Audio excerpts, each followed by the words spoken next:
Hi there, Future Grimith here, offering some, I reckon, answers, along with an apology for those of you following along this campaign, particularly those of you following along in the present time, and wondering why the hell more of this campaign hasn't been uploaded to your face eyeballs.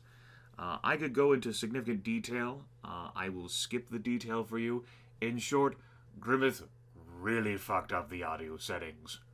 Really bad. Particularly for this session. As Grimith changed hardware and software. Again, could go into details, but suffice to say that it was absolute trash. It was almost beyond redemption. And Grimith had to pull out... Let's just skip the fucking hyperbole. It took me some time to fix. But I fixed it. I rendered it serviceable, which is where I like to think that the rest of the audio quality for these tabletop games are. I don't do as well of a balancing job for the tabletop games as I do for almost all other games I record these days. It's because I use a different recorder for the tabletop games.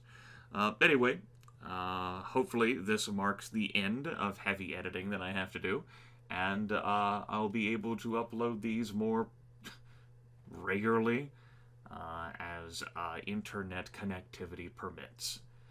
So, hopefully there are still 7 or 8 of you around who have maintained interest in the series. I upload these tabletop videos more as a convenience anyway, because I know there's so many of my viewers who don't have like an opportunity to like enjoy or connect with these, and there's plenty of other good stories. Fuck it, I can fucking talk about amazing stories another time. Let's just let past Grimith and the past group get on with playing the damn game, yeah? There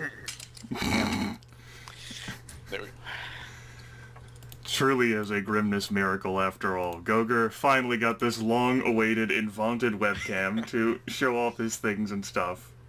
Yes. How about that? Look at you being all fancy and shit.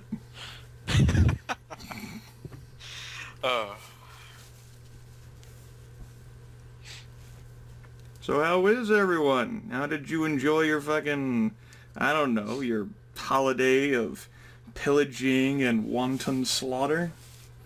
Oh, it was nice. It was good. Holiday of gluttony and food. Indeed. Gluttony and food. I mean, I suppose you could be gluttonous about other things. That's what you're into. I'm into capitalism. Oh, yeah! Capitalism. That's how we know we're free. That certainly looks amazing, Goger. You drinking from a bottle while wearing that. Yeah. Works alright. I mean, it's not played on this side, so... I mean, you might as well just, like, grip the thing with tongs. Careful, the bottle's made out of acid! Never know. It's not that... Don't breathe directly above it. Waft the smell I'm gonna eat some towards your chocolate with my face. gloves on here. Preparing for future climate change. You know. Sticking the metal into my lip. That's Sure. a new YouTube concept for you. Eating things with plated gloves. Yes. I mean, it works fine. You know, it's a popular misconception that you're so it's so difficult for you to move around and plate. It is. Yeah. Mm-hmm. Really, rangers in this game should be able to wear plate without any problems.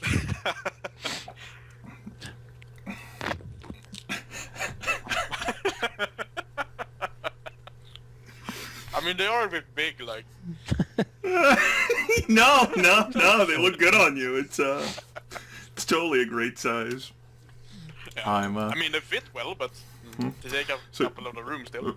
Before we get started, I will say that I am adjusting to my new headset. It is incredibly sound canceling, and I've noticed in the videos and broadcasts I've had since I got these that I speak louder to compensate because it sounds like I'm underwater and I can't hear myself. I'm mumbling too much. Hey guys! Can you hear me? I could still barely hear that. And so if you see like an axe murderer at any point behind me, like let me know so I can pull out the gun and shoot. Yeah, basically. Wait, you have the gun right there. So you're like my father when he's talking on the phone then. Brilliant. I don't know if it would be legal here to watch you shoot someone on live camera. Well, we are explorers in the realm of International legality of shooting people on camera. Yeah, welcome to the Snuff Skype, Chad. Think It's of the legal where ad it was revenue, filmed. though. Also, at some point, I might turn my air conditioner on during this broadcast, because as it turns out, it is very warm here. Yes. Oh, Rick, uh-huh. non-orders. You'd think I lived in the fucking southern hemisphere. Yep. I mean, I know. Anyway, the map to be on is Proudfort, the Ascent, but do make sure that at some point you load up the classifying map, because we'll be switching to that before the end, I think. So we're back, earlier than expected, for our 34th game of this campaign. As I told you all on Christmas Eve, I hit a streak of inspiration and did not need so long of a break. Thus, here we are for what may probably be our last get-together of 2015.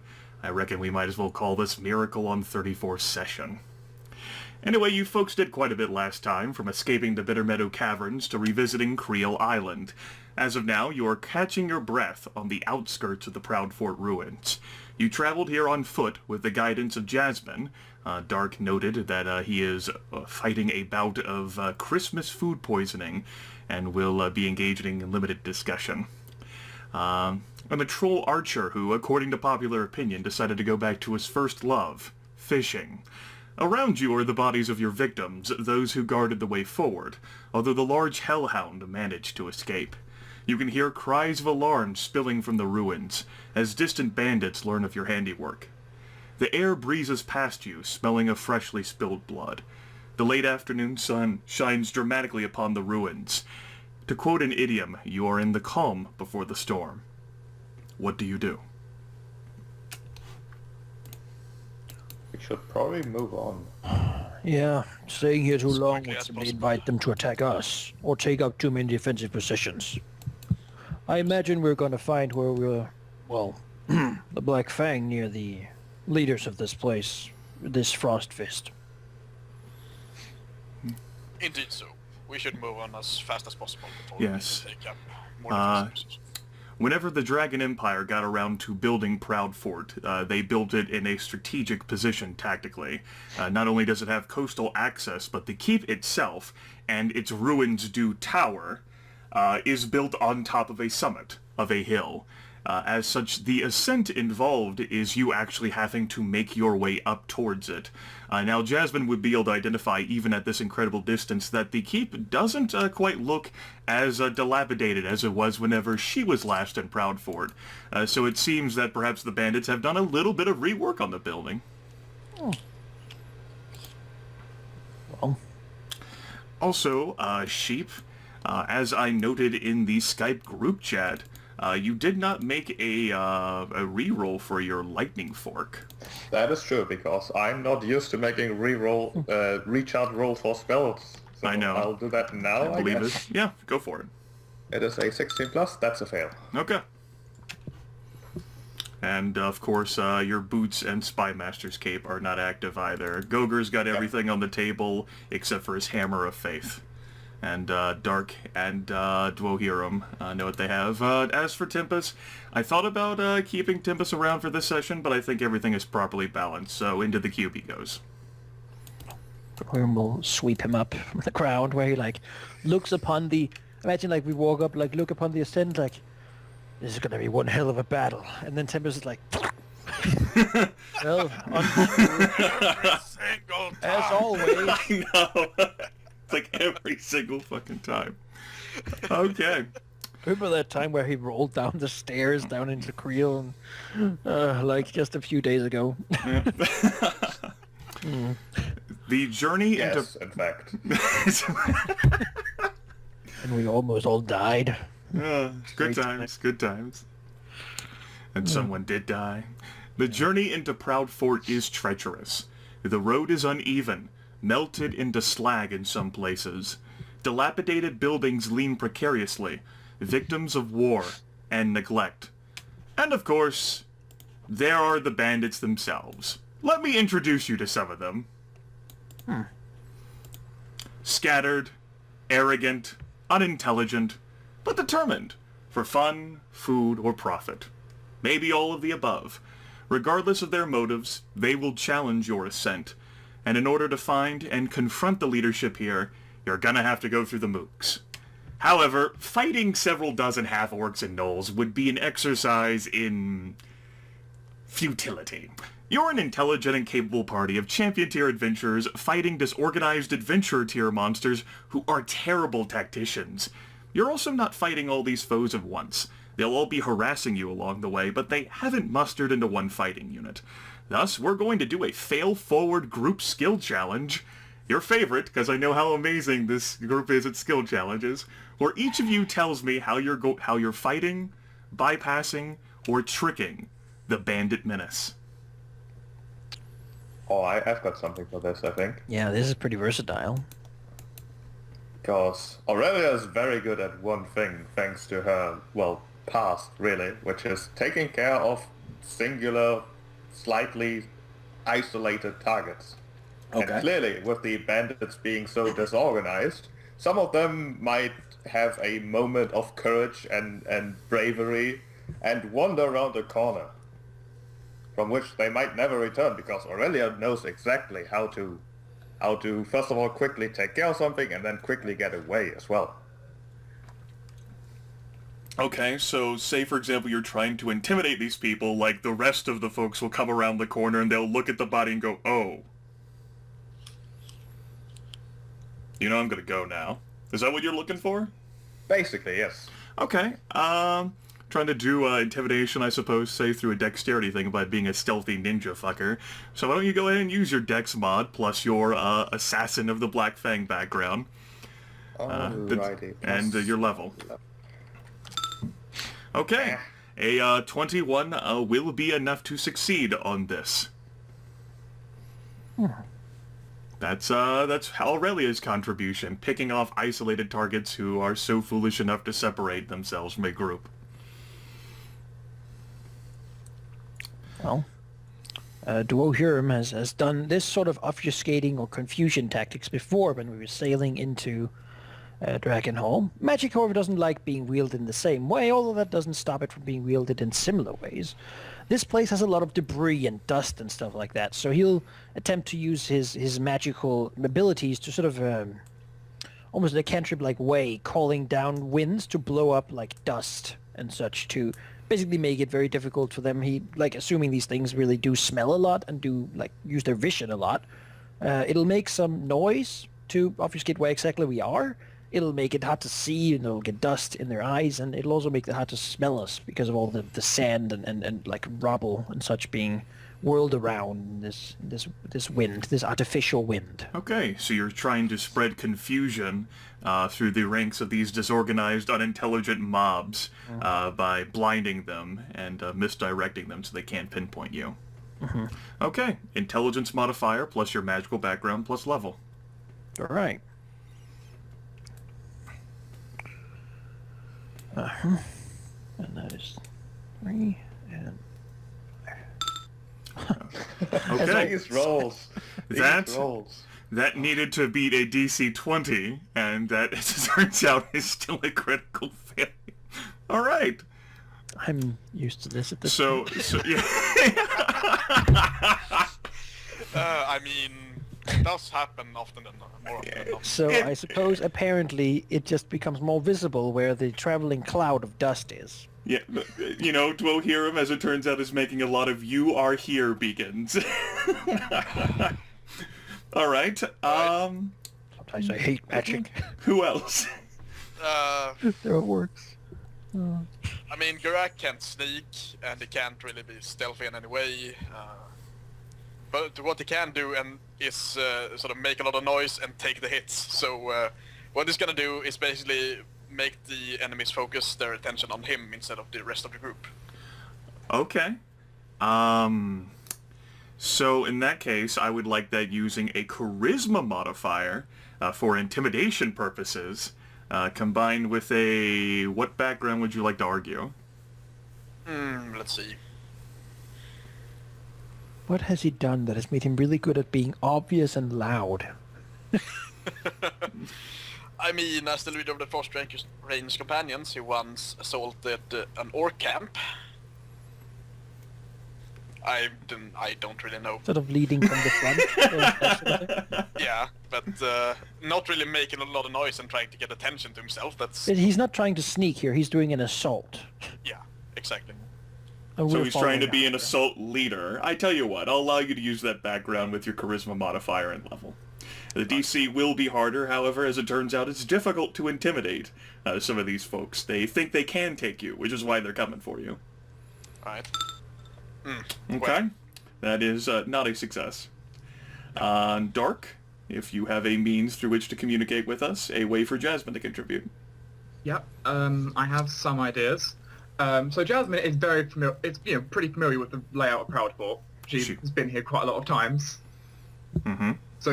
So for this, I'm thinking that Jasmine, using her strategic layout, which is likely better than all of these people. Certainly is. Using it to get to good vantage points and be able to get to points where they really can't get to her, but be able to basically rain down just storms of arrows, redirect their paths, and simply just make their life a nightmare with arrows where they can't get to her. Because she knows the layout better than they do. Absolutely. Why don't you give me an intelligence modifier plus, I suppose, your scouting sort of background? What? Intelligence mod? Yeah, intelligence modifier. Your belt. Yes. Why don't we say that applies to this too? Okay. And your level.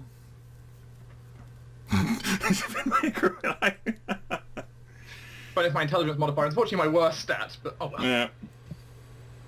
Just how well she's able to remember and adapt to the terrain around her to identify these critical locations. DC for this will be 20. Okay. Well, you four can weave your story together then. Yeah. I mean, an 11 on a D20. I can't really say that's... I just needed a 5. The legacy of this campaign has really been me trying to, like, exercise and, like, get you folks to employ creativity. And then the D20 saying, nah, get... Fuck these guys. It's been that way since session 3 when you guys tried to chat up the fucking mob. Oh, God damn it. We made them almost kill a guy. Like, Yeah. it's really great. Okay. With that in mind, due to the failures, you folks are going to successfully make your way to the summit, but this horde manages to take a great toll upon you. Geráck in particular ends up attracting a lot more attention to the group. People like look at who's shouting and raising hell, and then like they round the corner and they see a dwarf, and because they're not that bright, they're not fucking scared, and so they charge in. And as it turns out, all these people throwing their bodies actually ends up causing more harm than good. As a result, I'm going to give you as players an option. The party as a total will be losing 8 recoveries. Who loses those recoveries is up to you guys. You could go with 2 each, or you can dip into someone else's pool for a more unfair share.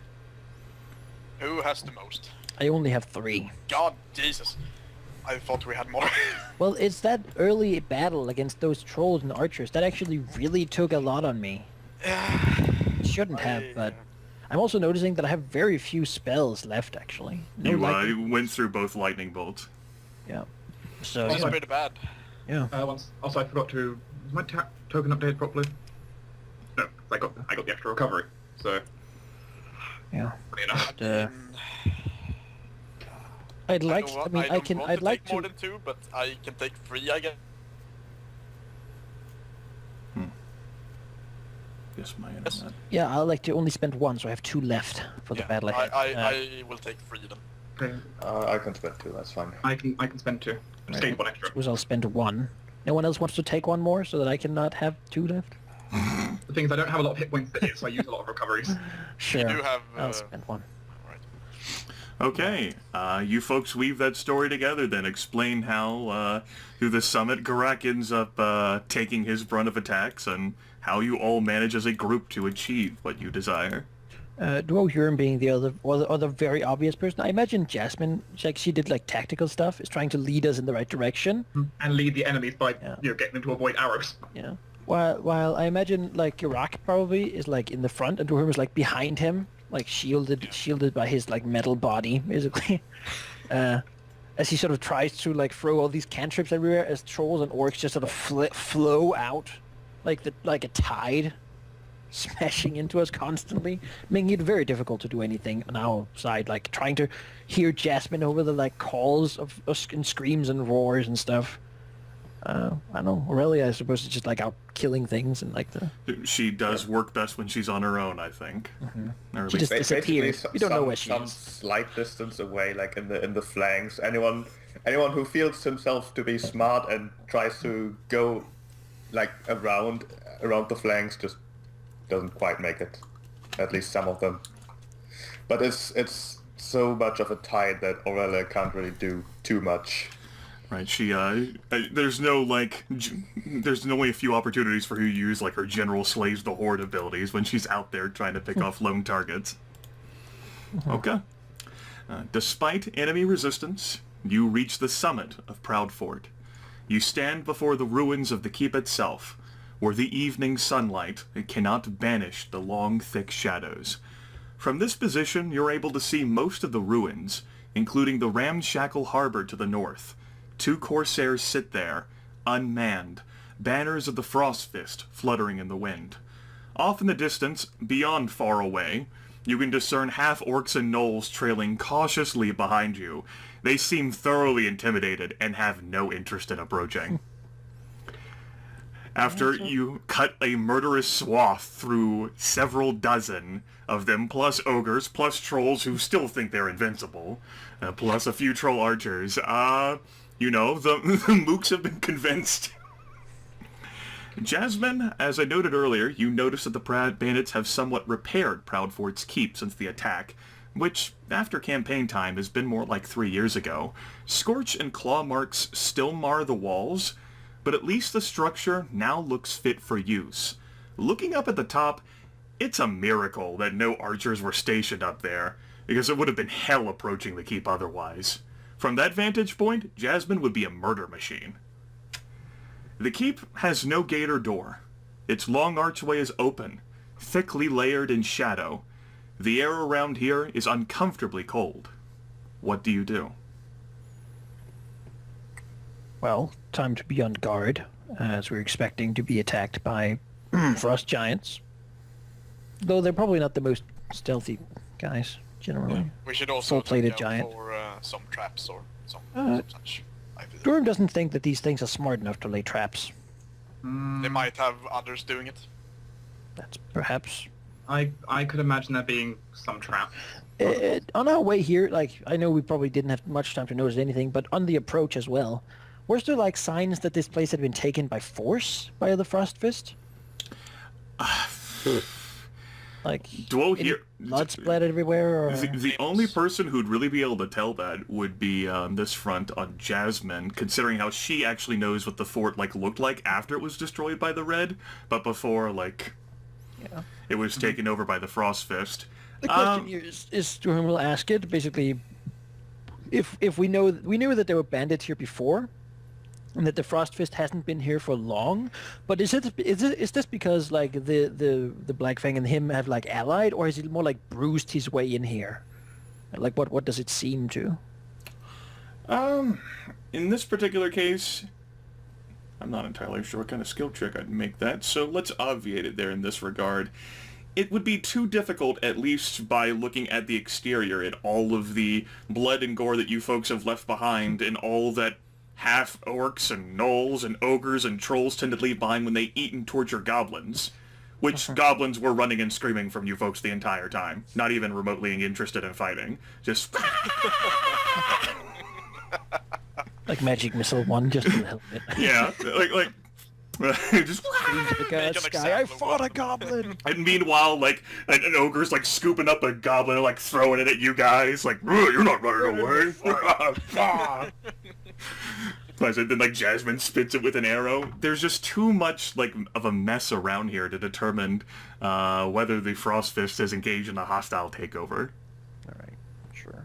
Because it certainly doesn't seem like it. Like, from this sort of... Like, if he has, like, put his banner on the like, corsairs down there in the harbor, I mean, that's pretty fast already, to gain such control. Yeah.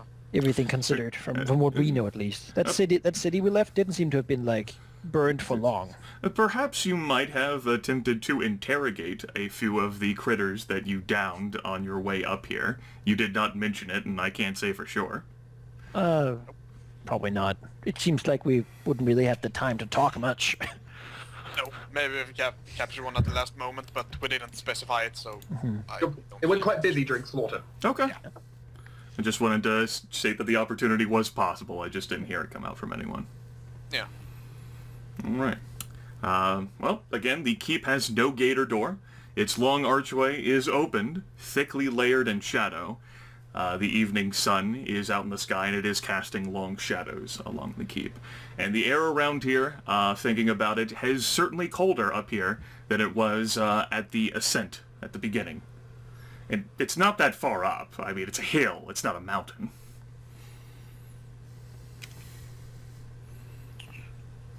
Well, which means there's probably a frost giant nearby. And we'll mention out to be wary and to keep watch. We know that what's his name? Wedding planner is he's here. He's potentially quite powerful, like wizard cleric. If we have the, well, if he had time to plan, that is, and assuming that this is sort of his stronghold, of, probably a safe assumption. So should we go through the main entrance or maybe look for a way around? What does the group know about frost giants? Right, I mean, Dwohurim knows a little bit about frost giants. I actually have my dice spent. God. But he knows that giants are not like inherently terrible people.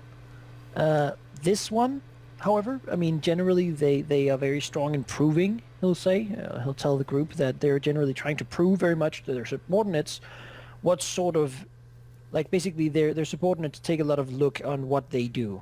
Giants generally can be, like, basically they're not like devils being inherently bad, but many of them have very much like orc lordish influences. There isn't really a giant icon, but that means that every single one of them have sort of try to prove how destructive they can be and how cruel and how powerful.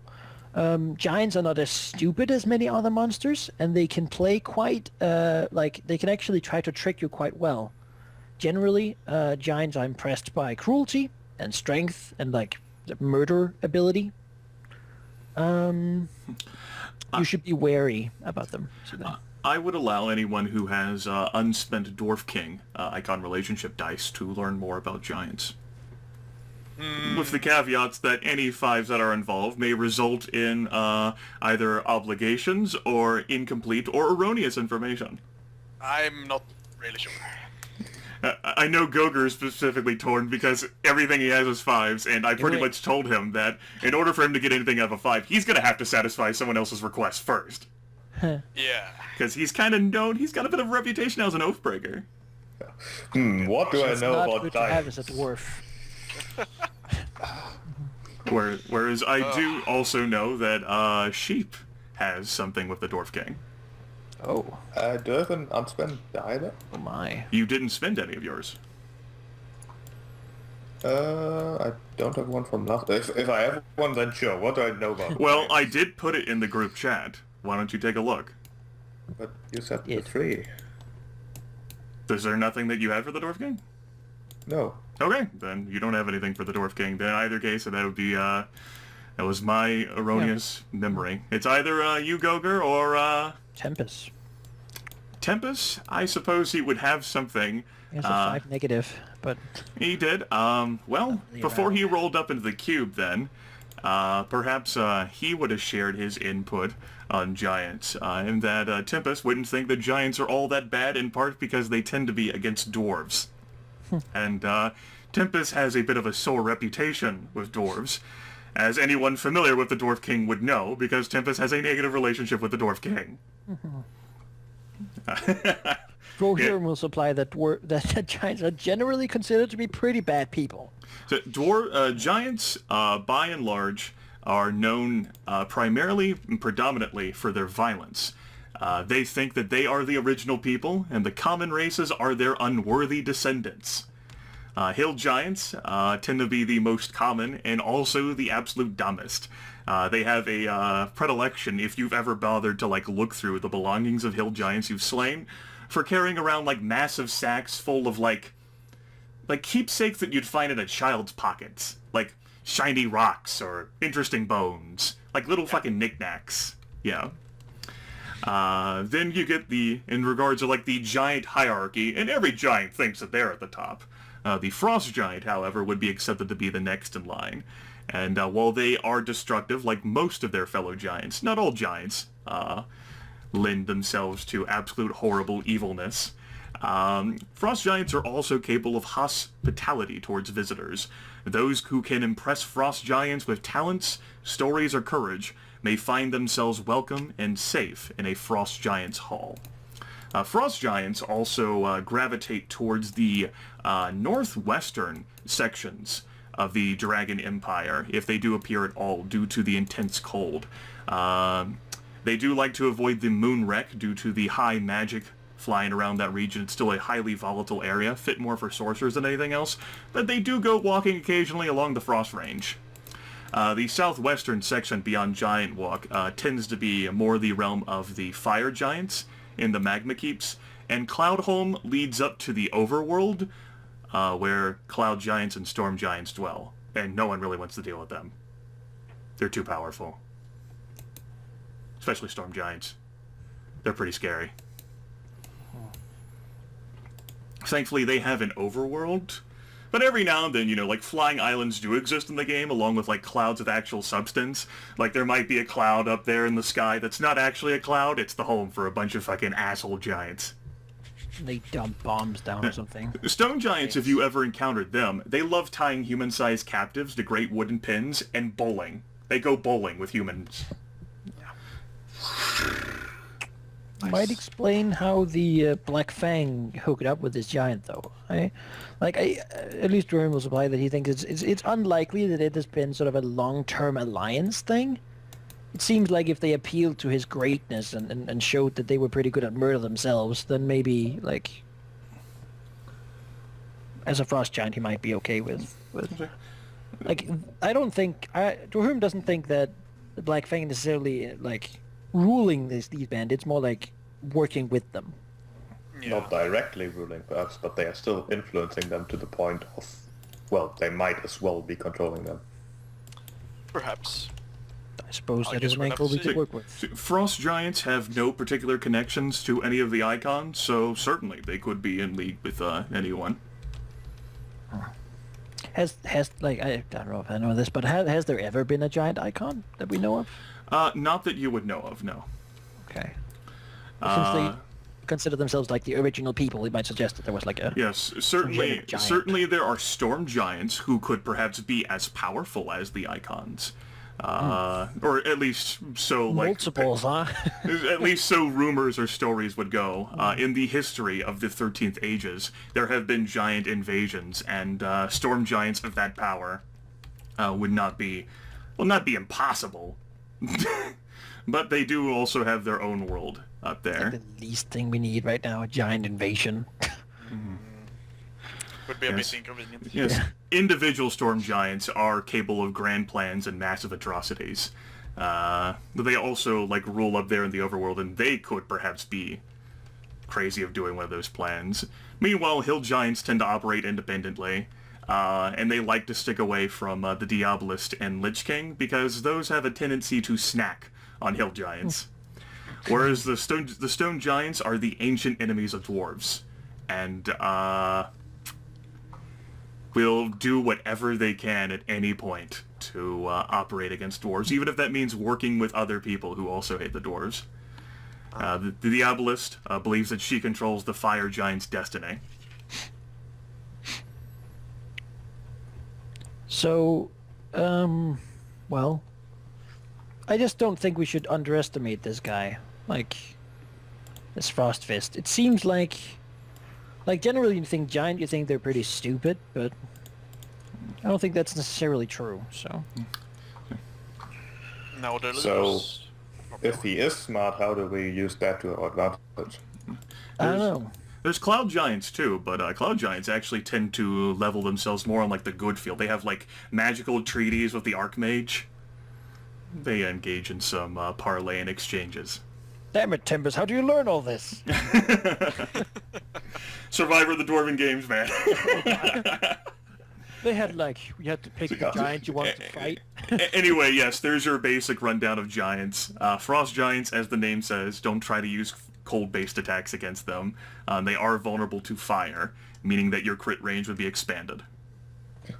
Well, clearly the We had some Dwarven... fire. Clearly the Dwarven games also had an exam part to them. Yeah. You had to learn about Here's the most boring giants. part of watch. If you're getting less than 95% on the quiz, then you fall down in the spike hole. Then you have to fight the giant until you learn. I know it's weak to fire now, please. Yeah.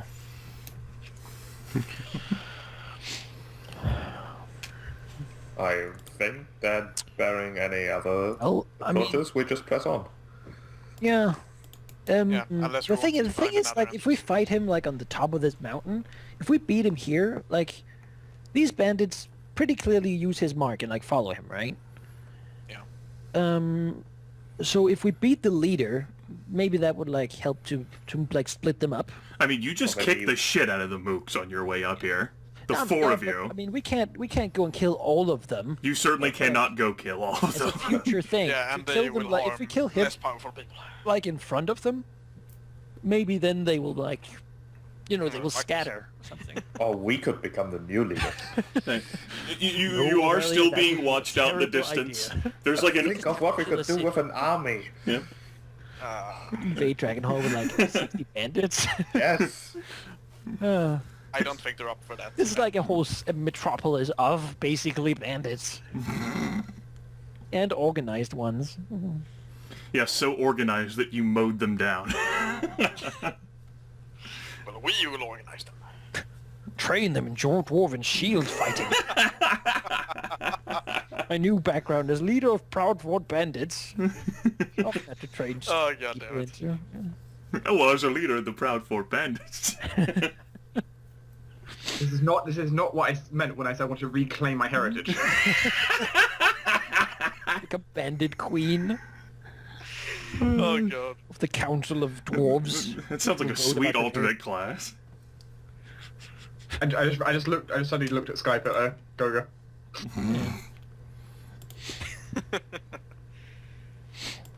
Well, so I suppose it's the front door then.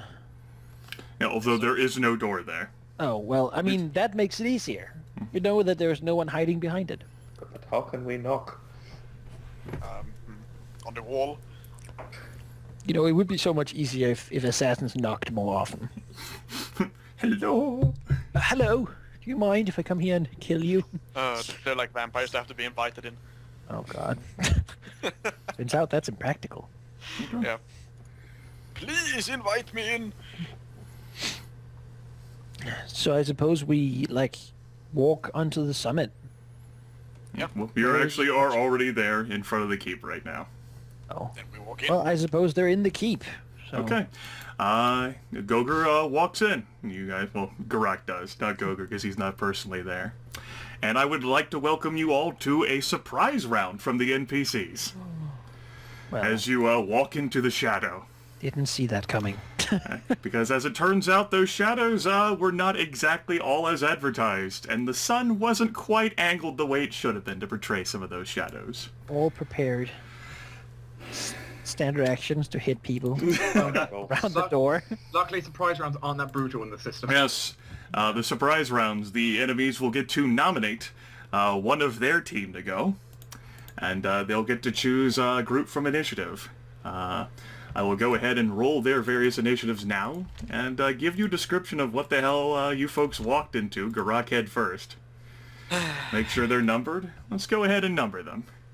That's an amazing roll. Not as amazing. What do you think? Not so good from you either, huh? The Magus, and then the Shadowcaster. Well, he's definitely nominating himself, and everyone else sort of agrees that he's going to be going first, along with the Spellfist. Everyone also is going to be nearby each other. We're going to follow the typical 13th Age rules on that front. Everyone nearby starting off.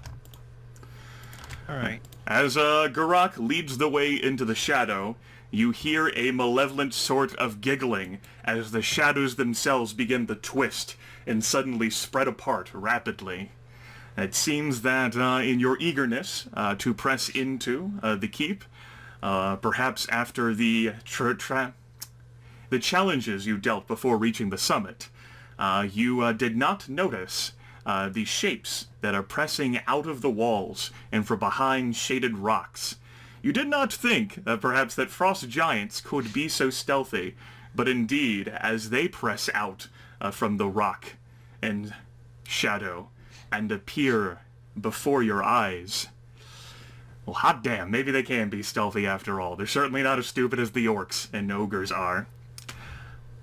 The frost giants in particular do loom over the battlefield, standing 4 meters tall, equipped with ice-covered war axes, and they always seem to have this collection of large rocks and ice balls that they can throw. There's also 2 spellfists that you encountered previously, their fists sheathed and glowing in power, and there's also a magus who predictably is shouting down while pointing at Dwohurim, "Get the wizard!" It's as if she's able to see Dwohurim's power. But most frightening of all, at least for some who would be intelligent and in the know, would be someone that Dwohurim would recognize for sure, not personally, but at least the type of magic that he uses. This was information that I sent you all the way back in July, Manaki. I remember. I can send it to you again if you'd like. Casters. Go ahead. The other person who would also know, if, say, for example, she spent one of her icon relationship dice with the 3, would be Aurelia. I mean, if Dwohurim knows about these guys, then that's fine, probably. Well, you're going to be getting immediately into a surprise round, so I highly doubt that Dwohurim's going to be able to give you a dissertation on the pros and cons. That's true. Let's think really hard about these guys then. That is illegal! Yes, and we'll have to determine, what sort of thing you did or may have agreed to or entered into in the past that might come back to bite you in the ass for this knowledge and information. Because shadowcasters, that information surrounding them is not common to come by. I can say specifically, though, that everyone would know that shadow casting is officially illegal within the Dragon Empire. Unlike necromancy, which actually isn't illegal. So any shadowcaster could be killed on sight. He is giggling, though, and laughing maniacally as he rises up, and he will attack all 4 of you in a group with his Umbral Mist. Go ahead and make attack rolls individually, starting with Geráck, who has walked into this. 14 force damage. Alright. This again goes against Dwohurim. Yep. This goes against Aurelia, who could possibly use her Spinning Willow style to negate the 7 damage she might otherwise take and reduce it to 3. Well, I think it has to miss. Yeah, I think it has to hit, so yeah. It has to hit for that, but since it targets multiple people, I take half damage anyways. So remind me why you take half damage? That is the champion feat from, I believe, Leaf on Wind. Let me find you the exact thing. Just wanted to check to make sure I have some difficulty memorizing all of your abilities.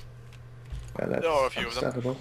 We have so much power. When an enemy makes an attack against you that targets more than one creature, you only take half damage from that attack, hit or miss. Okay, Aurelia takes 3 damage. And then this is against Jasmine. That is a 20 versus physical defense. That is just enough to hit for 14 force damage. As the shadows begin ripping from his body and an umbral mist, so black, devoid of color completely. Even though that's not... Fucking shadows, man! How do they work? As they begin to rip apart at your bodies. The other person who goes is the person who has the highest initiative, which would be Spellfist 1, who she's just going to run into that group, and whoever she engages or whoever rushes out to engage her, she's engaging. Dirt, dirt, dirt, dirt, dirt, dirt. And she will try to hit Geráck with her 2 energy slams. Yep. 30 versus physical defense. That's 12 points of damage, and you are dazed. That is a miss. So 12 force damage, and you're dazed. Save ends. Don't they only get a single action during a surprise round? That's Pathfinder, isn't it? That's Pathfinder. That's Pathfinder and 3.5. They just get one turn. In 13th Age, the not everyone gets to act during a surprise round, but those who do get to act get a full turn. Yeah, we haven't done it that much. It has been a while since you guys have gotten a surprise round. The one I can remember specifically was all the way back in session 1, but I can't remember another one since then. At any Did we rate... get one last session? Did we? With the trolls? Yes, you Fire did. camp? You most yeah. certainly did get one last session. Good work. You're fucking pointing the finger. Anyway, you folks can go ahead and roll initiative now. Right? I don't think the range doesn't count here, does it? This doesn't count as being wilderness. It is definitely not wilderness. Still a decent roll. Let's see, I'm gonna use this as well. Okay. So... Go ahead and roll that d6 to see what the value is. 4. Okay. And, as noted, there are no lines drawn on this one. Everyone is nearby everyone else, just like the typical 13th Age rules dictate. Back to basics. Okay. Go ahead and sort. PCs win ties. So Aurelia, despite being surprised, will have the opportunity to act first in round 1. Well then.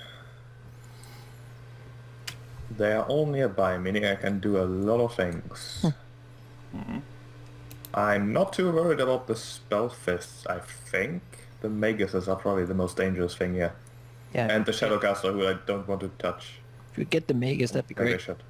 Let's go for the Magus with a Springing Mantis Strike. Does that allow you to avoid being intercepted by someone? No. Then you are going to be intercepted by one of the Frost Giants. Then I can't do too much about that. Yeah, Sure, let's go punch for him. the Frost Giant then. All right. Bring him. As you leap out, the Frost Giant, who does have some armor that seems almost melded to the skin, not certainly thick or heavy, and only sort of like a side helmet, sort of like grunts, and with rather agile, with rather nice agility, moves forward, hefting his ice-covered war axe. It is extremely cold around him. Let's punch him. You do manage to hit him. Alright. He also gets another 12 points. You certainly does. And Aurelia, cursing at the enormous thing getting in her way, will disengage again. Or try to at least. And fail. Do I want to stay engaged? I think I will. Okay. You manage to get the creature right in the upper thigh, which kind of... Whenever you're looking up, and it certainly is quite a look up standing right next to him, there's not a whole lot of places you can hit him without jumping. However, he is rather injured by that attack, and is grunting and frowning in annoyance. He actually does take a free action to look back at the other Frost Giant, and say something which Dwohurim would know, understand as in Giantish, "Are you sure we have to take them alive?" And then the other one nods. Is that the end of your turn, Sheep? Yes. Okay.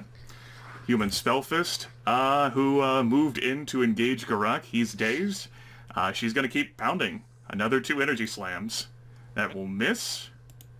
And that will most assuredly miss. Geráck, now that his body is ready, she can handle this shit. Exactly. She will not move. Come on. She'll not move. That ends her turn. Dwohurim. What? Uh-oh. Internet cut out for me.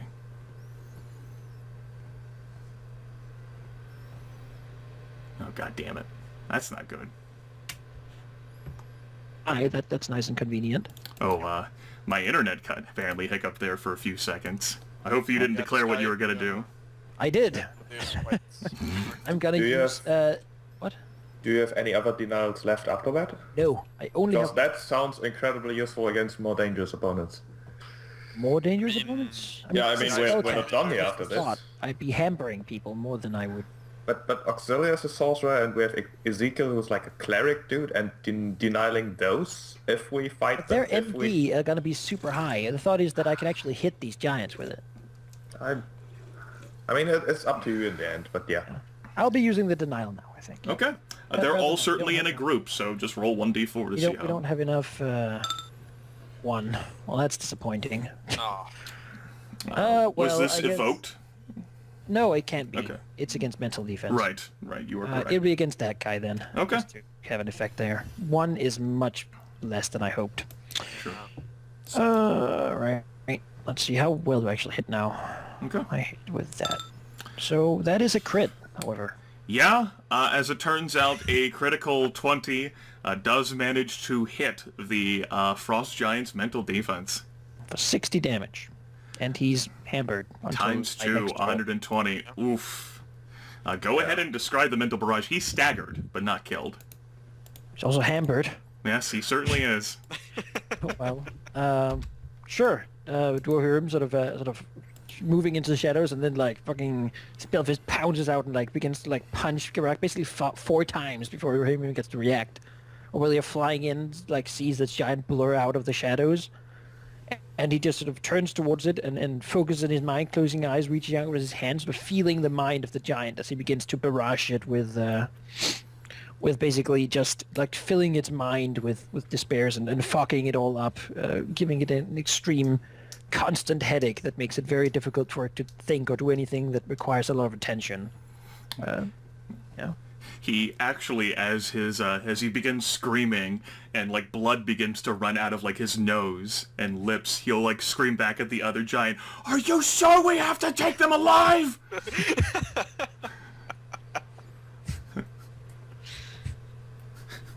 The other giant doesn't answer, but now looks over at Dwohurim and frowns greatly, while the Magus is screaming, "Kill the wizard!"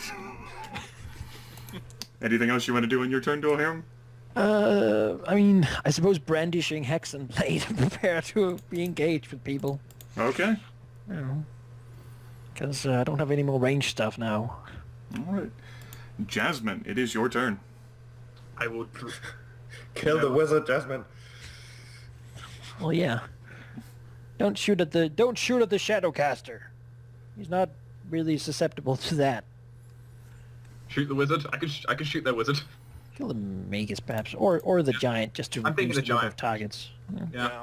The Reduce Magus, number. that does do a lot of damage though, but you're I'm not... thinking the giant can reduce the number of actions they get. Yeah, exactly. So... yeah, I'm just going to shoot my bow and... well, we'll see how this goes. I will aim first and fire away. That is not enough to hit. In which case, that will be... see, that is an even hit. I'll just make it flinch, so that's an extra 6 damage on top. Okay. That's 9 plus 6, 15 miss damage. Gets him right in the shoulder.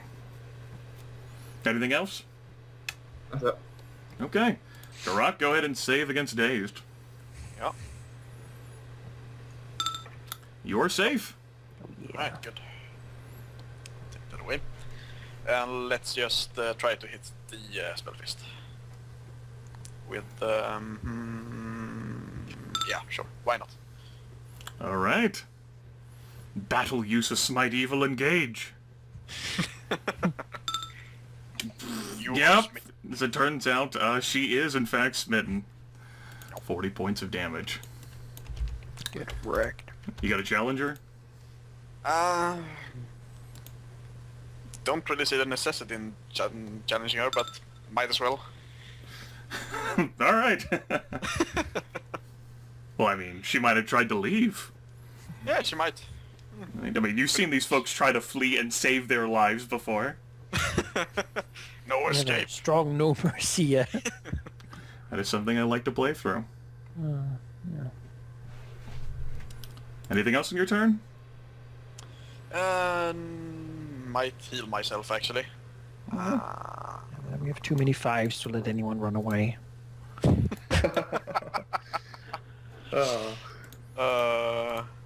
Yeah, sure, let's heal myself. The 5s can never come back. to bite us in the ass if we kill With everyone. no loose ends. Okay.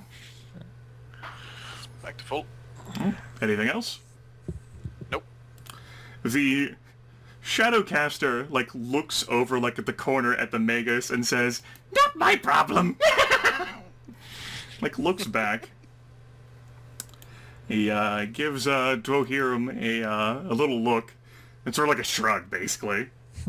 And, will attempt to use his Umbral Mist again on all of you. Okay. This will go against Aurelia first. Just before he does that, I'll try to counterspell it. Okay. So I can do that. You sure can attempt to, yes. 25 versus mental defense. That is a success. He loses the Nice. action he was using to cast the spell. Okay. Then as a quick action, he is going to Magic Missile Dwohurim. Dick. As he does that, he looks and stares at Dwohurim, and spots him in that, and then he'll move to engage Dwohurim. The shadows Okay. coiling and moving around his body. Why the hell not? Okay, like move over here. He did not seem that much interested in you before, but now he looks pissed. I'm gonna take away shadows, basically, as he coalesces them to him, just sort of, again, changes his attention from the giant and looks to this like little gnome thing, and then just like basically like makes a wave with his hand almost as if brushing things off of a table, as the shadows just are sort of pushed to the side and ripped away from the gnome's control. Yes, he looked as if maybe he might have spared you the brunt. Oh, who you fucking kidding? He was gonna hit everyone. Oh yeah, definitely. But you doing that to him certainly got you a magic missile pop right in the face. I did that once. And despite seeing your blade banished, he looks as if he is perfectly comfortable fighting in melee. I know he is. Goody. The spellfish sort of like looks around as the Magus is screaming, I said to kill a wizard! And spellfish sort of like sneers and says, I don't take orders from you. Like, looks back at like this frost giant as a quick action. Frost giant points over to Aurelia, and the spellfish will move to engage Aurelia. And attempt to hit her in melee with energy slams. What are these Magus' problem, man? That too will be a educated. miss, most assuredly, and then that is a melee attack. That will hit Aurelia for 12 points of force damage, and she is dazed. Save ends. Don't like being dazed. -4 to attack rolls. That is the end of the human spellfish turn. The Magus is committed, and is not going to fucking give away on this one at all. She'll coil up her lightning and fire it at Dwohurim Harsca. Jerks. I don't know if that's a good roll or a bad roll, but I don't want to be hit by it. Okay. So I guess it's time to pop a shield. All right. Oh, wait, I can't use that against physical defense. No. I mean, it could be much worse than I 30 damage. can only use it against AC. I don't have the high level version, so Okay. never mind. I'm All just right gonna have to then. take that. That is a chain, and she will chain that. Is that on it? I think I can I? You could. Hit by an enemy attack, only gonna but I do would half not. the- Yeah, It's not only going yet. to give you half. Okay. Yeah. It's too long ago since we actually did this. Yes. That chains, and it goes from Dwohurim to... Who does she think is the second most threatening? Aurelia just fucking, like, flew out and popped that frost giant, and holy shit, he looks bad off. So the lightning is going to arc towards Aurelia. She doesn't know that Aurelia has a spinning willow style. Let me just punch at the lightning coming towards Aurelia. Yes. Aurelia As takes... some of it does get redirected. Yep. Aurelia only takes half damage, but that is an even, and that will arc towards the armor wearer, Geráck. The heavy armor The wearer. Magus. Ah well. That will miss, however, and does not arc. Dwohurim takes 30 damage, Aurelia takes 15, and the lightning disperses. Magus, perhaps behind her like half mask, looks pleased. Garad gives Aurelia a death stare and actually bellows out, "Stay away from my brother!" And will heft his ice-covered war axe and attempt to hack it down on Aurelia. My defense, he came to me. Mm. Oh boy, that's a 20. Okay. Aurelia can have 45 damage, and Geráck can have 45 damage. Yes. As the ice-covered 99. wax crashes into Aurelia, and it's only through Geráck's timely intervention that Aurelia is not downed. It seems that he rather cares quite a bit about his brother, and is very upset at your presence. No, I care about my health. I bet all He those came to me. families you all murdered were very upset as well. Yep. Geráck also cares about your health. All right, so Nice. go ahead and subtract her for you. And now, as a free action, he gets to make a frost touch attack against Aurelia, as the chill of the axe attempts to spread upon Aurelia's body. That is a melee attack, 26 versus physical defense. Okay, that's only... That's 10 cold damage, and you are hampered. You can make only basic attacks until the end of your next turn. Ooh, Good. hampered.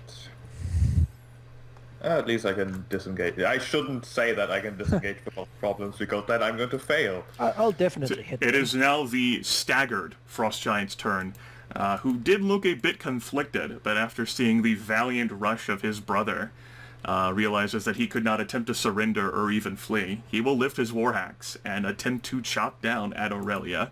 Wizard be damned back there. I hammered you! 29 versus Alright. armor class on Aurelia. 45 points of damage. That means I'm going to go down. Is there anything... I'm just double checking all my stuff. That is a melee I attack can do that. targeting AC. I can't do anything more. Nope. As the duo of Frost Giants, angry and incensed, hack the monk down to the ground. Yep. The monk is still dazed and hampered. And that was not a natural even.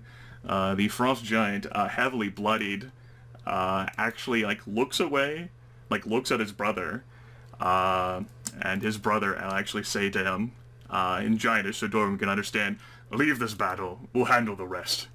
And as a move action, he will walk to far away. Kill it! Escalation die Well, does not go up. The ancient cold of the Frost Giants is so strong that it slows your movements, prohibiting you from acting quickly, even in times of desperation. Escalation die remains at 0.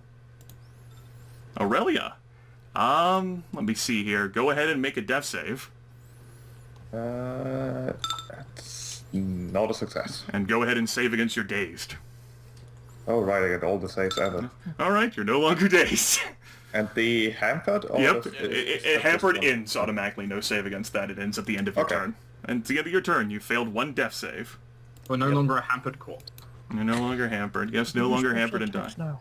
The Spellfist, challenged, will not attempt to disengage from Geráck, will hammer at him with her energy slams. That will miss. And that does look like it'll hit. But that is not a natural 11 plus, so Geráck is not dazed. alright. That's good at least. 12 force damage. She will not move. can I still use free actions while dying, essentially? What did you have in mind? I'm looking at my Moxin gem here, which lets me heal as a free action when when a nearby creature heals.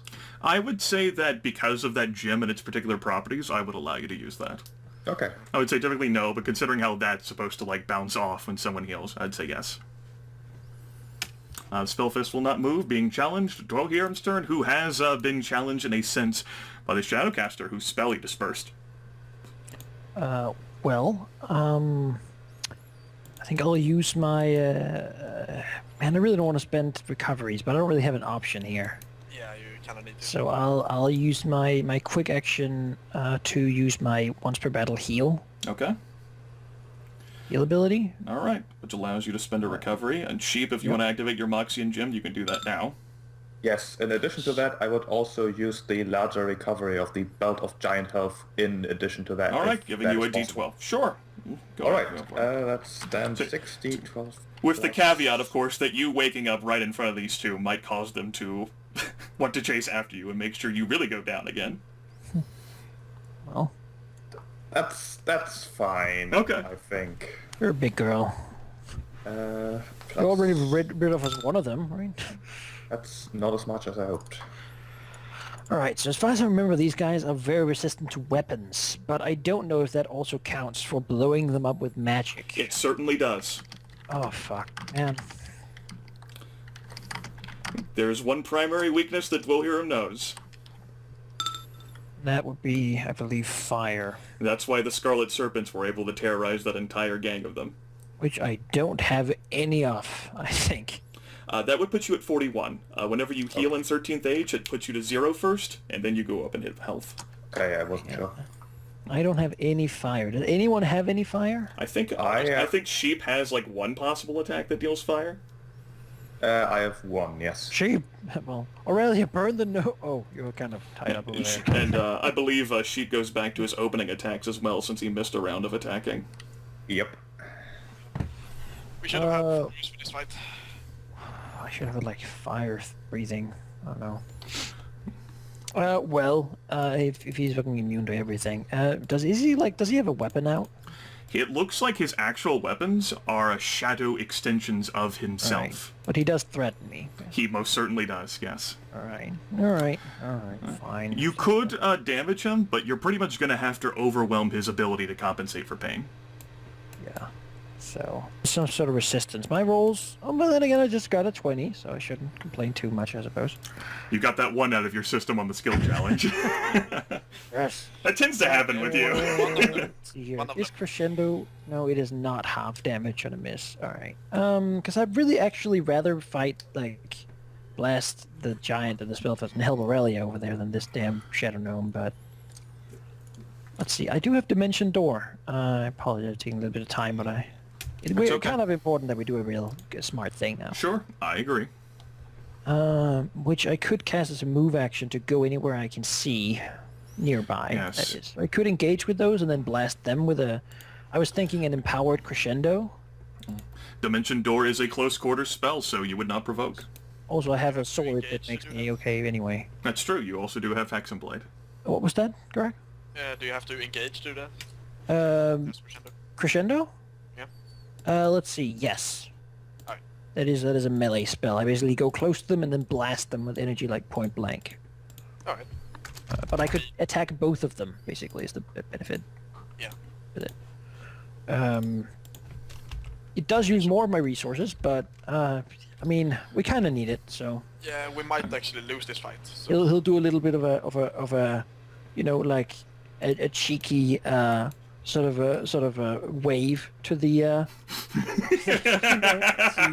as he like poofs out of its sight, Okay.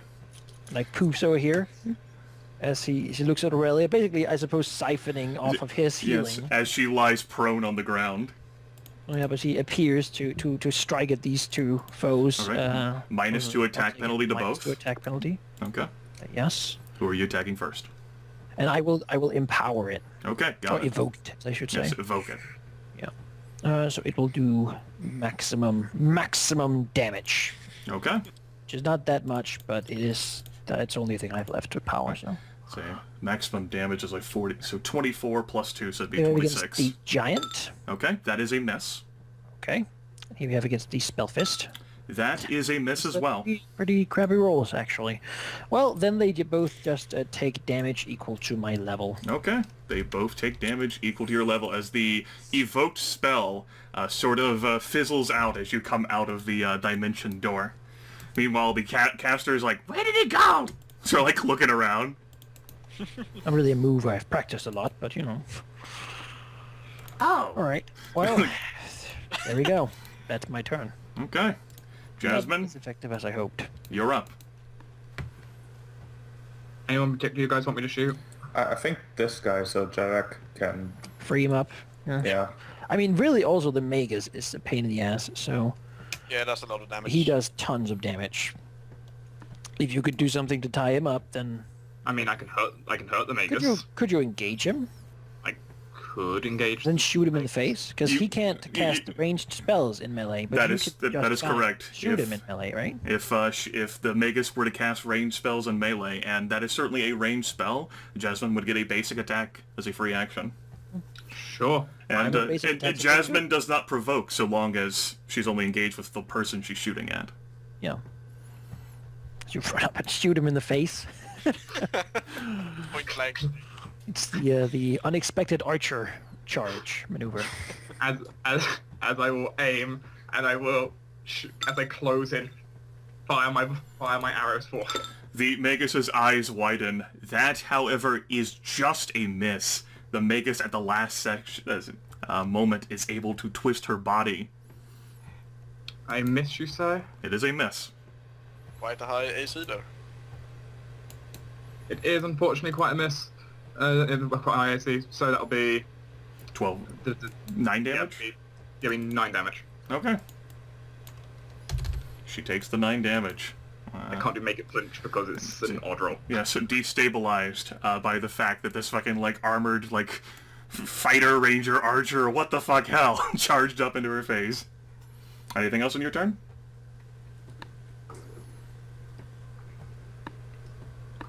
No, Dark?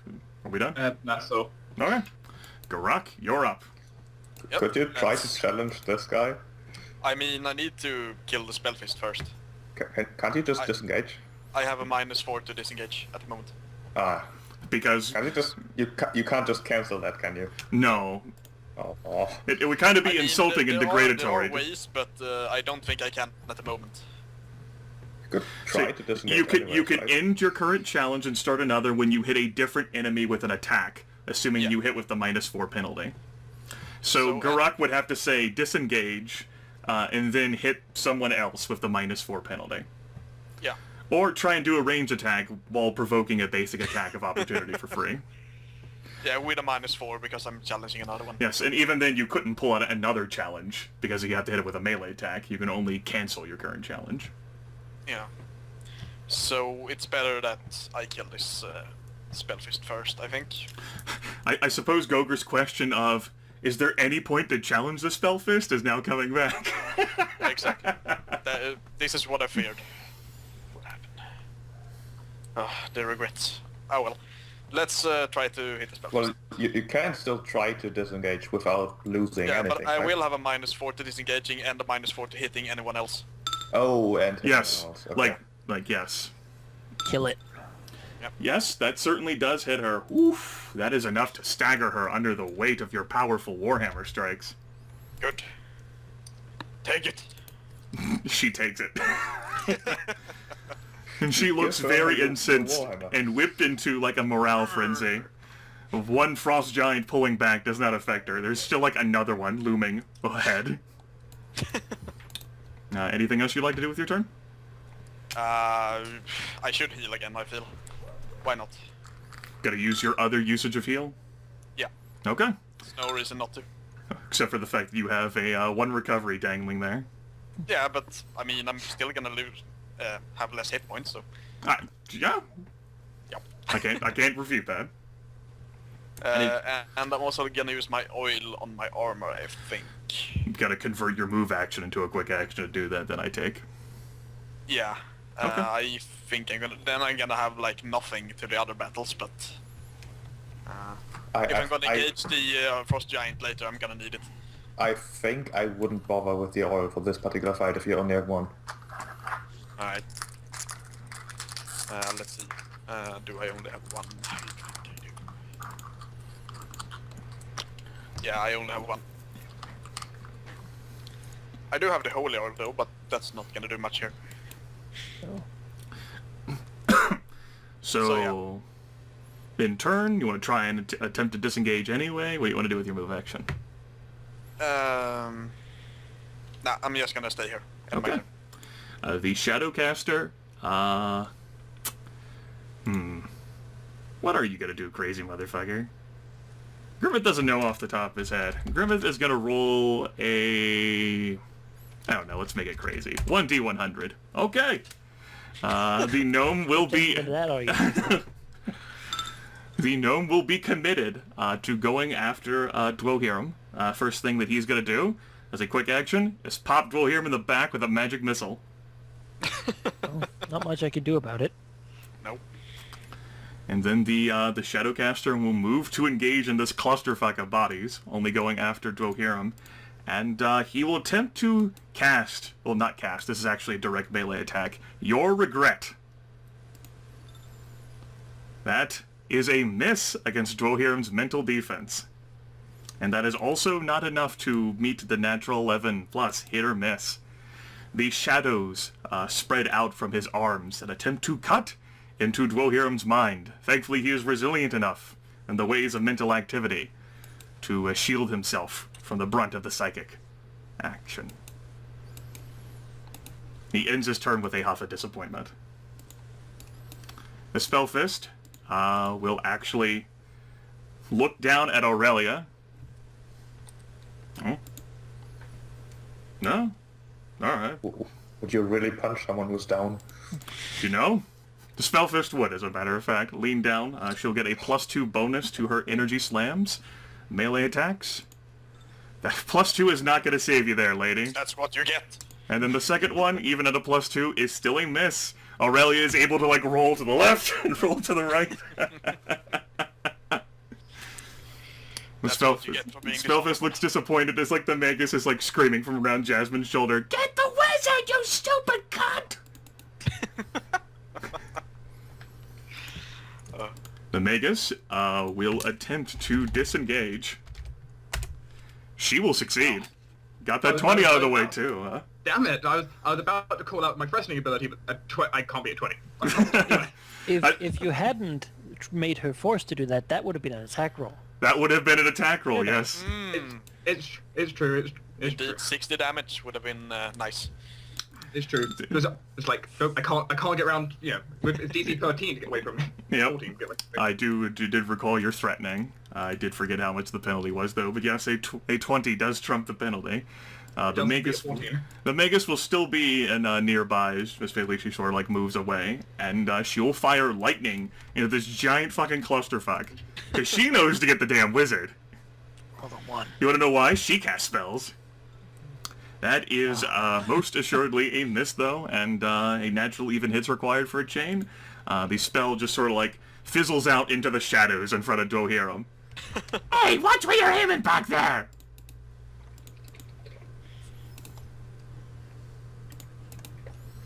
Guy Rod. Sort of like look around. He's fucking too tall. He's not gonna like bend down and attack someone who's prone. Although the dwarf isn't exactly that tall either. Like, looks over and like frowns, and he actually says, "You did that to my brother," and he will bring the axe down, attempt to, upon Dwohurim. That will miss Dwohurim. Which is good. And that is a natural even miss. He will get a frost touch attack against you as a free action. That will hit. I hate being hampered. That's 10 cold damage, and you are hampered until the end of your next turn. Although the axe does miss, the ancient cold radiating from it is enough to permeate through your body and slow you down. So if you drink a potion when you have no recoveries, do you still get the 2d8 or whatever, even though you may fail the save to get to actually recover? Isn't that how it works? You don't have to roll a save when you use a healing potion, but I don't think it would really do anything. Yeah, I don't think you can heal anymore when you have 0 recoveries. So, you guys have gone into negative recoveries before, and the Living Dungeon of Creel, and that just had you like take penalties to various things. Alright. Yeah. That was a session where Goger wasn't around. That was the session where you guys first went into Creel. Yep. Good times. Yes. So, he will not move. All went to shit. He's pretty devoted to being here as a stalwart companion. And this frost giant here, basically far away from everyone except for Jasmine, will go ahead and take his double move actions further into the keep and definitely out of sight. Yeah. The escalation die goes up to 1. As the desperation finally kicks in. Maybe it's because there's only one frost giant in the battle now. Yeah. Aurelia, you are prone. Standing up What? is a move action, but it does not provoke. It's a move action. Well, I guess I have to stand up. You can attack from the position, but you will take a -2 attack penalty. Yeah, let's not do that. Let's stand up. Let us then punch at the spell fist, because clearly the frost giant should not hit her again. With Might not be here next turn. I'm not going to be here next turn. What are you doing back there? Let's just punch at the spell fist. Okay. A bronze quartz tsunami. That 19. is a miss. You know, that's fine, but I'm going to take my extra move action from my talent and try to disengage. There we go. That you are at a fails -1. Because that of... would be at a -1, 10. Yes, which is a failure. You have to have 11 or higher. Well, that's a bother. So I'm going to stay here, I think. If only you had, like, those things that gave you, like, the bonus to the fucking... Why? Don't you have boots? Her magic boots did not recharge after last session. This Fell Fist is firmly committed and challenged by Geráck, and she is swept up in a further of hate and rage. She will not be running. She will attempt to punch Geráck twice more with her energy slams. That will miss. That will just hit. That is not a natural 11 higher. 12 points of force damage. Right. Her eyes glow with malevolent light, and she ends her turn. Dwohurim, you are hampered until the end of your turn. You can only make basic attacks.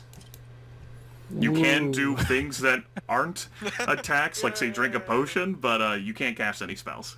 Yeah, I don't really have much of a choice then, but to swing at some people. I could try to disengage, just try to help grab that spell fist over there. You have a -2. Yeah, but it's not like my move action is going to be used for anything else if I just stay here and hit things, so... Would not be, no. I mean, sure. That will Let's free up try me it. and then I can You challenge succeed. the guy. You're able to move away from the clusterfuck. No. Hello. Look over here.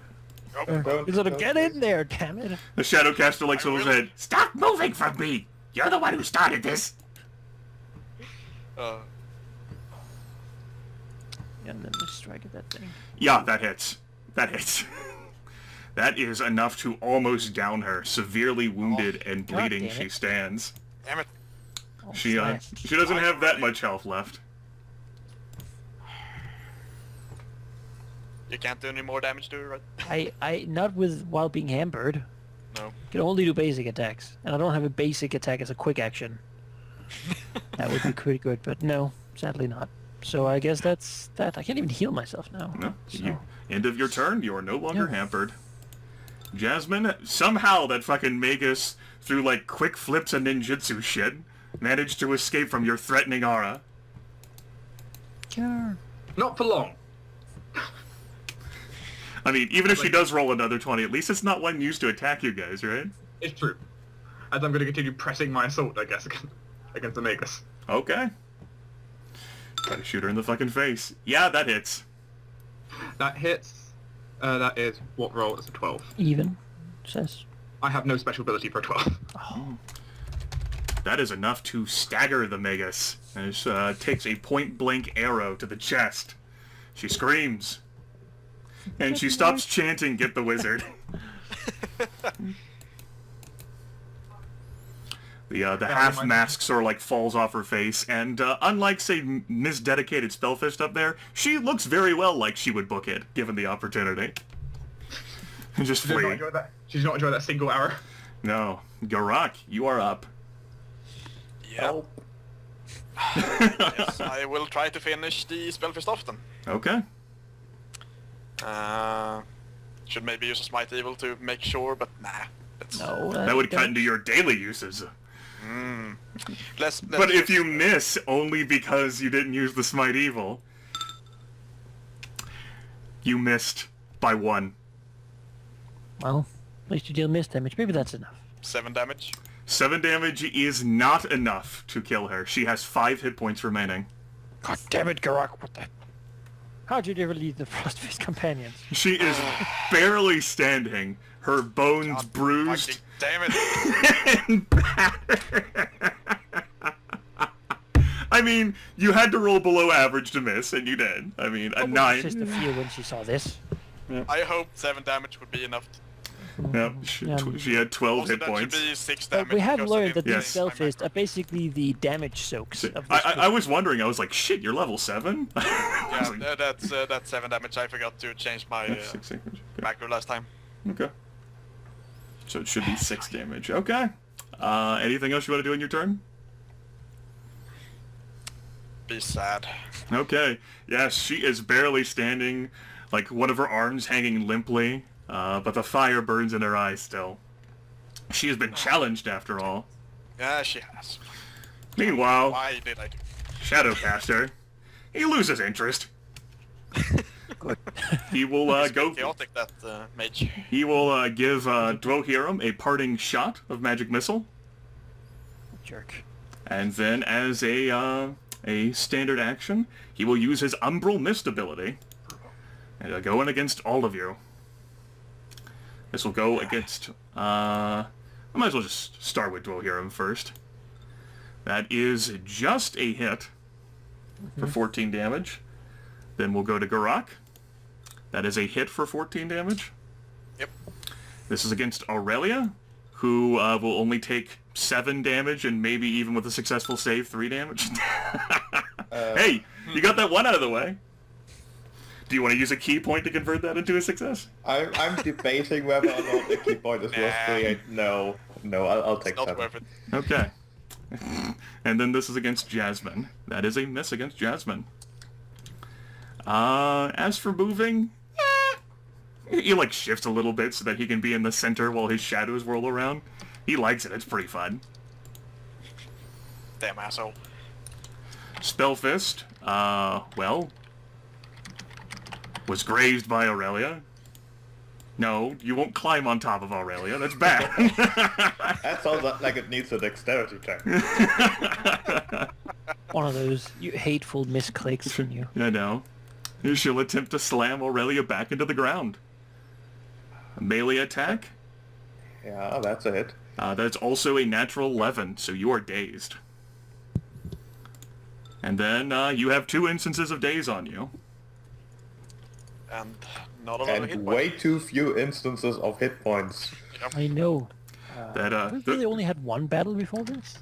you guys Yeah, had the but we fight lost with 8 recoveries. you guys had the fight with the ogres and trolls, and the troll Oh, yeah, we also had archers. that other... And then you also had the fight right at the end of last session with Tempus. Of course, was both also fights with Tempus, where you fought like the hill giant, who was completely useless as you stood on his tactical superior position and threw It was all those rocks. fucking Magus going for me. That's where all my Yes. shit went. Yes, it was all the Maguses who kept burning their shit. Yeah, Like hirelings. it's the end. This half elf Magus has gotten the hint. She will not attempt to disengage and do lightning strikes anymore. She will attempt to shadow slash on Jasmine. Okay. That is not a successful slash. She does get a second attack. You're fucking not achieving it all. 28 versus mental defense. Most certainly a hit. That's 12 psychic damage on Jasmine, and the Magus pops free. And then, as a move action, begins the slow process of, retreating. Extending her hands, threatening towards Jasmine. Don't come any closer! That's not how bows work. Supposed to shoot from a distance. Basically, yes. The wild lies.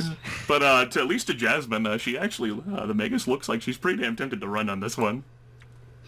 Well, problem is that she also can shoot with things. Yes, into the mob of of course, there's still all these spectators, the dozens, if not hundreds of half orcs and gnolls and ogres who are just sitting there, fight, fight, fight, fight, fight.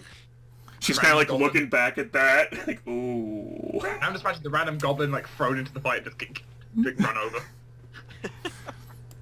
It's now Gyrod's turn. He looks around the battlefield, and he looks over at Aurelia, and he actually says in common, "I'm sorry, Scaly One, but you should have stayed down." And with a tinge of regret, he'll actually lift his ice-covered war axe again and attempt to put Aurelia down. Like a vet. That will miss.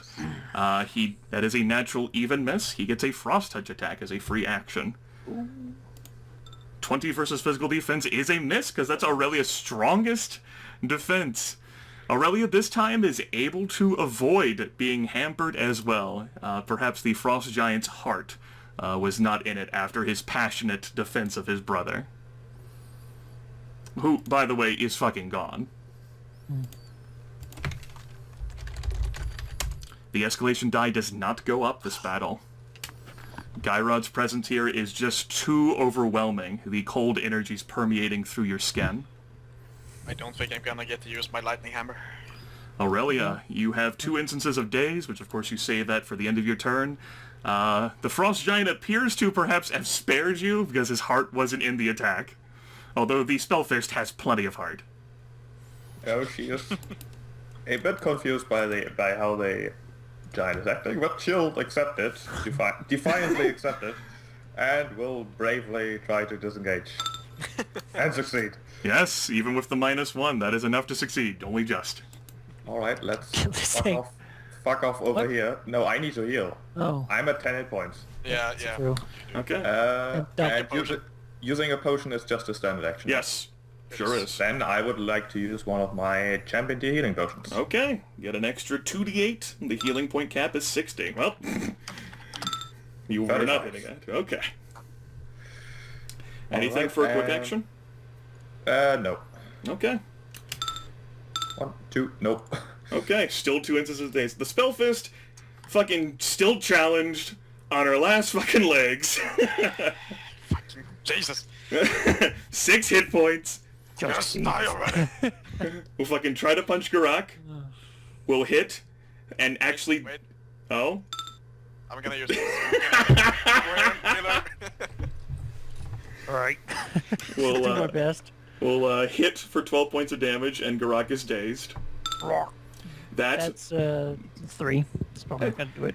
That misses, Why didn't you use but... Jasmine? Goddamn. That's 6 damage. Yes, we'll say that before she gets off her second attack, which is actually going to be against Dwohurim, because she fulfilled her requirement of the challenge. Like, she's swinging the second fist around, and, like, Dwohurim, like, catches the fist with, like, Hexen Blade. Greeting blade. And, like, it's enough that, with all the pain she's endured, she sort of, like, cries out, and she doesn't die, but she does slump over into dying. Oh, she dies. Well, you didn't hit her, so you can't dictate whether she dies. Stop on the throat, Geráck.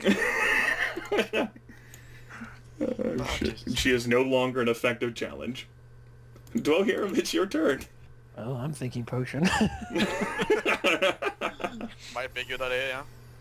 Just to rejuvenate a little bit. I have 9 champion healing potions, so I'm going to use one of those Okay. to get a recovery. And what's the max of these things? 60 hit points. 60. Okay, that's plenty then. I can do 2 d8. Okay. So That's a standard action from you. You still have a move and a quick. it is. Yeah. Should maybe engage the Magus. Just give me a second. God.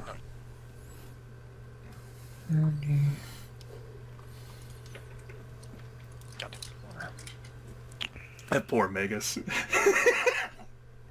Just wanted to throw around lightning damage like all the cool kids. I'll move over here with my sword. I can threaten her too. You sure can. She is. Just leave. Lay down. and She's like, surrender. I'm trying to leave. Why won't you let me leave? Meanwhile, the half-orcs and gnolls, fight, fight, fight, fight, fight. Which, by the way, fleeing is not an option from this battle. Attempting to flee would put you guys in the horde of that. And they would be more than happy to educate you on the wonders of what you did to their, not friends, Compatriots. yes, brothers in He's arms. freed up a lot of new positions for them Yes. to advance into. Unfortunately, They're these job guys creators. are not that really intelligent to understand your job creation. Jasmine, you're up. Okay. I'm not going to aim, I think, because I have hit staggered now, so I think I'm going to spend my my swift action recovery for this battle, Okay. because tough as iron. Yep, I understand. This is fighter power at work, everyone. Might want How's to end that giant soon. Recovery. I can't even see my button for it. I'm gonna roll. I'll just roll it. I can't be asked. I see it. You want me to press it for you? There. Yeah, alright. A very strong recovery indeed. Jasmine is fueled by... You know, damn it, she's defended this place before. This is her home. Well, I mean... Yeah, she's vowed she would take this back one day. She's not turning back now. Some blade that some mage put at her is not going to be enough. Of which, that mage is running. I think I could deal with her. She's probably just gonna try to run and then, like, yeah. I mean, there is a chance she disengages the lightning bolts. Well, could we maybe focus on the people who are actively trying to kill us rather than I'm chasing thinking after the you could ones try running away? Maybe kill the giant and engage the shadow gnome. To be fair, the Magus does look like she wants to run, but there's also this massive horde that'd probably rip her apart, too. You can try to kill her. I think. It looks like the only way to run is, like, going towards the keep, and she went in the opposite direction. Unlike the Frost Giant. Because intelligent, yes. Yes. Well, I mean, the Magus is probably intelligent, too, just panicked. That does manage to miss only just. And unfortunately, I could not aim because I did quick action recovery, so it's just my level of miss damage. Okay. She takes your level's worth of miss damage, and she's still staggered, as it turns out. How about that? No lightning bolts. It's a But that move, was standard, actually- quick. That was an actual even, I just realised, actually, though. Yes. Because that's a thing. So, let's actually, through hero skill, increasing the bonus to hit by 4. Okay, well, we go ahead But and it deals give half her damage. the 6 back, because with a +4, that does manage to hit. Having Half the damage. damage, she does look far more wounded than the miss normally did. Yes. And now she's sort of like wheeling around because there's 2 people on her. And I still have threatening ray on her. Yes. Snarling, get the wizard. She, she looks a little, remorseful. Anything else, Dark? I have used every action I have. I got nothing. Okay, Geráck, it is your turn. Alright, so the giant, I guess? Yeah, the giant probably. Yeah, I'd say so. Like, Yeah, I can challenge him, Dude. I guess. Yeah. If I hit him. It's him or the like Shadowcaster gnome, but Yeah, can I actually damage him though? you probably can. It's just like probably roll above like I don't know something to actually do it. I think we want Aurelia on that guy if possible. Yeah, okay. So I will try to smite evil this giant over here. Okay. Oh, that's a nice damage roll there. It sure is. It's 1 below Something maximum. to hit. That's one of your dailies. Yep. Do it. That does manage to hit. Alright, good. A lot of You damage. are challenged. Fine. Okay.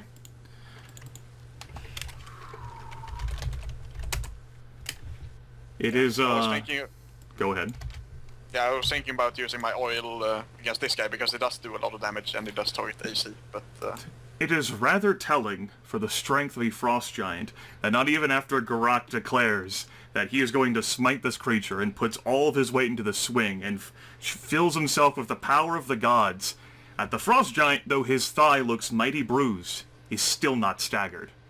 And the regretful look that he was giving towards Aurelia now goes into like a severe frown as he looks down and bellows, "It is you who should drop your weapons before Gunnar appears. He would not take kindly to you killing one of his nephews." yes, we'll just knock you out then. Well, he doesn't have a response for that. Anything else on your turn? Yeah, I'm thinking about using my oil, but we might need it later. Okay. So I'm not gonna do that. Okay. The Shadowcaster looks around. We'll go ahead and take a quick action to pop Aurelia. Yes, pop Aurelia. For 10 automatic force damage. Doesn't target a defense, just goes straight through. Ow. Okay. Like so much better than my magic missile. Yes. And then for his standard action, he is going to use his Umbral Mist again. All right. Gather up, everyone. This is for you. This goes against Aurelia. And that doesn't even hit her, so we get the 3 points of damage. 3 I'll points of take it. damage, yep. This goes against Geráck.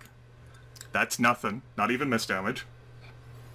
This goes against Dwohurim for 14 points. And this goes against Jasmine for 14 points. He looks over at Aurelia and frowns and says, You need to stay still, just for a few seconds. Why don't you come over here? Maybe I should. and unlike... Burn him. Perhaps it's him being unhinged or insanity, or perhaps since Aurelia knows, the Shadowcaster actually does know what he's doing. Spellfist looks around. She's pretty devoted to Aurelia, though.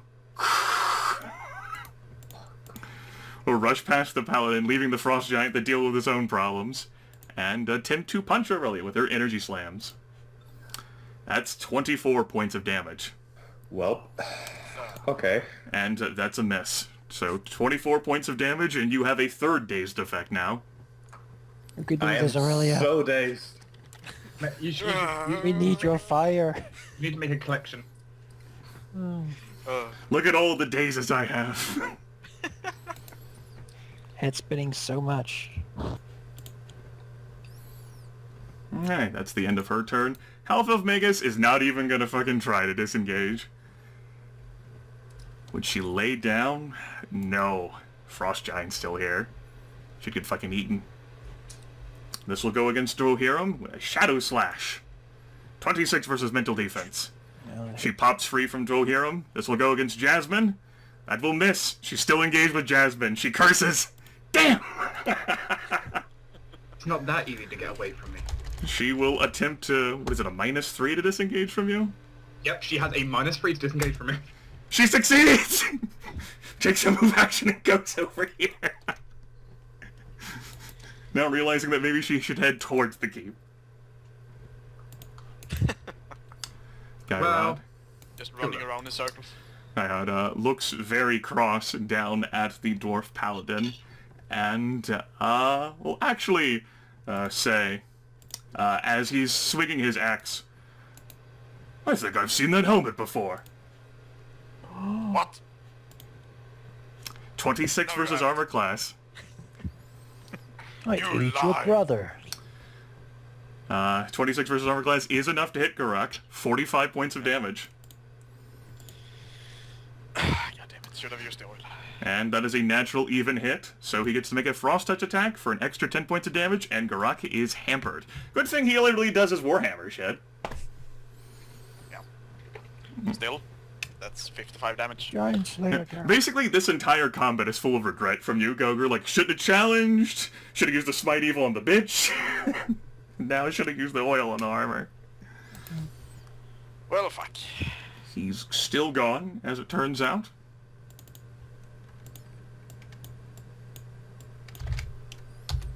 Let's just go ahead and remove him from the result entirely. The escalation die does go up to 2. Finally. Yay! Aurelia.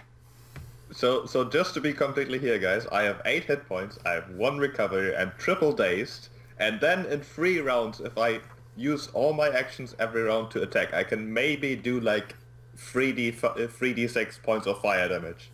We're I'm not sure if counting Oh, on you. You're only fire we have. I have 8. Oh, But you should probably heal again.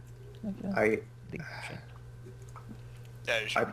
probably should. Yeah, I'll shouldn't. try to... If I don't attack though, I can't use fire damage. Well, Yeah, but you... having your because tank you're gonna Well, go down is at anyways. least something. God will say that it's better for you to heal now than to do your opening.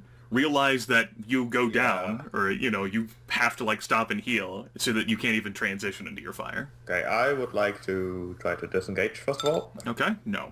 Jesus Christ, that's a 3. Alright, then I'll use my last potion, I suppose. Okay. Think of the money. That does not provoke. The spellfish stands there angrily sneering at you and your reliance on liquids, while secretly being jealous that she doesn't have a potion of healing. Oh, great. I get 23... Oh, I would like more hit points. Man, if these fuckers take us and get like all the potions and shit we have, that'd be the worst. Let me just use... Let's not have that happen. All our magic items lost. Yeah, and just so it Gonna take wasn't my helmet. just so it wasn't clear from a metagame perspective, because the giants, like one of them did call out the one who ran, they are not aiming to kill you here, but fleeing with the horde of half orcs and gnolls and ogres that you attracted. You'd have to build a reason how you'd able to do that. I fucked up that sentence. Point being, you running would also have to run from the bandit army that's followed behind you. Well, either way, that's going to be the end of my turn. Go ahead and save against your 3 dazed. I did. Oh, I feel you like we're in a did. Colosseum. Oh, you still have 1. I still have a daze, yes. I'm probably going to get more in a moment here. Spellfist just hangs out and chills, dying. Don't hear him. Well, I mean, I really want to get that Magus, so... No, no, no, no. No, no, no, no. No, no, no, no, no, no, no, no, no. That should not die, so I suppose I should spend my cure wounds on getting a free recovery. Okay. No. There you go. Put your body back. Put your body back together. He mends himself, stealing himself to jump into the fray once more and go for this thing. No, no, no, no. No, no, no, no, no. I was leaving. I was headed back for the keep. Sure. Joke. That definitely does hit. It's not enough to finish off the Magus. Oh, slash. But damn it, she doesn't look even more panicked now. You know, I don't want that jumping lightning bolt to happen. That's really what I'm doing right now. That's right. That's where all of your recoveries went. That is exactly it. And Dwohurim knows how dangerous lightning is. He's seen it. He's used it. Yeah. He'll also mentally sort of ask Hexenblade if it remembers that ritual that Leon had once. That, something about power from the Lich King. Hexenblade says that that wasn't a scroll that Leon had. And Fuck, damn Hexenblade it. doesn't know. Unless you have, unless you, still have, Leon's... I mean, I presume that you did loot him, because you took, Hexenblade, so you might have it. I might have it. Yeah. We do. In that case, yeah. You'd have the scroll that gives you folks a heal up early. You would need several minutes to use it, though, in a more controlled environment. We need to kill these guys and then... Hide. Well, If we don't get a full heal up after this battle, we kind of need to use that. If we want to push and forward. I'm sure Hexenblade would love it. Hexenblade doesn't share its opinion on it. Anything else in your turn, Goger? No, I don't. I have moved, I have attacked, and I have quick action, so... I don't Okay. want... Jasmine, you're up.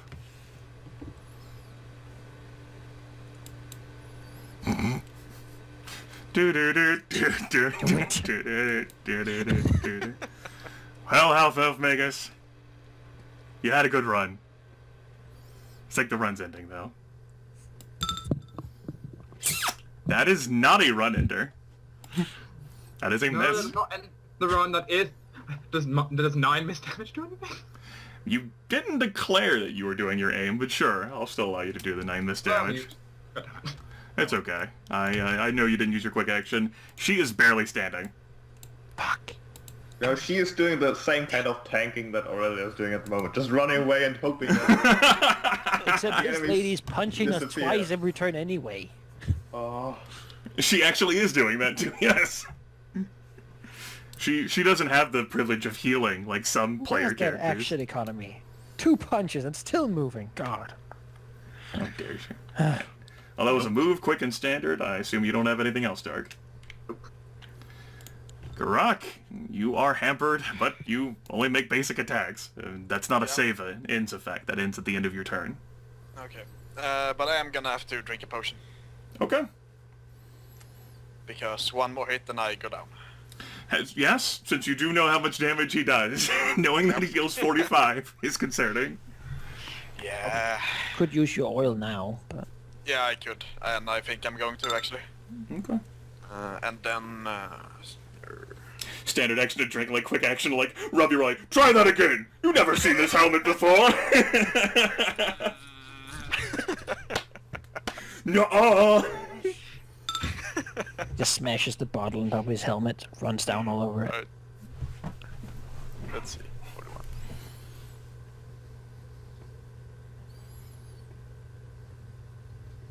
No. Alright, as you're doing all of that, he takes the opportunity to ask you, are you part of the Zold family by chance?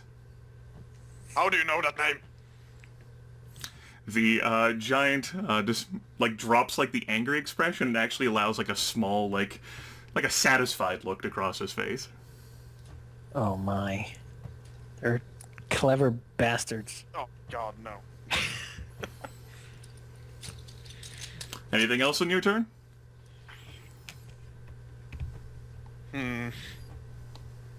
Be a bit concerned and incredibly angry at the giant. Okay.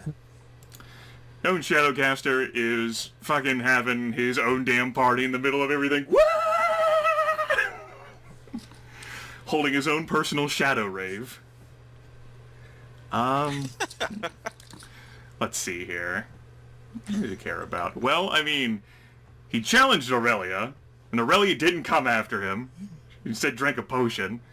Gnome Shadowcaster doesn't have potion. He has potion in Vayne. Quick action to fling a magic missile at Aurelia. Could you stop, please? I know. It's 3 damage. Yes, speaking of 3 damage, that's where we're going. Umbral Mist going against Aurelia first. Yep, 3 damage. Oh. This is against Geráck. That will hit for 14. Bastard. This is against Dwohurim. And is miss, so 7 points of damage. And then this is against Jasmine. That's no damage. Geráck, you are no longer hampered because your turn ended.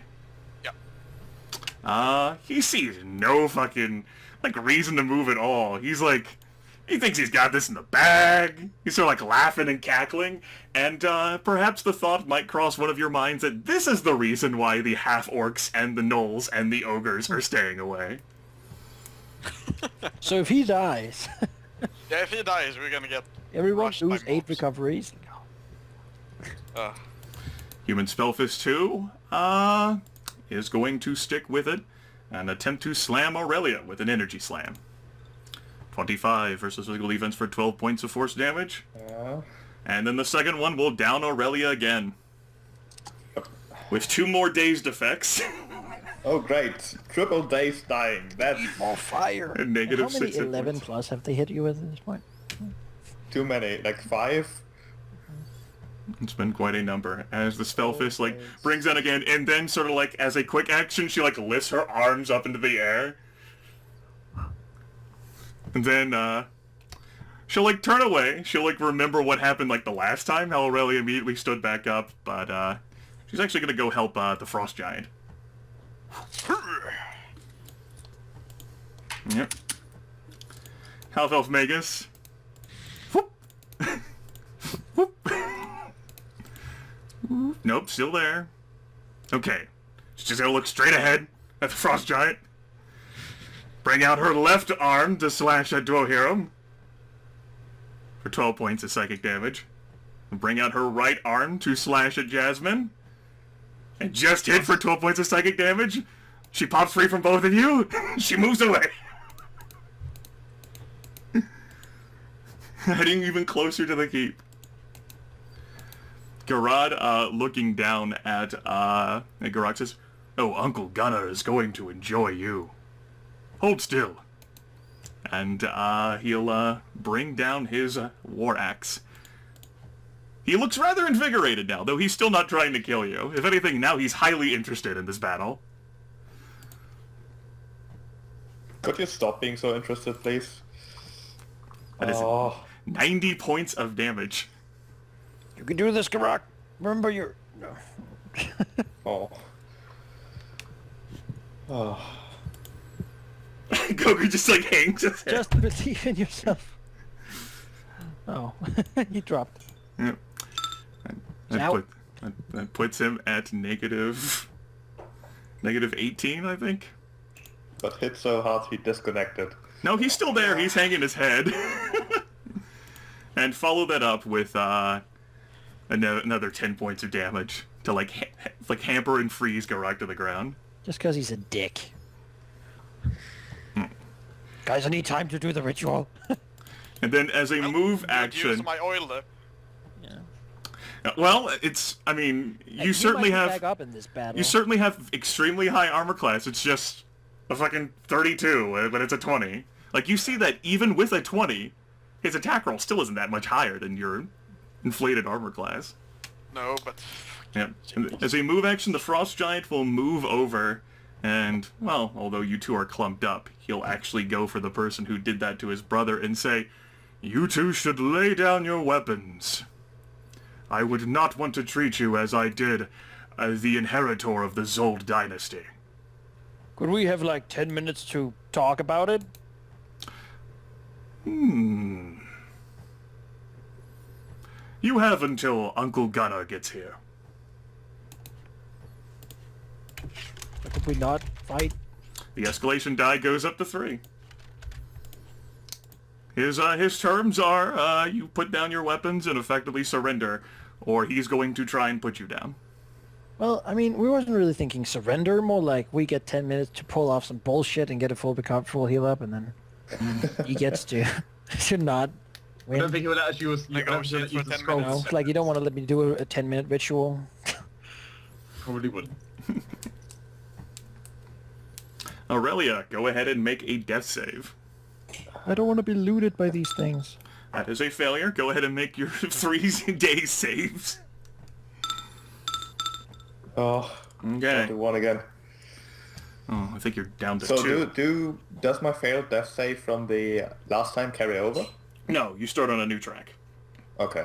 Each instant should go down. I learnt this all the times I did. Yep. Human Spellfist still laying there dying. Human Spellfist 2 doesn't really care. Dwohurim, you have been engaged by the Frost Giant. Congratulations! Thank you. Never thought this day would come. Oh god. Well, I mean, that's the thing that happened. Maybe I could not be engaged, but that's not... Yeah. You can move away. I'll go over here. That's The Magus is like screaming, "No!" So Just close! die, damn it. She had 2 hit points. She is dead. Jasmine, take the giant.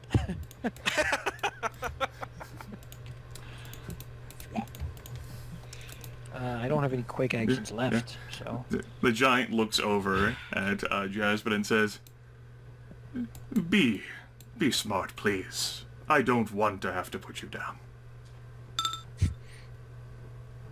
It would, I would say it would take a standard action to force feed that to someone. So you'd have to move up next to them, and then a standard action to pull it out of your backpack and pour it down someone's gullet. That seems very worth it, in a way. Because I think Geráck needs to get on his feet. Jasmine, it's your turn. Hello, Mr. Giant. Goodbye, Mr. Giant. He sort of like lets out like a regretful sigh. Also, what was it? Minus something? Minus 8? It doesn't. It's not gonna matter. Reset you anyway. Oh, right. As I'm going to pull out my champion tier healing potion. You're at minus 28, but this would reset you to 0 and then increase your hit points. Right? Nice. Okay, so go ahead and spend your final recovery and then add 2d8. Yep. Because, let's see, remove one of my free potions.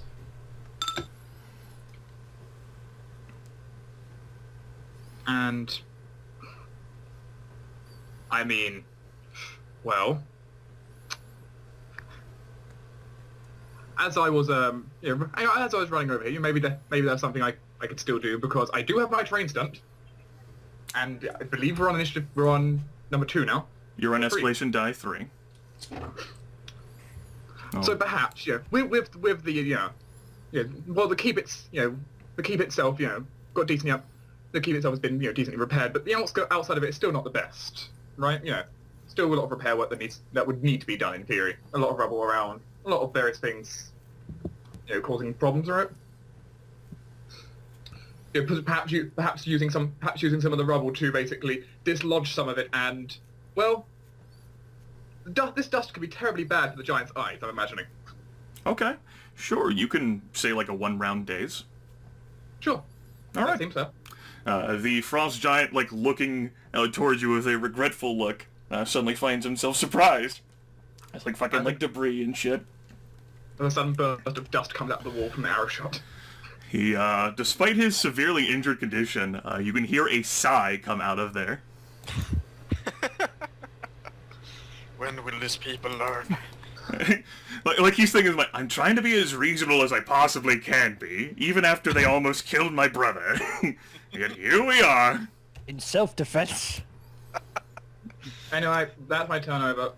Geráck, you are conscious but prone. You will need a move action to stand. Standing does not provoke. Alright. So I won't be able to hit the giant this turn then? No. Alright, let's just stand up and hit the spellfist then. Your challenge would be gone, so you won't take the Yeah. -4 penalty. Yep. Turns out he won the challenge. He did, sadly. Perhaps, I'm not dead, though. perhaps putting him in the ice bucket challenge was a terrible idea, given he's a frost giant. Okay. That definitely does manage to hit the spellfist. And does not stagger her, but she blinks in surprise as the paladin stands up. And she basically sees I've seen this shit before. And he looks back at Aurelia. Not done yet. Remember your dwarf, Geráck? The dazed frost giant sighs again. That was a move in standard. Anything you have for a quick, Geráck? I don't think I do. Okay. No, I don't. Gnome Shadowcaster.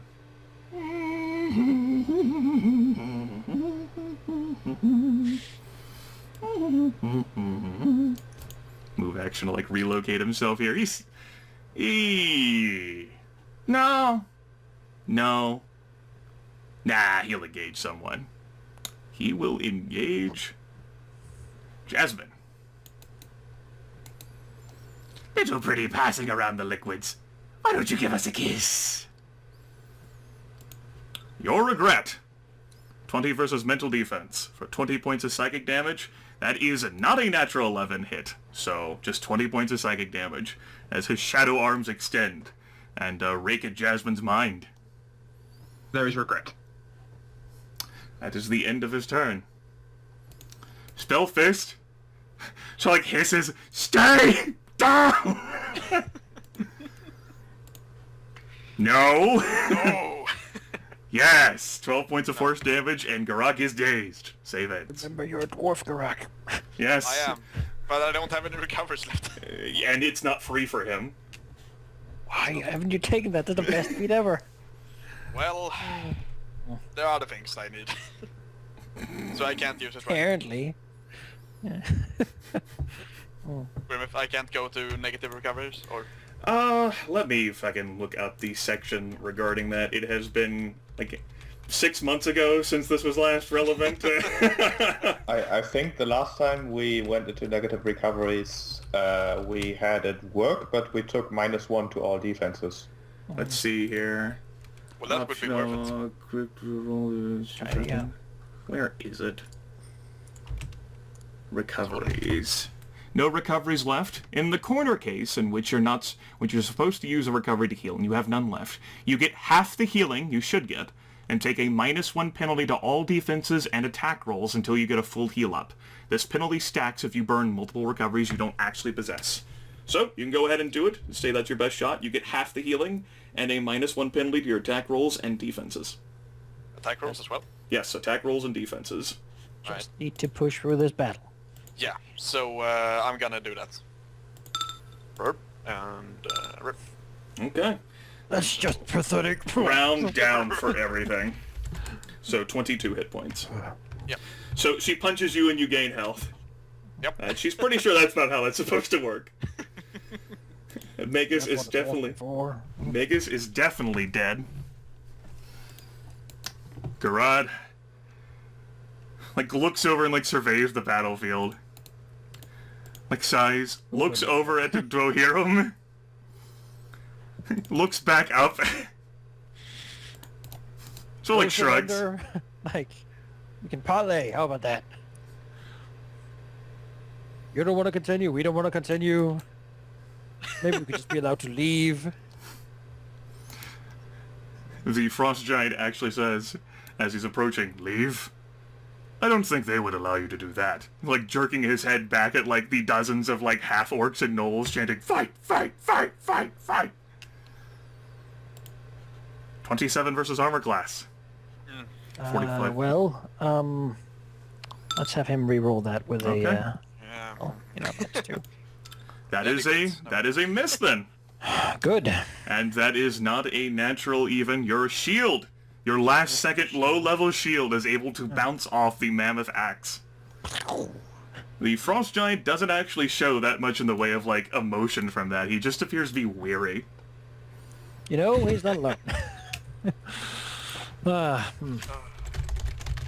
escalation die increases to 4, and there is loud thudding coming from the keep. Oh shit. Aurelia. There's also lightning coming from there. It's number 2. All right. Wait, there is lightning. Ha! And he hits you and flick with your weapon, deal an extra 2d10 lightning damage. All right.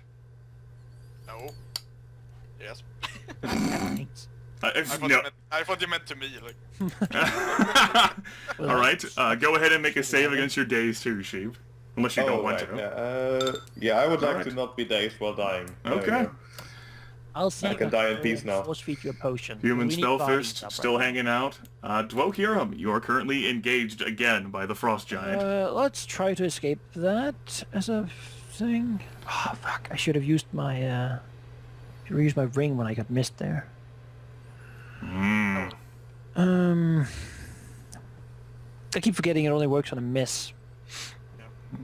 Let's see here, but I'll try to disengage anyway. That is a failure. Your move action is gone. Well, I mean that's not great, but he attacked me, so he can't really expect me not to attack him back. Sure. How it works. He's a fucking giant. He is a giant. That does hit the giant. Pretty shit damage though, but you really would have liked to move away from him, but lash out and cut his foot. I don't know. Yes, you managed to slice his ankle. Kneecap. Down here, the great sword, He snorts. Blood is drawn for your hit, and also just does not appear to have done that much. He's still unstaggered, despite the beating that he has taken so far in this combat. Anything else? I don't know if anything else I have. Just again, tell him that we could just go and stand each other's corner, talk a little bit instead of this. We don't have to kill each other. Your opportunity to barter here ended the moment that you decided to visit Uncle Gunnar's home. Jasmine, you have been engaged by a gnome shadowcaster who is, up to this point, has not really even been targeted at all, and is just going, well... We need to get Aurelia up, don't we? Yeah, we do. If you don't, I'm going to. Do you have a reliable way of doing it? Healing potion. I would have you heal yourself, Jasmine. Actually, if you have a potion, because that gnome is gonna shoot you for 10 and then do a mental defense thing for 14. It's true. The first thing I think I'm going to do is, as a quick action, I'm going to use my daily quick action recovery. Okay. That's a good move. as I get to rally a second time for free in the battle as a quick action. All right. Fighter power. Just the overwhelming determination. I will not abandon my family's honor. Once again be defeated here. What's honor in the way of a kiss? Come on, I can spare you. I can shield you from all these hateful giants. Come on. It's a pretty good offer. Like, if you can kiss him and he'll join us, I'll take that any day. Apparently he was distracting enough. Dwohurim shouts, I'll kiss you, come over here. Just marry him, Jasmine, come on! Apparently he was distracting enough to make my recovery really bad. Yes. Tanks your 6d10 recovery there. That is absolutely terrible. It's like well, a 2 on every die. I think you're going to have to do it. In that case, Geráck, because I think I might have to drink a potion. Yeah. Do it. I guess I'm going to drink another one of my potions. Oh, come on. Don't be like that. Share. Come on. And He then stares at you with his unnerving eyes. as I will drink a potion. That is better. You're no fun. It gets me up to, what, 46 plus 37, 83. I think that takes you, like, to 83? Yep. Almost max. Almost max. Which my max is not that high, but... I wish I had hit points. And now, because I don't particularly want to be targeting my mental defense, I'm not... I mean, should I just let him keep stabbing? No, don't want him to. His mist thing targets PD, not MD. Yes, but his like blades he's using against me targets MD. Yes, Oh, that's the okay. Your Regret attack targets mental defense. So I'm going to try disengaging. Okay.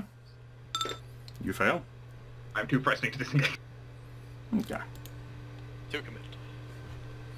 My turn is over. Geráck. Yep. Let's try to disengage. Okay. You succeed. Where's Tempus, damn it? What? He asked where Tempus was. Where's Tempus? Yeah. Damn cubist. And go over here and force feed a potion to Aurelia. See here. You should also make a save against the dazed effect that you would have, because you did get a daze effect. Oh, And we were just too busy focusing on is that your best shot. Yep. Alright. Okay, Yep. a potion you say. Yeah, a So, champion tier healing potion. plus 2d6, and half Great. of that. Now I scrolled up and now my chat's not auto-scrolling. There we go. Yep, 19 hit points, -1 to all of your attack rolls and defenses. Yeah, D8. It'd be d8s. You should roll a d8 for that healing potion, cheap. Unless you want to keep your 11 Oh. that you rolled. I would like to get more than that. Well, you Watch might me roll not. less. There we go. Yep. Fuck's sake. So that would be 36, so 18. Yes. Okay, -1 here. Okay. That's one. And Aurelia Okay. is up, of course, but not prone. She's just conscious again. Yep. And I Yeah. can't do much else. Okay. No Shadowcaster! Ah! Looks over at Jasmine. He's a rather random guy. He's not that committed. He doesn't actually want to commit to a relationship. He'll disengage from Jasmine. Yeah, okay. Disengages from Jasmine, and he looks over. Oh, you again. Looking over at Aurelia. Boop! God damn it! 10 points of damage to Aurelia.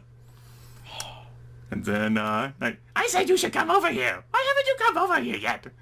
as he goes into Umbral Mist Frenzy. Dwohurim will actually be out of the range of this. I wouldn't consider him to be in the group. This will be against Jasmine, which is enough to hit for 14 damage. This is against Geráck. That's 28 points of force damage on Geráck. And then this is against Aurelia. That is a miss for 3 points of damage. This goddamn combat. The Shadowcaster, completely unscratched, ends his turn. Spellfist looks around. I just put her down. She'll charge for Aurelia, but I'm pretty sure Geráck's gonna intercept. Yeah. Oh. There you go. And she'll attempt to punch Geráck. Go. That's a no. Good. That is a yes. Yeah. That is a natural 11, so Geráck is dazed again. Good. 12 points of damage. Lovely. That's the end of her turn. Half-Elf Magus is still dead. Could we just, like, maybe we'll put down our weapons, but you won't take... Oh. That is a miss as the War Axe goes, like, sailing over Dwohurim's head. Aside. And that is 10 points of cold damage, and Dwohurim is hampered till the end of his next turn. Sure. But that actually counts as being hit by an attack, right? So, Yes. So... he will seem very tough, if nothing else, to impress this damn giant that he can keep doing this shit. Because, you know. And rather than rolling for the escalation die, that goes down to 0. I suggest you listen to my nephew and consider putting down your weapons. As from the archway of the keep comes clanking, well, the frost giants, if we're gonna go with like a hierarchy, like the ogres and the trolls stand at like shoulder height, like the hill giant. And the hill giants stand at like the shoulder height of like the frost giants. These frost giants would stand at the shoulder height of this man, a incredibly well-armored creature, most certainly mithril. This is certainly custom-made armor, fully tailored for a mammoth body. In general, fire giants tend to be the ones who are decorated so fully in armor, but he most assuredly is not a fire giant. It is impossible to see anything of this man, so firmly covered he is in plate, including his head, which has a well-decorated and ornamented helmet upon it. The horns marked with all manners of trophies. Quickly catching up with him and scampering by his side is an aura of someone with whom you do have some familiarity. This time armored, sorcerer cleric, a disgraced wedding planner, who is looking up and saying, "That's them! They're the ones I paid you for!" He is wearing, in addition to his light armor, a green pendant that glows softly around his neck. And he most certainly is radiating an aura which would strike the entire battlefield. A crisis of faith. Anyone nearby him with 100 hit points or fewer takes a -5 penalty to their mental defense, and missing on an attack roll will give you 10 points of holy damage. Following behind as well is the other frost giant who got away, only he is no longer staggered. So, I'd like to claim that Dwohurim sheathed his blade, stepping back from the giant, sort of bowing his head, acknowledging his victory, but not like throwing himself flat on the ground or whatever. Right. If it's not directly. He's trying to do this in an honorable Yes. way. The opponents seem willing enough to give you the opportunity to end this combat. Although the combat will still technically go on, you most certainly are not getting a quick rest. What should we do? Should we try to run or just... We can't run. You cannot We flee. can't run. Fleeing Let's- would put you into the mob of half-orcs and gnolls, unless you can think of some sort of creative means by which you can blast through dozens of mooks again on your way down in your condition. Fleeing is not an option. Geráck uses his shoes to get extra momentum and just rushes them with the shield and bulldozes his way through. I mean, that may be good for you. Clearing a path for the rest of you. I could fly, but only in combat. It only lasts for a round. So, for now, Dwohurim is sheathing Hexen blade and stepping back, sort of in like the samurai position. Whatever, if he knows like of a way that giants generally sort of acknowledge each other's superiority, he'll do that. Okay. Not one that's normally like sort of like the standard, but your gestures would certainly be interpreted as what you're doing. Yeah. Whatever honorable warrior thing. PC option here. You guys can choose to surrender. They are not aiming directly to kill you, but they will be winning this combat. One way or another. Dwohurim is basically he'll tell the others, stand down, we can talk, because we should here seek out Sir Mathis, or whatever he prefers to be called.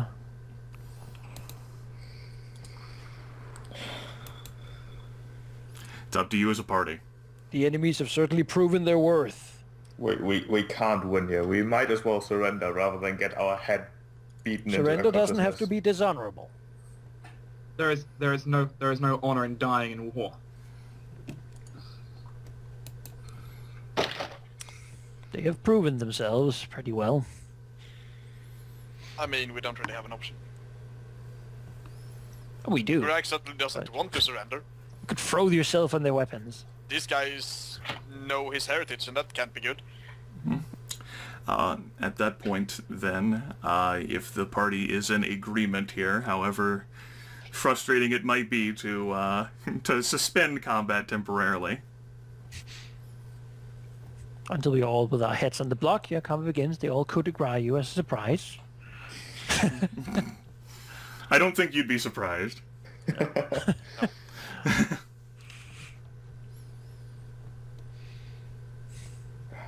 Yeah, I see no other option. That's just...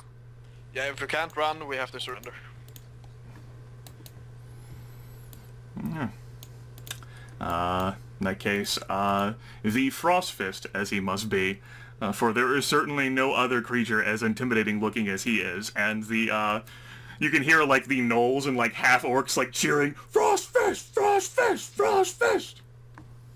Sounds a little forced, but they're still into it. Of course they are.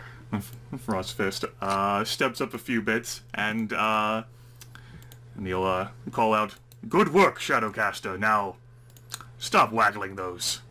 And he like looks back and says, "Oh, yes, of course. Frost Fist, yes." Like the shadows sort of like dissipate and coil back up into his body. All right now. And he barks over, "Nephew, get away from them." I was back. like trying to step back a little. I was like, no. And you there, young dwarf, don't go too far away. How about you get over here? I want to make sure all of you are gathered together. It's hard for me to see in this damn helmet. I'm not. There. Zeke will like look away, like the nephew will like step back. Zeke will actually begin healing the frost giant. He calls back, "Uncle, that one there." He points over, and the Frost Fist looks over at Geráck and says, "Ah, how about that? Never thought so far away from the Frost Range I would see a member of the Zold family. My greetings to you. Which one are you?" What do you know of the Zold family? You know it's rude to answer a question with a question, right? I'm gonna try that again. Which one are you? My name is Geráck. Oh, welcome, Geráck, to my... Like, looks around. I wouldn't really call it a home. In fact, why am I here again? And, like, when like, the nephew's, like, leans over and whispers, "Oh, right, we're here for the money. Right, the money. And how much money was that?" Like, looks back at, like, Zeke. Zeke mouths something. "Yes, right, that much money." The armor ripples. "Well, nothing against you, weren't there supposed to be... Clear Seer did say there was 5, right?" "Yes, Uncle." He, like, bellows out to, like, the army, like, sort of like, "Any of you see, like, a 5th one?" Like, the half-orcs and, like, gnolls, like, look at each other. None of them answer. "All right." He is currently not with us. Ah! He is a bit elusive, as it turns out. We don't really... Well... He Alright. has a... All right, a surprise. I do like surprises. Well, if he ever feels like appearing, you feel free to show yourself at any point in time. A member of the Zold family. Yeah. The metal boots are like taps. Well, the ancient tradition of my people, I welcome you, all the same. Zolds. Well, as for what I know about your family, quite a great deal. It was one of your ancestors, I forget the names, but did a great job challenging one of my ancestors, supposedly back in the 12th Age. It was a good fight. They both fought to a stalemate, a draw. They both withdrew. Exchanged That's gifts. what I heard. Oh?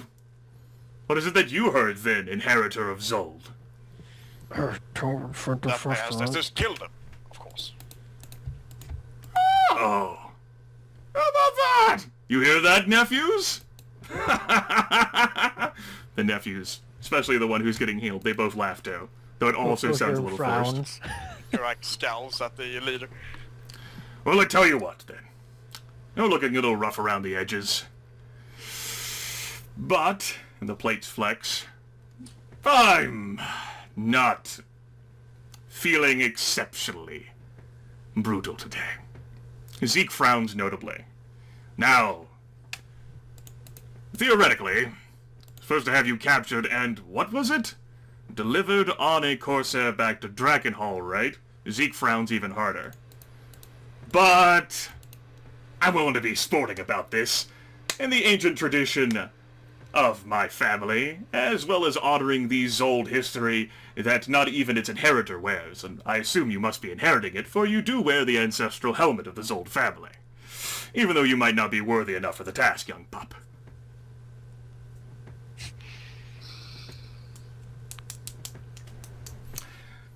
But, perhaps we can come to... I do like challenges. I'll give you a test. A test. One test. One opportunity to, yeah, it might as well be you. He, looks over at Jasmine and shakes his head back to Geráck. Might as well be you indeed. Let's see how strong the Zold lineage still holds up, even after all these years, and whether you're actually worthy of my time, or whether I should ship you off in one of my Corsairs to Dragonhall. That's where you wanted them, right?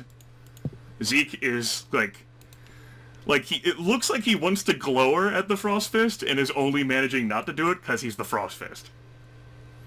So sort of trying to keep a reverent attitude, sort of like how you folks are. Okay. Now, don't be shy. And pick up your warhammer. And walk over here. He sort of points sort of nebulously in front of him. Geráck walks forward then. Now, I'll look at you.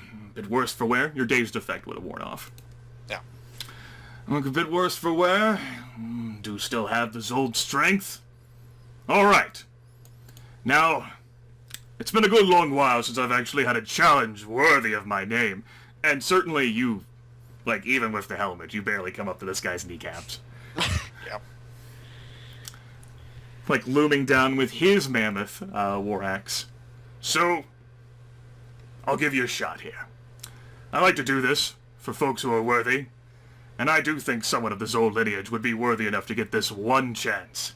And perhaps have become a bit, hubristic in my age, huh? There's forced laughter again from the nephews, and then, from the crowd watching. They don't really know what the word means. The half-orcs and gnolls, and even ogres and trolls who are watching, yeah, haha. Let's just laugh at them. Or laugh with them. Yeah. Mild applause from the crowd of, people watching. They don't want to offend him. Of course. And certainly looking at him, you do feel the ancient cold radiating from his body, and it is severely difficult to find a crevice. Thankfully, you do have a warhammer, which focuses on not finding crevices, but bludgeoning through it. But this armor is exceptionally well made. Yeah. Like this, a gift, huh? This actually, as it turns out, was a gift from your ancestor to mine. I bear it as the inheritor of my family's legacy. What do you think about that? I find that very hard to believe indeed. Of course. Does the armor appear to be of dwarven make? As you take a look at it, it does. Well, some dwarves made it for him, and I don't think the evil, what are they called, the evil dwarves do that sort of thing, so...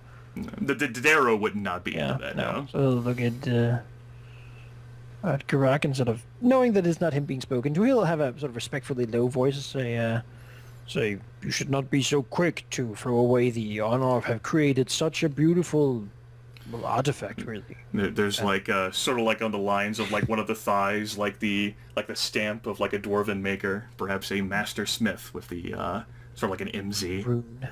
Yeah, the rune there. Geráck sort of looks back at Dwohurim. I won't. All right then. Well, I tell you what. Let's see whether Zold lineage can actually crack this beautiful heirloom piece.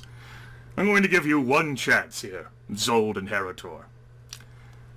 Going to give you one chance to actually do something to me through this armor and hurt me. I have not been hurt in so very long.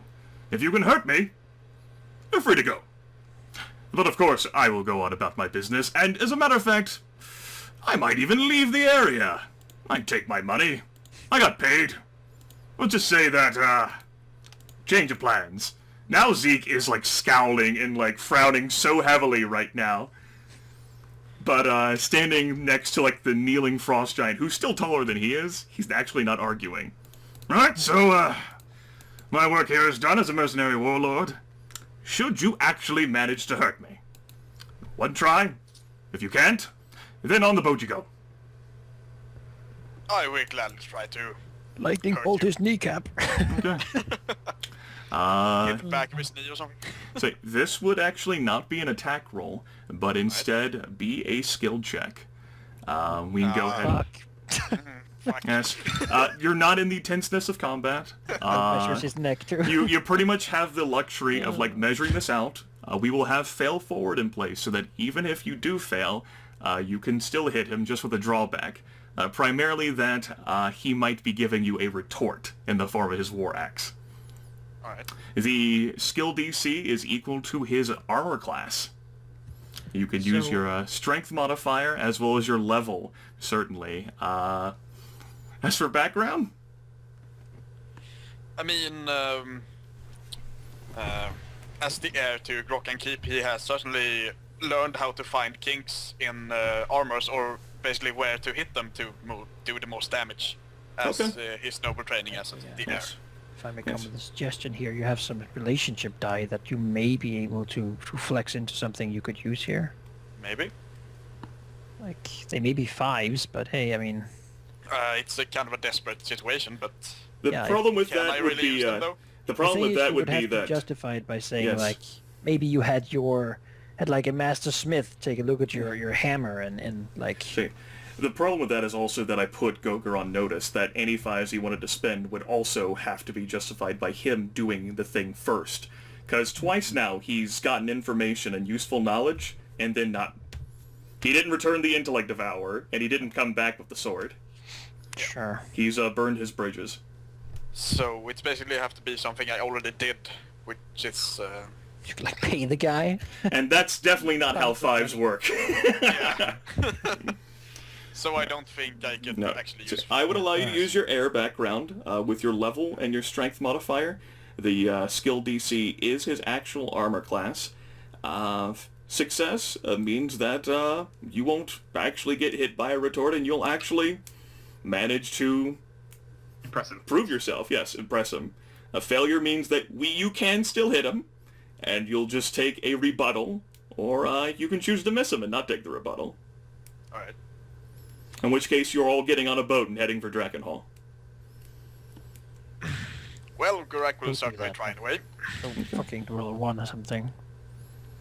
No. least It's I'm a not plus, doing it's gonna be a plus 15, so I have a decent chance here. That's like a 50-50. No, that's actually probably worse than a 50-50.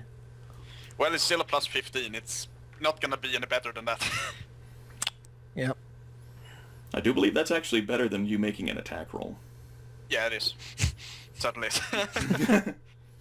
So I think I know the terror of the skill challenge here. I know that's why Sheep went no, but Sopping into her hands. I actually have better chances with this, but... yes, it's because you're actually able to take the time and aim yourself for a proper strike. He's, you're actually able to like stand I properly. can feel my heart rate going up here. Dwohurim is like readying himself for when this fails and the order is given to them to be taken. He knows what he's going to be doing immediately. Okay. Yeah. He's But ready. Geráck will raise his hammer and basically bring it down as hard as he can on the giant's knee. Okay. All right. That's not gonna be enough.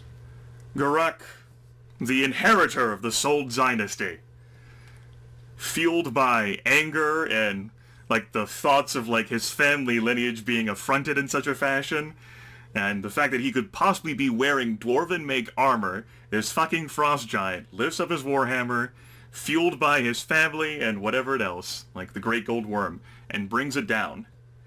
But if this armor is not made by the dwarves, it actually is exceptionally well made, in that the Frostfist does have a great deal of maneuverability that he did not initially display. The Frost Giant's body blurs a little bit as he quickly pulls his leg back, forcing Geráck into a difficult, tenuous situation. That was repetitive, especially as the War Axe comes down. Geráck will either have to overcommit in order to ensure that he lands a hit, and it probably won't deal any damage, just a glancing blow, but would certainly qualify for the objective here, this challenge. In return, however, Geráck's going to take it bad. This guy's going to get a free critical hit. Alternatively, Kill me. You, in the process of overcommitting, Geráck could choose not to do that, and instead devote like the rest of his time to dodge, and he won't get hit. But he won't hit either. But he will not hit either. Yeah. I mean, this guy is gonna do a lot of damage. Probably like 100 even more. It's probably gonna kill me. What's your half health? That's 72. Yeah, 72. yeah. So you have about 100. You have 109. Yeah, and I think he's gonna do more than that. I mean, the smaller giants, I almost said, they did 90 on a critical. They did Yeah, 90 exactly. on a critical. So he's probably gonna have like 60 damage on a normal hit. I Which think. means that you would die. Yeah. He is not looking to kill you. Maybe, but if you take a critical hit, he might not be able to control it. If he Not does looking to actually... kill you, but he will plant that axe in your forehead. You know, if you overcommit, he's only so skilled of a warrior. He can't control it. He's getting paid, at least according to what he said, to like deliver you to Dragonhall.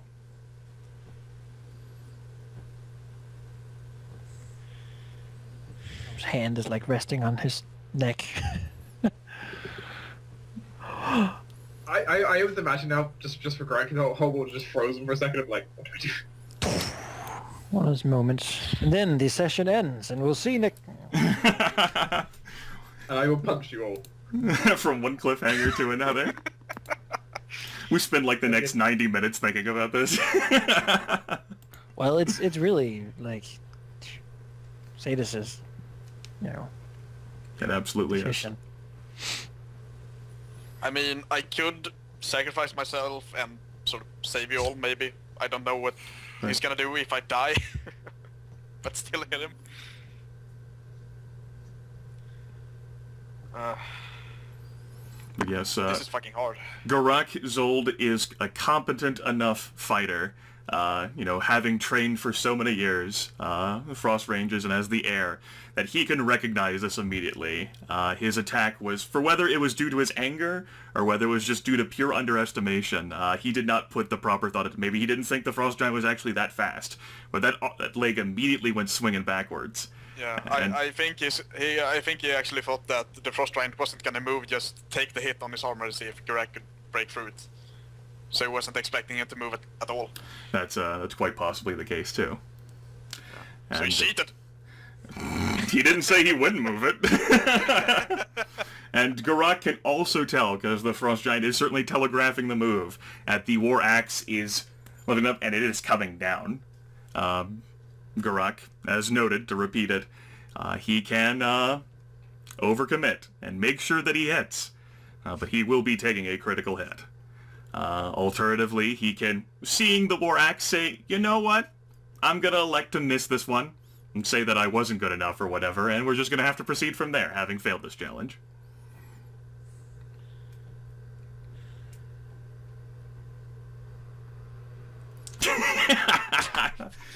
You guys want to go and like take a break? Like, I'll go get something to drink. We'll take like a few minutes to allow Sadis to Sure.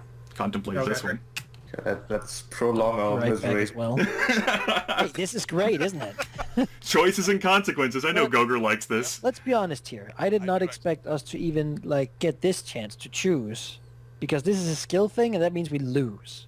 Like pretty flat out. That's the whole like, if the hundreds ones have been white, we don't find a black one. You know, that's kind of it here. Like, 100 lost skill challenges, we won't win one. Nope. Well, maybe. We'll see. I'll be right back. I think it actually would be easier to hit him because I could use a Smite Evil then. So I would have an additional +2, I think, for that. But that probably wouldn't have been enough to hit him anyway. Probably has an armor class of 28, maybe. Oh god. What do?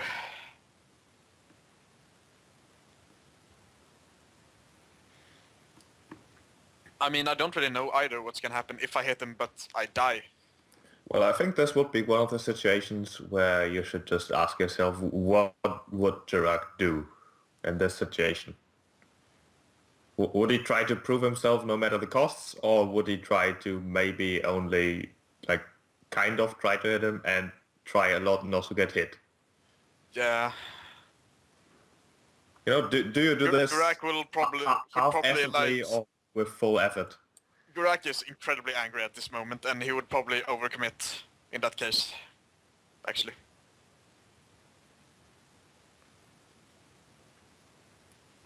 Fueled and a bit blinded by his anger. I'm back. Have you come to any decision? Yeah. I think for role-playing reasons I'm gonna overcommit to this. Okay. Because Geráck is just fueled by hatred and a bit blinded by it. You know, I don't know how attached you are to your how attached you are, and the fact that it's technical death. So, Yeah, I am quite attached, but I don't know. Because otherwise we're gonna lose probably all our stuff and be sent to Dragonhall. I mean, there's a limit on how much we can lose in a sense. I mean, we'll lose all of our mundane stuff, which some of us is a lot. I mean, we're gonna lose all our medical stuff as well. I mean, magic's kind of awkward. It does bind to us. Other people can't really use it. Well, they're probably still gonna take it. Like, they're not gonna let us keep it. True. It's true, but magic items have a habit of finding their way. Sure. But if Geráck loses his helmet, he's kinda broken at that point. I mean, I can certainly understand that both in and out of character, because also Jasmine has, for example, her armor, which has her family's shields all over it. Yeah.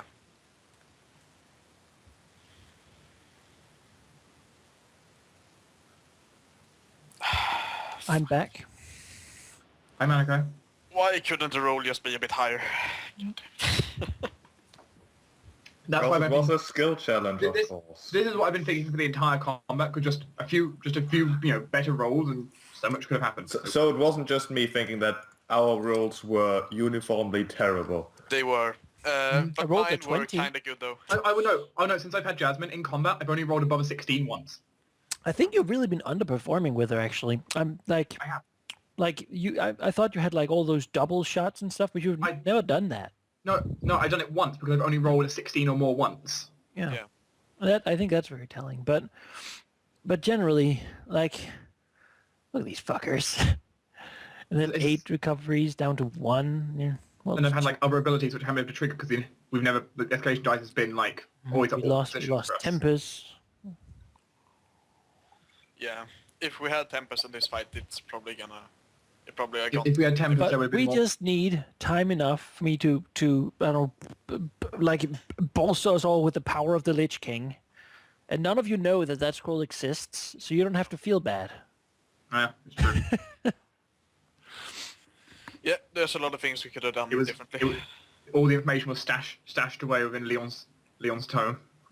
I'm the only one knowing magic anyway. Yeah, if we had used that before this fight, it's probably gonna... I didn't think about it. It's No. kind of a last resort sort of thing. Yeah, and we couldn't really have known that this fight would be this bad. But they're probably not going to be okay with me pulling it out now and being like, "Oh, deadly I mean, Lich especially King, I not in call the middle. upon your power." Like, Yeah. most things don't like that. I mean, it still would take you 10 minutes, which Yep. is longer than this brief 2 seconds. Yeah. Like, speed, scroll. Manaki, you don't have quicken spell. If there was a quicken ritual, that would be the best thing ever. I was completely overpowered, but you know, What? Once per character, you may. that would be the time, I think. Because there's once per round things. There are like once per combats. You don't have anything left to reduce damage? He reduces other people's damage, not his own so much. Well, no. I mean, I have the +2 to AC, but that doesn't really matter. No, because he's going to auto-crit you, Yeah, exactly. which is So not good. I don't have anything. I got nothing left. I got the strangling robes of the black, but nothing has ever provoked attacks of opportunity from us. No. So, not in this battle anyway. Things find other ways to remove. My ring of Dragonkin, that's not really aiding anyone right now. I have. Yeah, I don't. Beyond that, don't I have utility spells, and that's not really, I can like levitate, or... I have my belt of the city, but we're not in the city right now. I have my family armor, not really going to help. I Maybe mean, they Aurelia help could me. jump in front of the hit. No, that was not a serious I mean, suggestion. technically, but I don't see the point. I don't think she would do that. Well, maybe it's Geráck, but... And yeah, this damn giant reset the thing, so I couldn't use my bow special ability even if I wanted. Yeah, that's the one. We don't have... So many abilities don't work well when we don't get the escalation die. They depend upon it. Mm-hmm. Yeah. You have to be fired up enough and not frozen by literal cold. Also, I see God is returning. Oh, shut God up. in his blue headphones. Hello, God in your blue headphones. Yes, God has returned, lit by his wonderful light sources. And fueled by air conditioner. Oh yeah, conditioner. Yes. We reached a decision, Goger?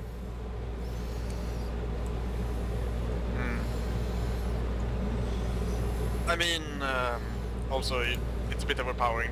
Yeah, air conditioner was really out there. Yeah. I think just for role-playing reasons, Geráck is gonna overcommit on this one. Because he's both fueled and sort of blinded by his anger. Okay.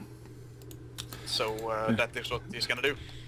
The Frost Giants look on, as does the Spellfist. He doesn't really have much invested in this. And the Gnome Shadowcasters are sort of letting out this low gasp, like the eyes are growing even wider. As Geráck, witnessing the quick speed of the Frostfist and realizing that, oh, I guess he's choosing to move after all, continues through with the reckless swing, nonetheless, as the Frostfist, as part of his quick move, is immediately bringing up and then down the War Axe. Geráck,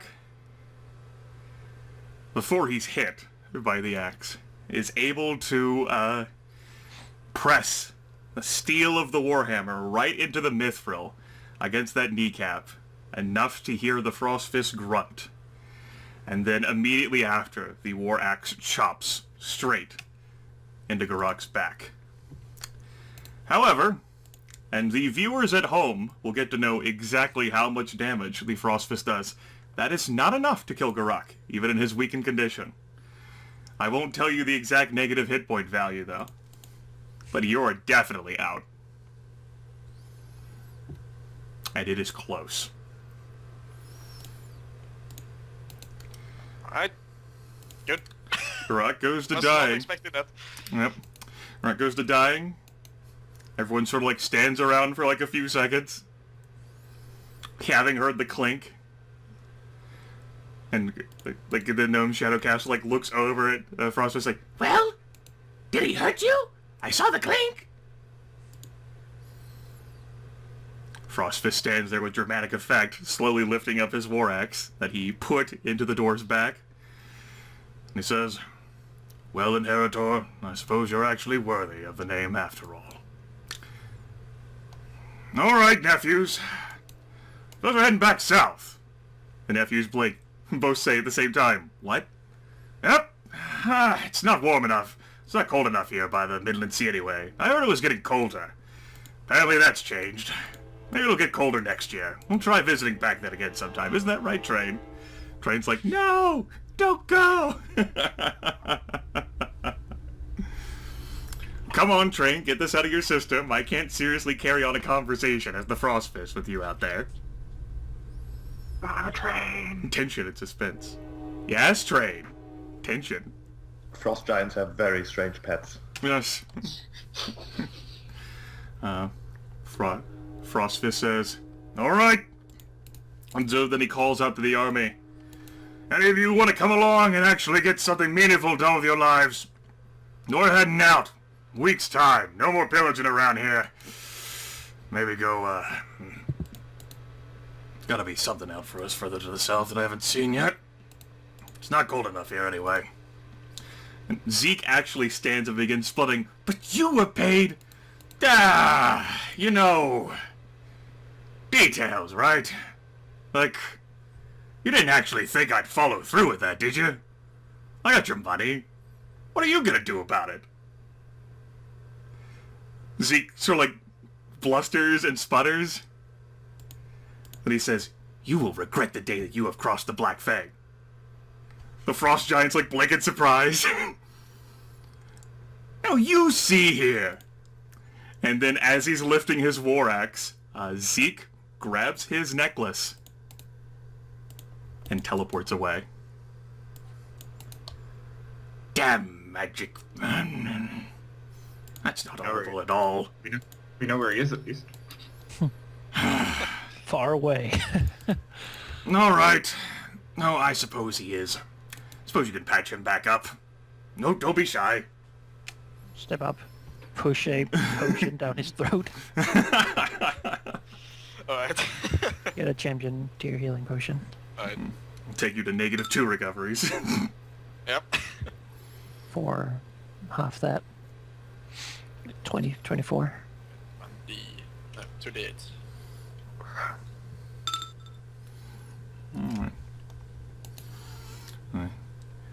Both nephews snort and say, All right, Uncle. Suppose you're right. Not cold enough here by the Midland Sea anyway. Frostfist says, Yeah, I know. It was getting colder. It warmed up here a bit. What happened? You did it. What? Says, I did. There's still like a massive gash in like Geráck's back through his plate mail that he can most certainly like if he touches like his back he can feel. I need a rest. That'll take you to 57 hit points. Excuse me, that should be halved. Yeah. So 28. at 28 hit points, and of course you're at -2 recoveries now, -2 to all of your defenses. and we'll look to the Frostfist and say, well, I did not expect you to be so... That is, interesting. I'm sure you have many interesting stories that perhaps we could share over a meal, some such. We are still not sure exactly how you came to know this Zeke Mathis, and perhaps we could exchange stories of our travels in exchange for yours. Before you go, if you have time. Frostfist so like taps his helmet and says, Well, dining conditions around here aren't worth much. Like looks back at the keep. That and I imagine the food that we have might not be anything that you'd like to eat. Well, how about I just let you go along your way? I'm not that much of a conversationalist anyway. Really, I only spared you because of the Zold. Gesturing down at Geráck. Had he not been a part of your traveling group, then I would have happily followed, as the three desired. But, you're at the Zold. Thought it'd be worth actually following up on old history. We'll meet again. Frostfist sorts to go. Actually gonna come down to where I live. You might want to bring something warmer. I will. Good. Say, tell you what. I actually know about the area. There was, normally, as a warlord, as a prospective warlord who likes to look for weakening opportunities, I of course noticed all of the wards weakening and have heard a great deal about the turmoil here. But I thought, well, some of my brethren have thought, and I do too, that the best way to attack is through the northwest. We fall along the mountains, we go into the Frost Range, but that sometimes involves having to cross through the, you know the place, the Moonwreck. Rather volatile place full of magic. Not how much care for it personally. That and, whenever scouts were sent on forays, we noticed quite a bit of undead activity in the region. It actually looked as if, they were trying to excavate something out of the dirt up there. Honestly, I think the skeletons should have what they want, but, there was quite a bit up there of them. I think even a vampire. Decided that wasn't worth it. So I walked all the way down. Well, I'd try this angle. Fortunately, it's still just too damn warm by the Midland Sea. Also, this place looks like it really isn't my style. I'd have to rebuild it and repair it. Well, the nephew say, Uncle, what about the Corsairs? They can keep them. Not my problem. Not gonna be anywhere near the sea. Bought them using the Blackfangs money. The nephews laugh again. The army is sort of like confused, like sputtering laughter too. Well, in any case, unless you actually do want to fight me, which I'm sure you will lose, and I might deliver you to Dragon Hall anyway. You should go. Then I'll leave too. Send some of your Imperial scouts or whatever. I can't control everyone here. Not everyone wants to come down south with me, but, have to find someplace better to move. Will you leave immediately? Probably not going to be able to leave for about a week. It takes a while to organize an army, you know, Dwarf. Just very well then, I suppose. Looks to the others, just we should head out. I suppose. Celia's not here, so we have no reason to stay. As far as we know, it could be anyone. Looks to the Shadowcaster. Ezekiel would not have left so easily if she was here, I believe. Shadowcaster says, "Where are we going next, Frostfist?" Frostfist says, there's gotta be some barbarian tribes down there that we can terrorize.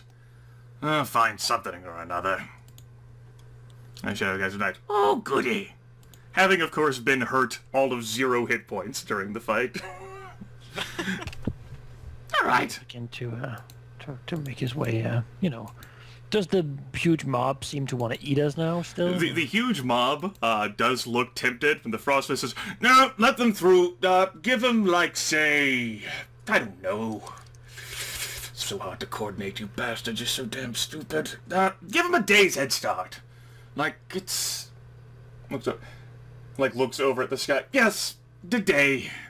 Maybe 2. We got plenty to eat around here. And then, they're still around the area. Well, bring them back to me. I'll send them to Dragon Hall. Don't want to make that many enemies if they're going to make it easy for me." The mobs sort of like nods. A few of them do look like they're genuinely tempted, but they take like another look at the Frostfist, and none of them's that stupid enough to defy him when he's in front. Geráck will look back and take look at the dwarven mark he had on his armor, if he had any. He does. That is certainly an ancestral mark of your family lineage. That is from a Marius Zold, circa 12th age. Ah. Perhaps, Marius. yes, Marius. Perhaps not someone that your character had or knew about in history. It has been an entire age ago. That's been Yeah. close to a That's millennia. before our unknown lineage. Yes. All right then. So, yeah. I suppose we leave the immediate, like, Proudfort. Yes, your folks tails are. between our legs. You folks are able to walk down the hill and reach the fringes. Hey, it was a victory. It was a victory technically. To hit him I once. mean, sure. To make his knee, like... Have like a few centimeter like dent in it, a little tiny dent. Yes, you folks are able to leave, fine, just fine, and escape into the wild by the time that night falls. You are not tracked or stalked. Jasmine is certainly a very capable and competent scout and hunter, and she can tell these things. You are not followed. It seems that the Frostfist has kept his end of the bargain. Geráck will be very somber on the trip back. Well, we'll note to him that he didn't know that that the Zold family was the kind to equip frost giant like warlords who go raping and pillaging through the imperial cities with powerful armor made of dwarven made mithril. Neither did I. It was our family's mark. Well, I don't think such an armor could have been made for anyone but one of the giants. It seemed pretty well made and pretty well fitting to him, so... No offense, but dwarves don't get that big. No, they do not. It's all been a lie. It's all for nothing. Perhaps sometimes lies can be told if the truth is too shameful in the attempt to make the lie the new truth. Just heard about many times in history. If you can inspire, it is more inspiring for the young to do right by telling them that their ancestors did as well. Had you known you came for a clan of people who would do such a thing, perhaps you would not have become the good man you are. No. Perhaps now is the But it time was all for nothing. to remedy upon it. My family's honor is forfeit. Look, seriousness. Perhaps it need not be. I still fish out like the scroll. So look at it and One says, good deed does not wash out bad. This is unredeemable. perhaps it could be reclaimed. Or at least you could begin to do so. These giants are smart, they know what they're doing. I have no doubt that this is some sort of plan of theirs. Who knows, actually they could be hiding there and they could simply be moving south to bring her with them. And now sending Zeke back as a ploy. It's curious that they did not want to defeat us, but I don't know. What I do know, he looks at the scroll, is that we could use this. It will gain us great power. Power enough to perhaps defeat the Frostfist, but that power will come from another place. A place it will be taken from, well, the reserves of an associate I once traveled with. It is a power we have not used yet, because we had to use it only when it was utmostly necessary, when there was no other choice. This seems perhaps like such a moment.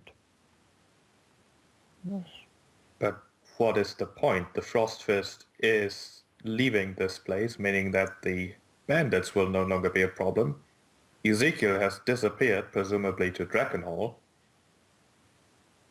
It's the And point we is that still we try do not to know. do what is right and what is good. So they'll take him back at Aurelia. These giants have murdered and killed an entire city. The Black Fang in Newport murdered people. They assassinated them and killed them, as you know. But they did not brutally murder every single inhabitant of the city. It says they may be mercenaries, but they're going to be hired by others to kill. I don't think you're gonna see them building anything or tilling any fields.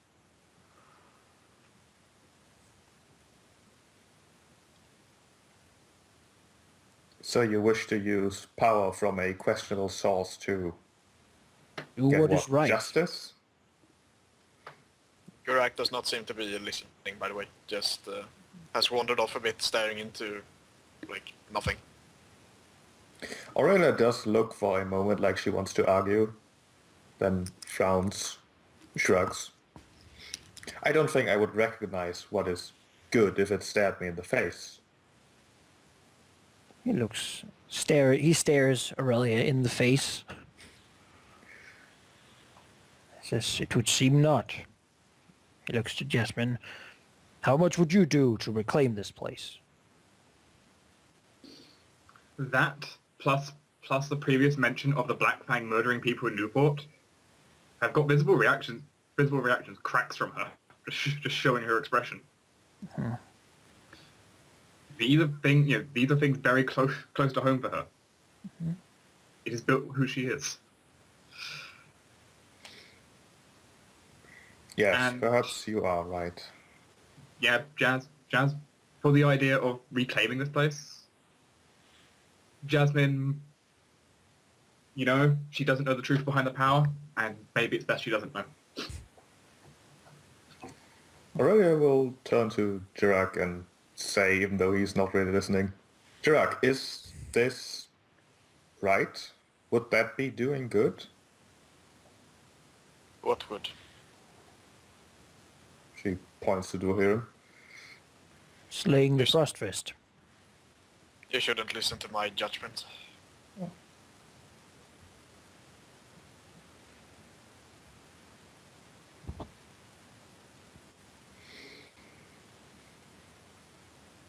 This power would likely be something none of us have felt before.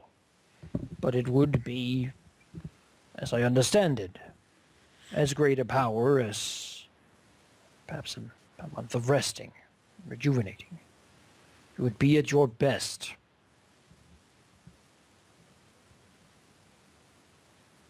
To reclaim honor, to take back Proudfort, to do what is right. So really, I understand you do not have much knowledge of such things, but sometimes doing what is right is healthy for mind as well as body.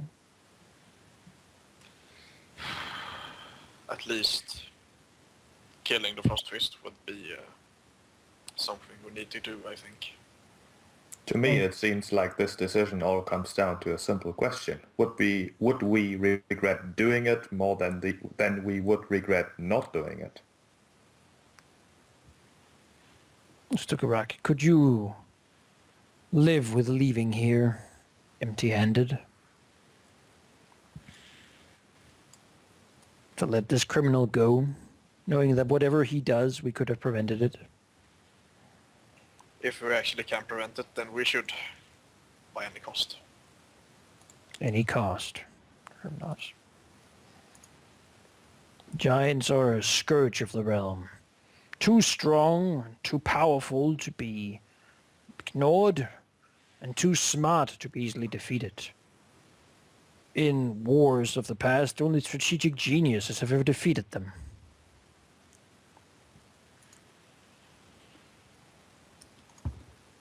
You have a unique chance here to cut the head off of a snake that has threatened the land for quite a while.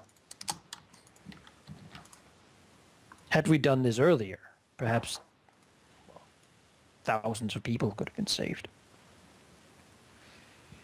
Well, we cannot bring back the dead. We can stop more from getting hurt. Much. Damn giants. It's at least something.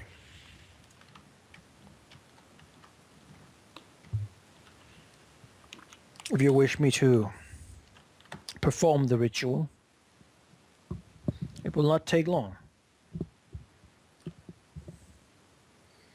Do it. It looks to Jasmine.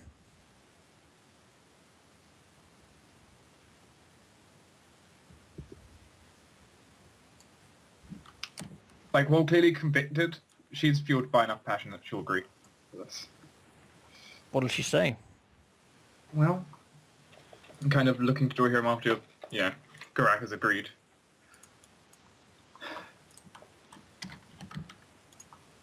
Only to be used when times are the most desperate. Is that how you put it before? No, it's...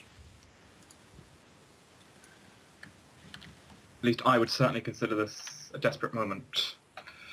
For, well, you would know, I suppose, with how the activities are near Forge. That, and well, what we saw out there, the damage they could deal.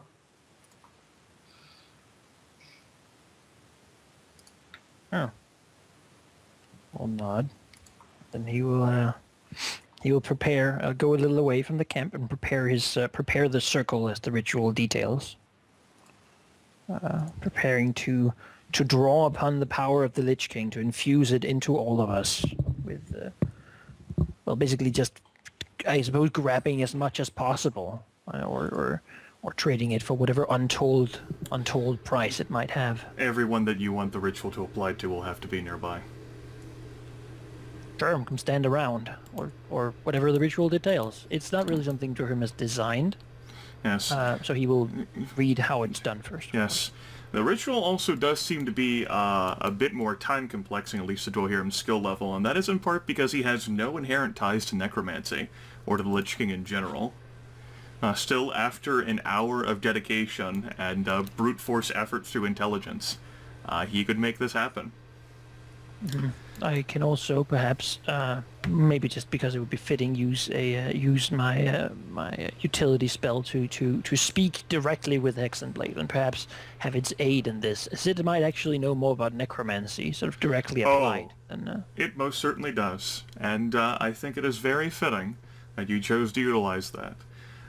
So fitting, in fact, that will change the flavoring a little bit. Power erupts from the ritual circle. Great power indeed. Waves of necromantic energy washing over the dry, cracked, blasted land on the outskirts of the Proudfort ruins. In the center of the ritual circle that Dwohurim is standing before of, channeling the thoughts of Hexenblade into this, begins to materialize a half shape. It's translucent, ethereal, but it does take on a form that Dwohurim, at least one time, has seen before. It is a form of dried, cracked bones, wearing a great crown and a magnificent void-black staff.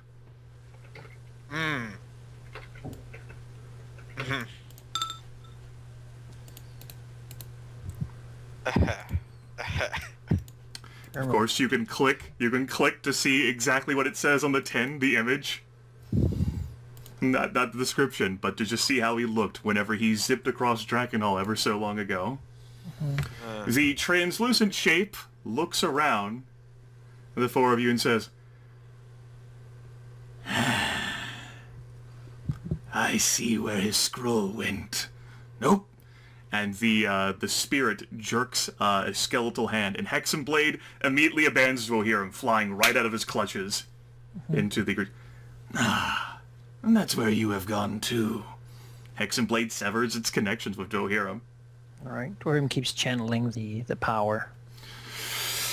You have invoked the grace of what will soon be the future ruler of the Dragon Empire. And I, his agent, do so willingly accept your endorsement of his actions. We appreciate your investiture in this endeavor, and in return we can make something happen. Violet energy flows out of the translucent shade and immediately pummels all four of your bodies, blasting you and infusing you with unholy vigor. You may certainly take a full heal up. All of your magic item powers will recharge. And you are undeniably fused with the very essence and energy of the Lich King itself. You could refuse. No, fuck that. We need this. You don't have to take the full heal up. The ritual has been completed God damn it. and paid for. Uh, Sure fills his body with this unholy power. there's now Leon at the back of my mind, like, screaming. Well, if this is what it takes to do good, Leon would have wanted this. Hexen Blade channeled the power with me. Yes, He sort of call out between the words like, accept it! You know it is necessary. Oh god. Yep. Yep, I knew that would get a reaction from Dark whenever the scroll was finally used. You better fucking believe that was going to be what would appear if you'd used this thing 15 sessions ago, or however long, whenever you guys did the raid on the Scarlet Serpents. The moment you started describing, my mind immediately just went to, oh fuck, oh fuck, oh fuck, oh fuck, oh fuck. Oh shit. Just all Has the parts of Dwohurim Leon. ever felt something like this before?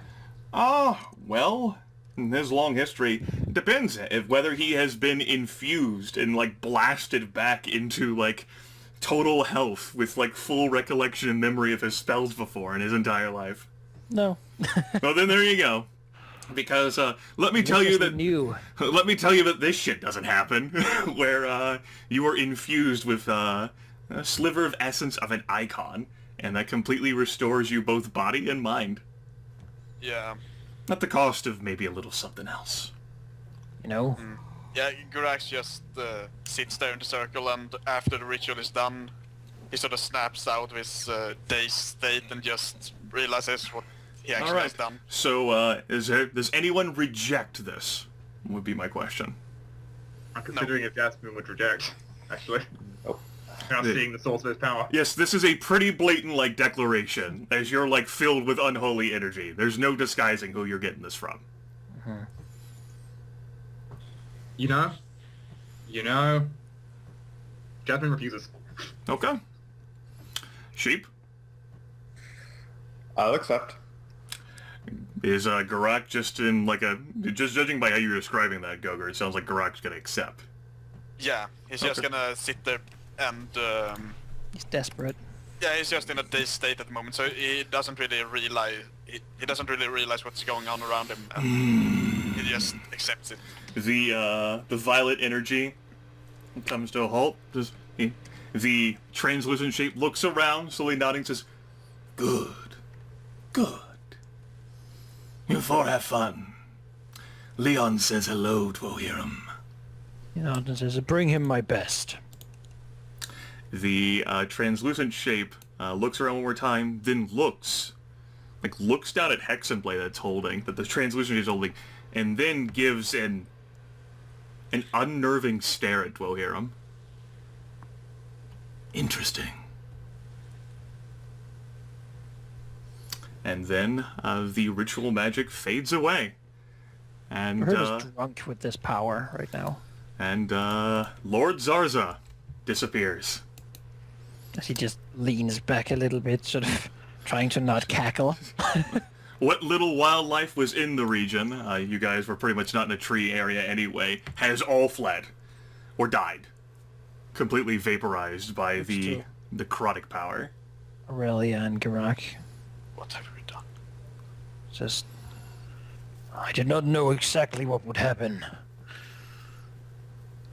But you knew. The Lich King. He looks to Jasmine at any cost. Your own words.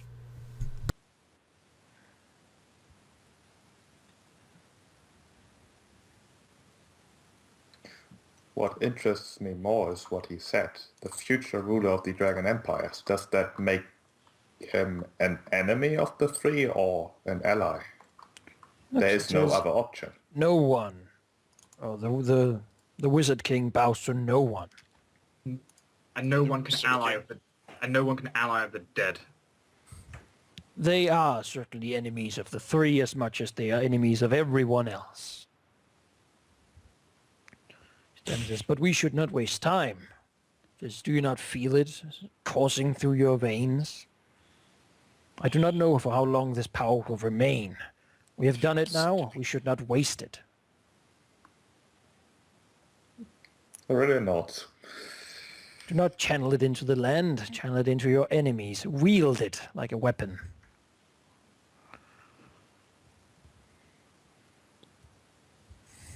She looks to Geráck. Yeah, Geráck walks away a bit and pukes. Not slightly. Throwing his helmet away. Feels the lightning coursing through his hands. The ancestral memories, as Geráck throws them away, cannot begin to express their disgust and disappointment with the path that Geráck has chosen. And Dwohurim, I understand that you said, and I said, that power at any cost. But that power was to regain my family's honor and regain this place. And such a pact would do the opposite. Frowns.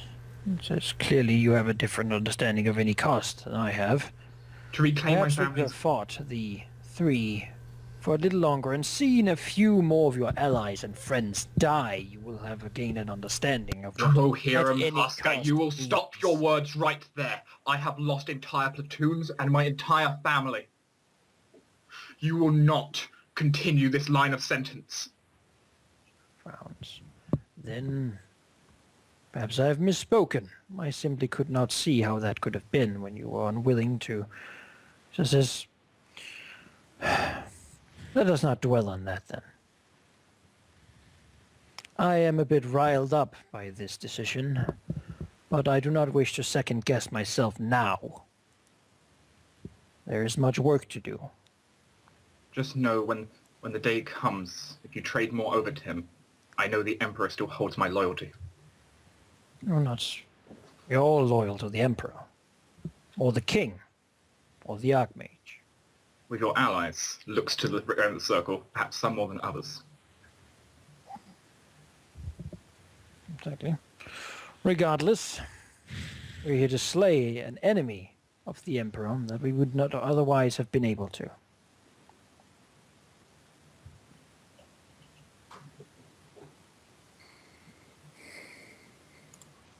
Then let us not dally. Herm looks around. Does anyone have a spare weapon? He took mine. Yes. Geráck throws a broadsword at your feet. Broadsword. All right. Okay, that works. I'll take it. Yeah. I was going to throw you a hand axe, but that's fair. Just whatever you have. I usually use great swords, but Yeah. I think it's a long sword, but yeah, whatever. It's the same thing. Longsword for me is D6s.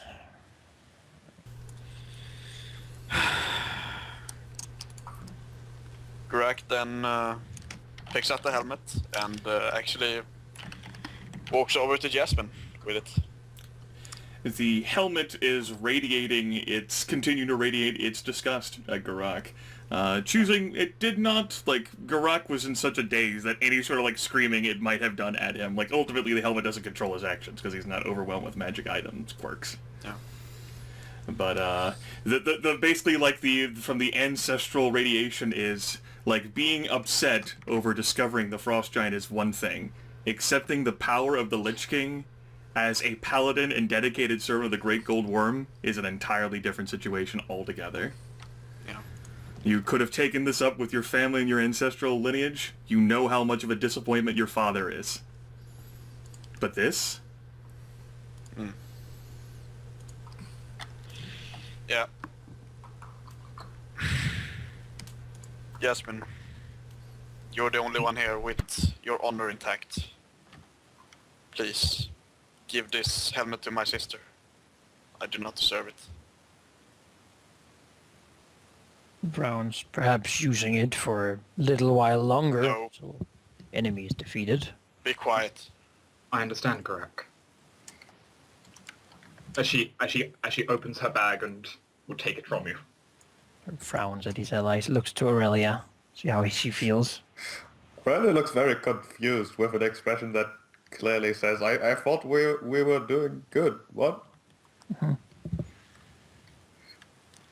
Gives her a perplexed look as well, and sort of says, Aurelia, how do you feel? Ready to fight? Yes, although... Did we not do the right thing? He says, I still believe we do. Some people have different values than others. It seems I was unsure. I was convinced by the majority here. It seems the others now regret their actions. Regardless, we must live with them and continue on. If we were to not fulfill the purpose we acted for, this would all have been a waste. And how does the source of this power matter? It will only influence us if we let it influence us. We can Exactly. use it as we wish, for whatever purposes we wish. And as long as those purposes are the right thing, then there's nothing wrong with what we did. It's a weapon. He said, says a weapon is exactly that.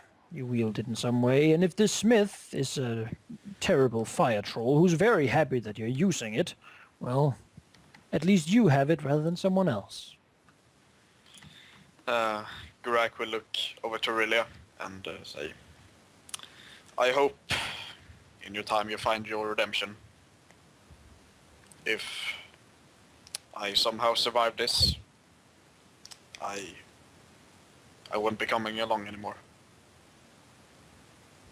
Let's just get this over with. And Geráck will start heading back up.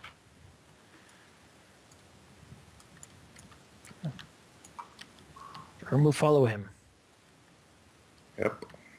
Jasmine will follow, but giving now a little bit of a cold shoulder to draw here. Okay. From the beyond the outskirts of Proudfort, you go back to the start of the ascent along the same pathway. It is most assuredly nightfall by now, and other than a few fires that are still like burning, basically from like creatures huddled together roasting whatever food, there's little in the way of light. The keep far off on top of the summit, the grandiose hill that forms Proudfort, is rather dark. Does not have much in the way of light at all. No light depicted other than from the stars and from the moon out in the sky, which, let me check the calendar for the day, is just a little sliver. It's a crescent moon.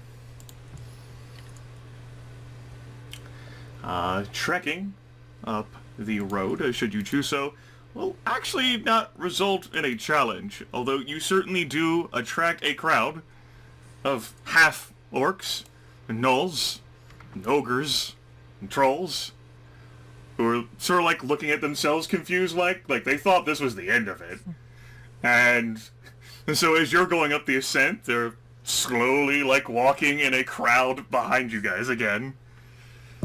Because they don't know whether to stop you, because he said give you a day. like I suppose they could do whatever they want for that day. I mean... They also seem a lot more fresh. What do... Able than yesterday. Oh, well, then like 6 hours ago, I don't know. It's too dark, they're not really seeing those details. But, they certainly do recognize that the four of you are approaching again. And in quick time, quicker than what you did make it to the first time, you reach the keep. Not only just steeped in shadow, completely embossed in shadow. The light of the crescent moon and the stars does not reach into the tall, majestic keep. Not so majestic anymore. It's kind of still got its scorch marks and its gouges from claws. But it does still stand about 25, 28 meters. Made of sturdy stone, has been repaired a little bit, and beyond that archway that I described for you ever so long ago, it is pitch black. Well, you're the speaker, Geráck. I will say as he picks up a pebble, because if they were hiding in there again, he thinks maybe collapsing that thing on their heads would be a good start to this battle.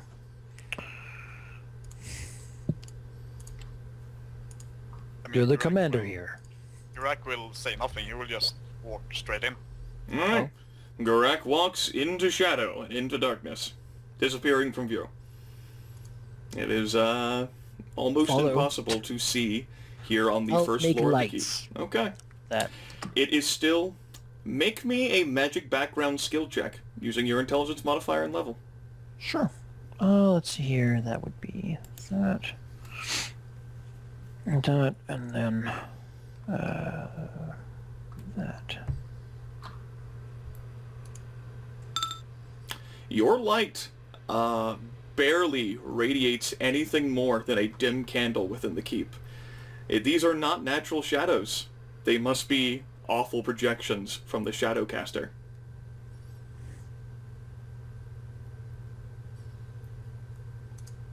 And it is only a testament. Shadows again. It is a testament to your skill and prowess that you're even able to generate a light here in this keep at all. Can you dispel this? Can I dispel the shadowy effects? Perhaps you could attempt to. Would take you some time. Perhaps your use of counter magic for a battle. Alright, could I use the ritual components we have perhaps for that? Sure, if you have the opportunity to create a ritual. But as Aurelia asked that, Dwohurim's pondering and says, Now, I don't think you four are welcome back here again. radiating from the shadow, which is almost everywhere. Stop this charade and show yourselves. The inheritor wishes to converse, I think. I'm pretty sure I don't take orders from you, Dwarf. How about you try a little bit more politely, Zold? Geráck will say nothing. All right. Well, that's polite enough. For me not to do anything. You're not welcome here. You should leave. We won't. Have it your way.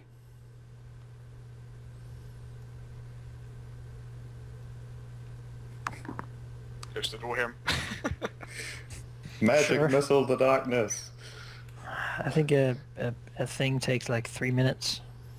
It would, I would say for Like this easy particular something. thing, it wouldn't take that long. It would be 1d4 minutes. Yeah. Well, I suppose I begin setting it up to All right. prove all the shadows around this place. The Shadowcaster actually begins chuckling a bit as he sees Dwohurim going through these motions. Oh, this is delightful. I don't think so. Matter of fact, I know a few songs. And actually, the Shadowcaster begins singing obnoxious gnome songs. It's going to be terrible for the concentration. Hey, you wanted that kiss before. You're not going to get anyone with that kind of singing. Brief pause, continue singing.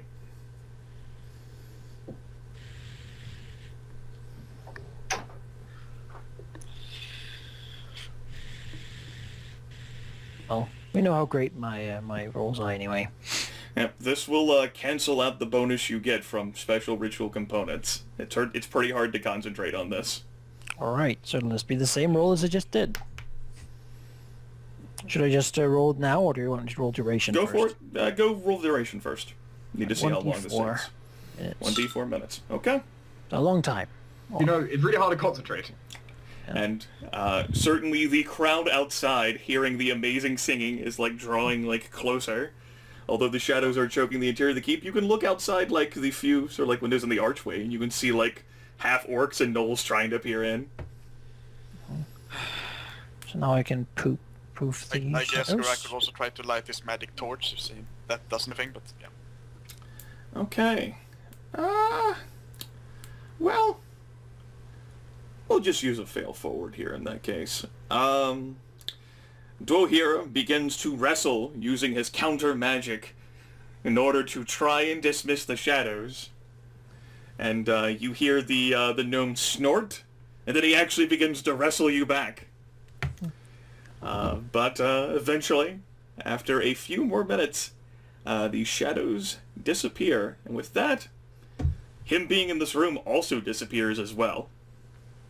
The keep is lit by your magic light, and indeed light shines in, and all the, like, half-orcs and gnolls and ogres and trolls are now peering in, actually really able to see into the keep for the first time in a long while. And look at you. Some of them nod slowly. Drum has his magical lightning in his hand. If they come in this door, he will fucking burn them all. So what do we see ahead? The keep looks fairly decently maintained here in this big main room area. There is also a stairwell that does lead upward. It is a significantly tall tower. The keep, however, is not very wide or long. It's just primarily height. Jasmine would know that this was used as the seat of command, and also primarily as a defense location. Having the extensive height on top of the hill pretty much allows you to see the entirety of Proudfort, and is a great station for siege weapons and for archers.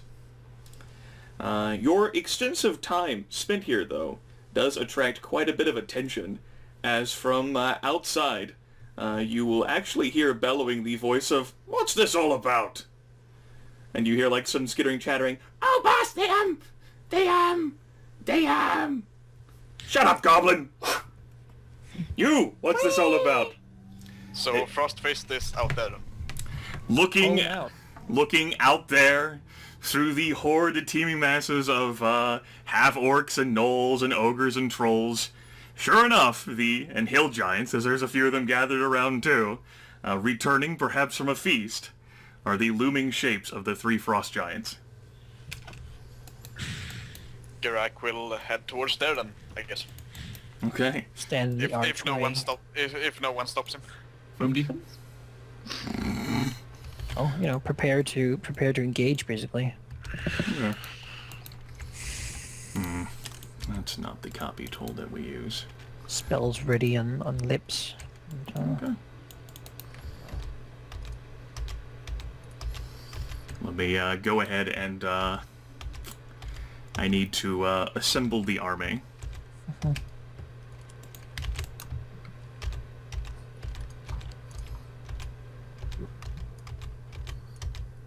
By the amount of clicking I'm hearing, I'm getting worried. You guys pretty much did just walk back into a fucking bandit camp full of bandits. Okay.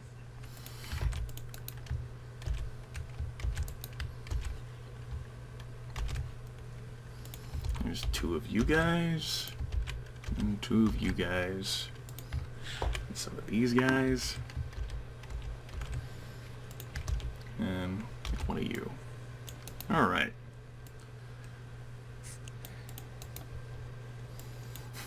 Well, the crowd will slowly part. The 3 frost giants are standing in the middle. The 2 nephews, are giving perplexed looks at each other and at Uncle Gunner, Frostfist, who does not have his resistances anymore. And the booming voice of the tallest frost giant, the Frostfist, will say, "Well, taking this. Can I help you, Zold?" I go to my death, and Geráck will charge him. I guess, do we get surprised? No. Oh, okay. If you guys want to engage in combat, you certainly can. Geráck will. Sure about this, Geráck? I mean, Geráck will engage. Yeah, this does not have to be an option for all of the players. I don't like to have, like, one player, like, force, like, the actions of, like, an entire group. No, the rest of you don't have to do Yes. anything, but Geráck. Aurelia will join in, certainly. That's what we're here for. Well, I mean, maybe if we kill the leaders.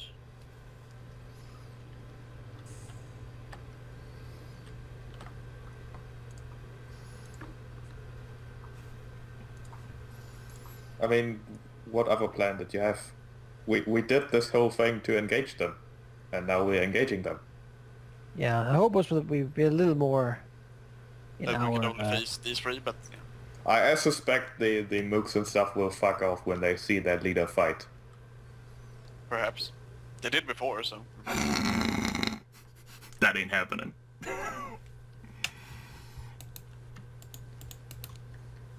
Alright. You folks can roll for initiative, I reckon. I'll be tally up how many we can in here. I mean, you don't have to join in if you don't want to. Could I stand out? Yeah, you don't have to engage us if you don't want to. The Frostfist is going to be pretty damn insulted that his offer of generosity here, and that his honor has been insulted. Well, Durum will see Geráck do this, and well, I mean, this seems like as good a time as any to just, you know, well, I guess he will leave.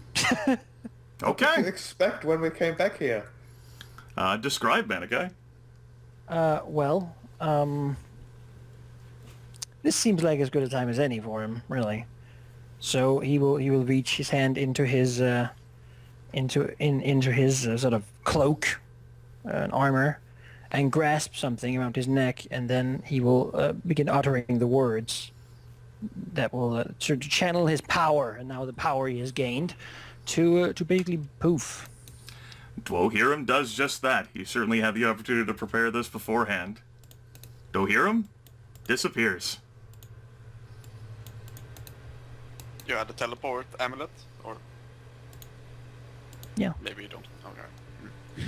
Well, seeing that, Aurelia will, assuming that we are not already in initiative, mechanically speaking. Up to you. Well, Geráck will Well- look back to you and say, Immediately You don't have rotate towards Geráck and say, stop. Geráck will stop, look back. You don't have to, but I do. Geráck, you have been deceived. No, I know what happened. Aurelia raises an eyebrow. The Zold helmet glows. Actually, it actually does visibly let out a bit of light, and it asks Jasmine to return it to Geráck. Jasmine, like, trying to walk away, it starts glowing and tells her to. It's like, It politely requests. you know...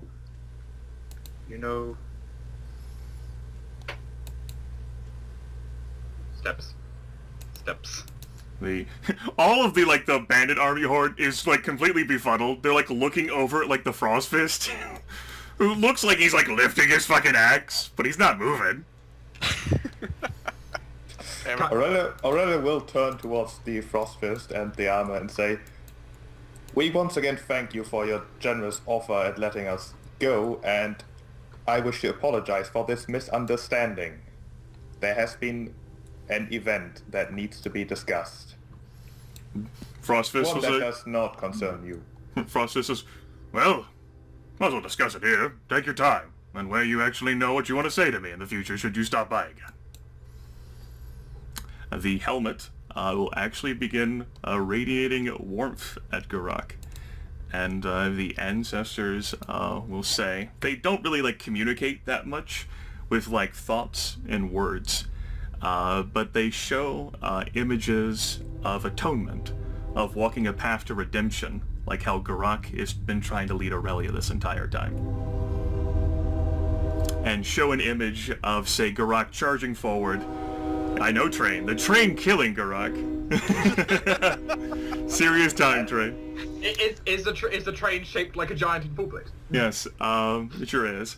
Of Geráck falling in battle, and then the helmet breaking apart, and the entire Zold family, its mansion, its keep, its everything, burning to ash and rubble.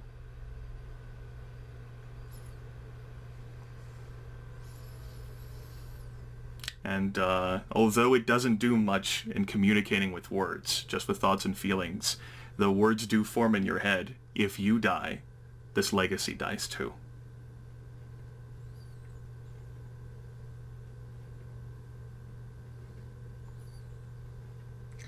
Geráck, we have been deceived. You have accepted this power to do good, and despite it perhaps not being the best choice, that does not mean that your intentions have never not been what they should have been. It was a moment of weakness that was exploited by one of ours. You did not tell us where the power comes from. It is my actions and not my intentions that define me. The helmet then counters with a Geráck by showing images of how it stylizes and how Geráck must have imagined Aurelia doing her assassin work, killing people. And then counters with a query mark, and then, if she can be redeemed, why can't you? Geráck just thinks that it's not the same. But The helmet counters with a question. Why? Actions are merely the This is result worse. of your intentions combined with the circumstances. The circumstances have not been in your favor in this. It is hard to judge people by their intentions, hence why we use actions. However, you yourself, you know what you are worth, what your intentions are.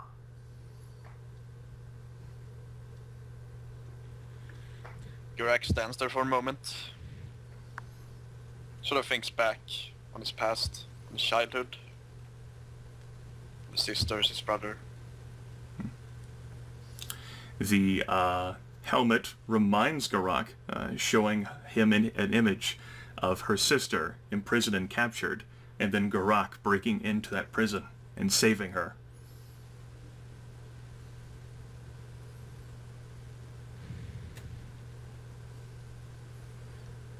Geráck then thinks to his still missing brother, and feels that he at least needs to find him first before he dies. But he also feels that there is no real atonement for what he has done, and his family's legacy is shattered. But The helmet strongly disagrees, but it is not in control of you.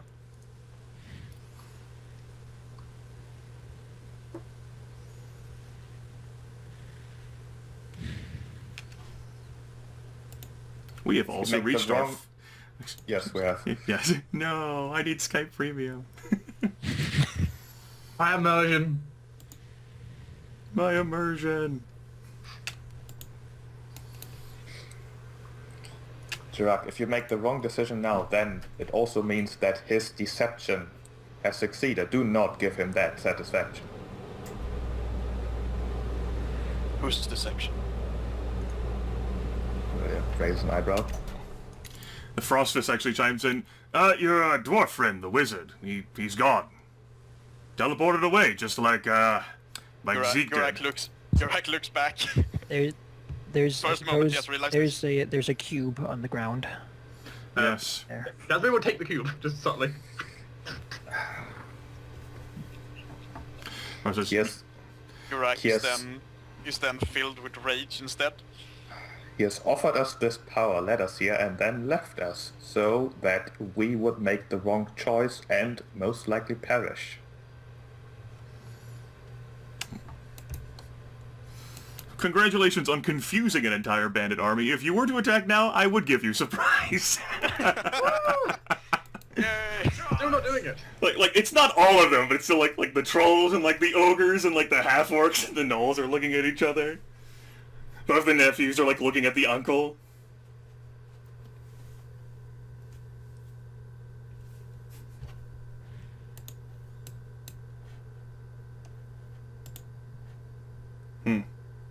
It's not a good sign.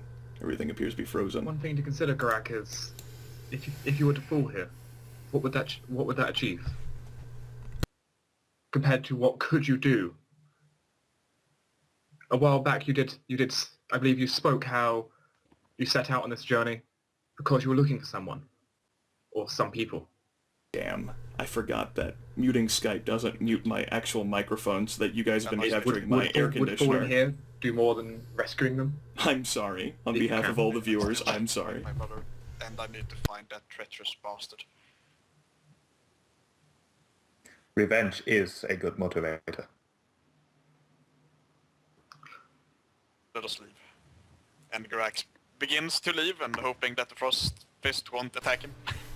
The Frost Giants look at each other, and the way will slowly part to allow the group back down the mountain. Prophet says, before you go, an explanation, although I think I got the gist of it. The eager wizard fellow betray you? Yes. He convinced us to go tricked us, back. and he bound us to an unholy power. Ah. Well, your fate is still your own. If I know anything about the Zold dynasty, I'm sure you can accomplish quite well. I never heard of a Frost Giant being dishonorable. Why? The Frost Giant actually taps his helmet and then looks down and says, "It's my legacy." Geráck just nod at him. I have one last question as well, if I may. Was your connection to Ezekiel and the Black Fang simply money? Frostfist looks down and says, "Yes, Scaly One, it was. I thought I'd come up here this far north in part because I was interested in seeing whether the cold weather would stick, but I was paid a rather sum of money to ensure your capture and safe travel to Drakenhall. I hear there's an awfully mean council there who's awfully interested in saying hello to you. And by saying hello, I mean whatever it is that the three do." I can imagine. Very well then. I appreciate you deceiving them. They have done quite enough of that too. Well, I don't think I deceived them. I would have turned you all in, and kept up my end of the bargain, but... And he looks down at Geráck. "You were here." But then you didn't. "Yes. And then I didn't. I do have a reputation to uphold, though." I wish you great profits then in the future, although I would suggest staying away from the Black Fang in the future. They will cease to be a useful business partner soon. Yeah. The Frostfist says, "Good. I look forward to it. I've slighted them. I don't want to be burned by a dragon." The two non-armored, heavily Frost Giants both shudder at the thought of fire.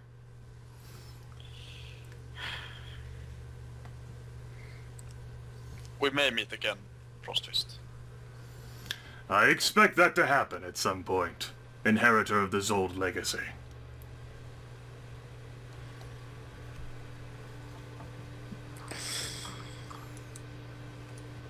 Okay. You are able to walk past the, mound of, still confused, half-orcs and gnolls and ogres and trolls. Walk away. Back down the hill. It is most assuredly well into the late night, but the advantage is, as I chose to delete all those tokens and the game lags for a second, that, well, I mean, you're all fully rested. You got a full heal up. So, any fatigue you have is not physical. We getting an extra one now because I didn't. I said no. Yes, you said no. Good thing you did too. And your descent is marked with just as much activity and excitement as it was going back up. The half-orcs and gnolls peeking along the road. A few goblins scurrying around. But Still screaming. yep. But you're able to leave just fine while one goblin screams, "You're gonna eat me, save me!" An ogre runs up, "Nope, no you don't!" "No! Help me!" They were tales of, as you folks walk on, they were having a glorious feast to commemorate them getting basically fucking paid for pretty much little work. And they were celebrating that. They can go back to celebrating. Yep. So where do you suppose he went? Easiest way is to go back to Newport, I suppose. We can find out more there. I do not think he went back to Newport.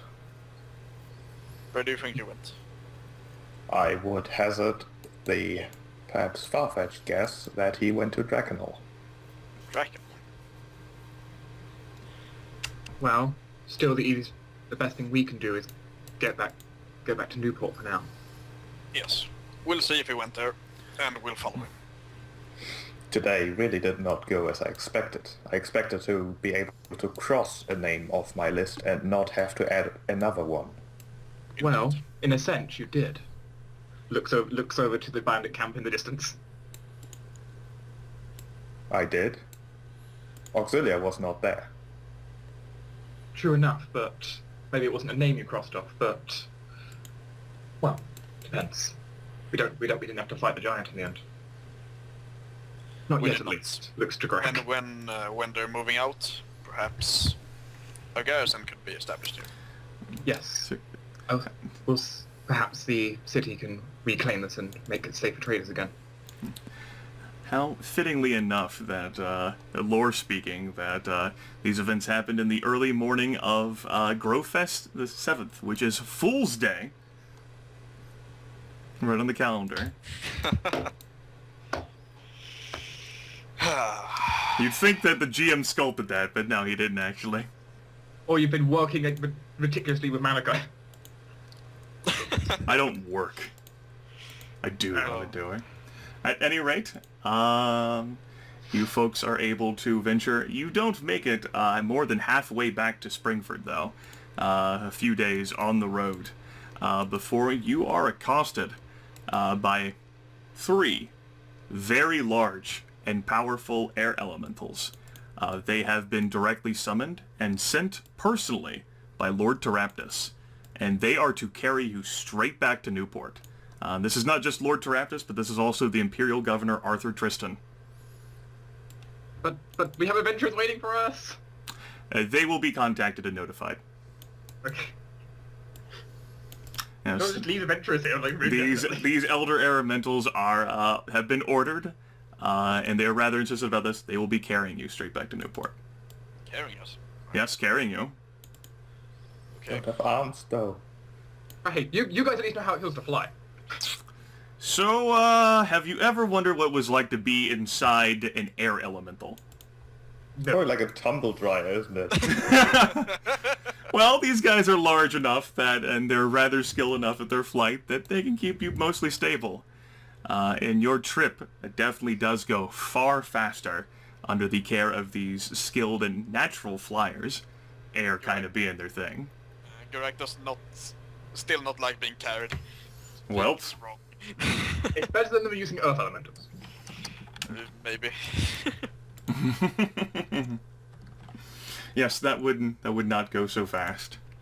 At any rate, the 3 of you are carried rather quickly. It's maybe a day and a half of rather speedy flight time all the way across, which is rather good time, all things fucking considered.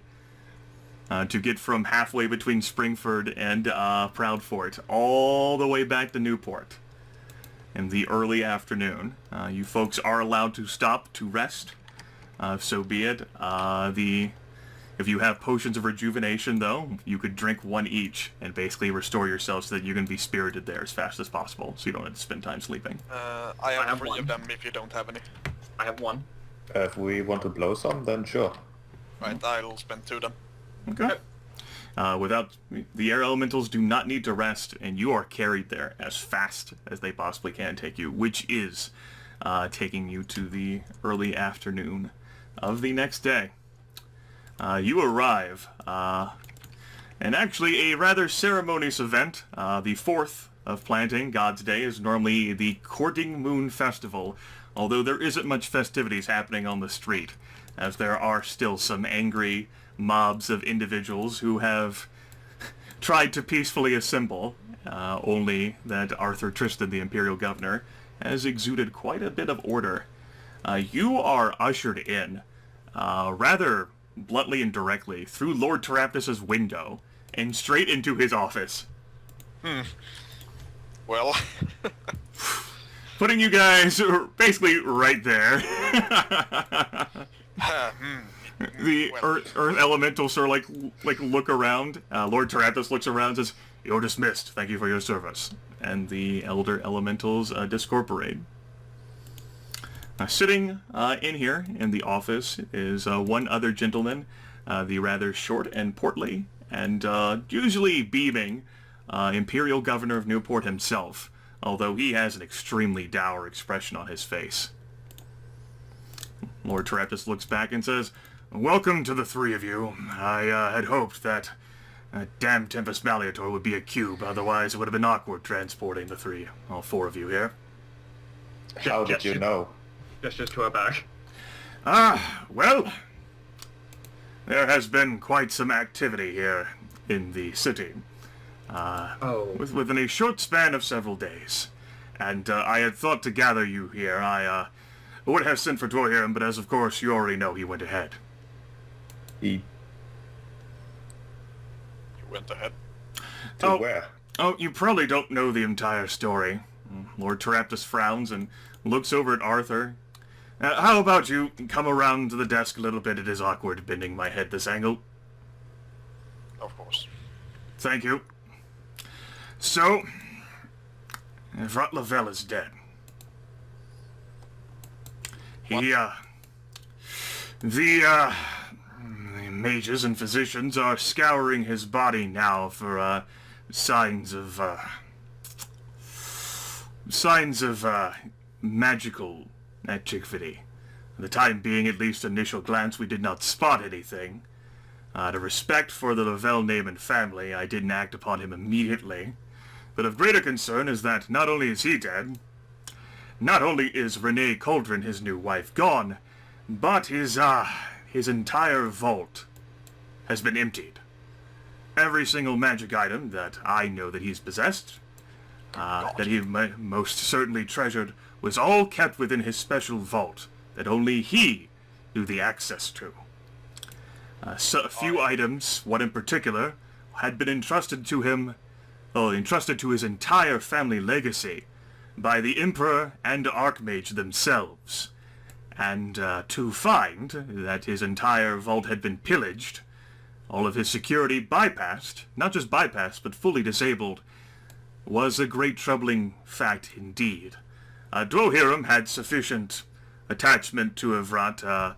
Of course, his hall, the legacy of the second circle of Shapers that was recovered in Dragon Hall, had also been in Evrat Lavelle's possession as well. That too is gone.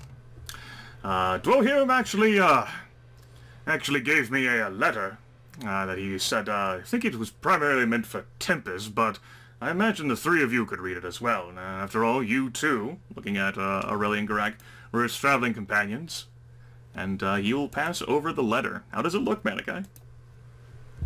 Well, the letter is written on sort of old parchment. It is sort of a little bit spotted by drops of well, perhaps tears and a little bit of sort of soot and such. It is written in a shaky hand, quite clearly, and has been folded easily and put sort of a generic seal on it to ensure that it wasn't opened before you received it. Lord Tarathus, this is out of respect for what he has done, really what you all have done for the city. I decided not to pry, but I would like for you to read it in my presence.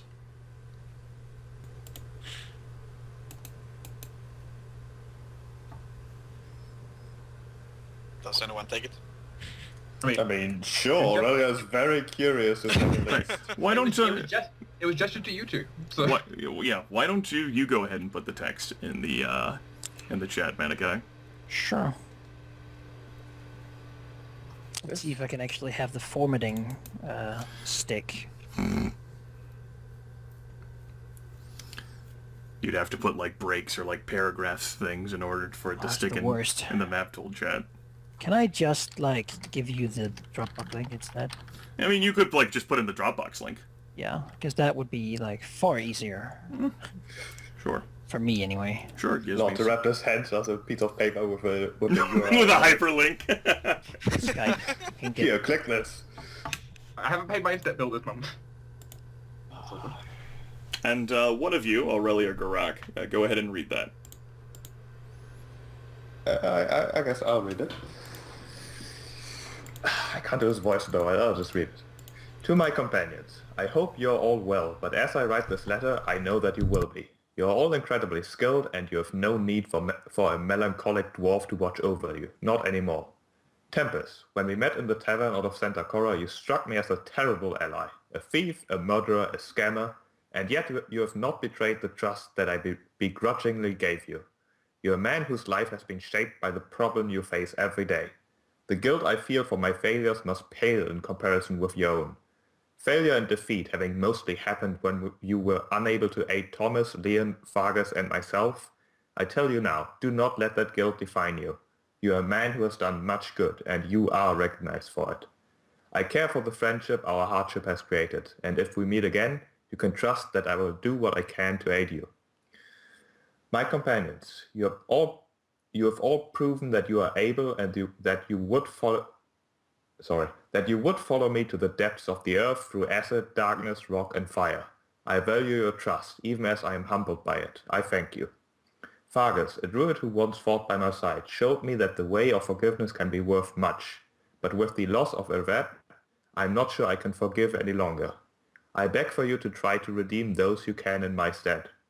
You have at this point likely come to understand the need for this letter. I am writing that I wished I had said earlier. But time does not allow for me to stay here for any longer. I can no longer travel with you, as my path is one that I would not want to see any of you tread. There are people who have hurt those I love, who have betrayed me, and if I were to continue ignoring their deeds, it would destroy the core of who I am. I am sorry that I must leave this all in your hands, but I would be of less aid to you as an unstable wreck than as a shadow in the back of the enemy's mind. Goodbye, Dwohurim Harsca, Shaper of Horizon.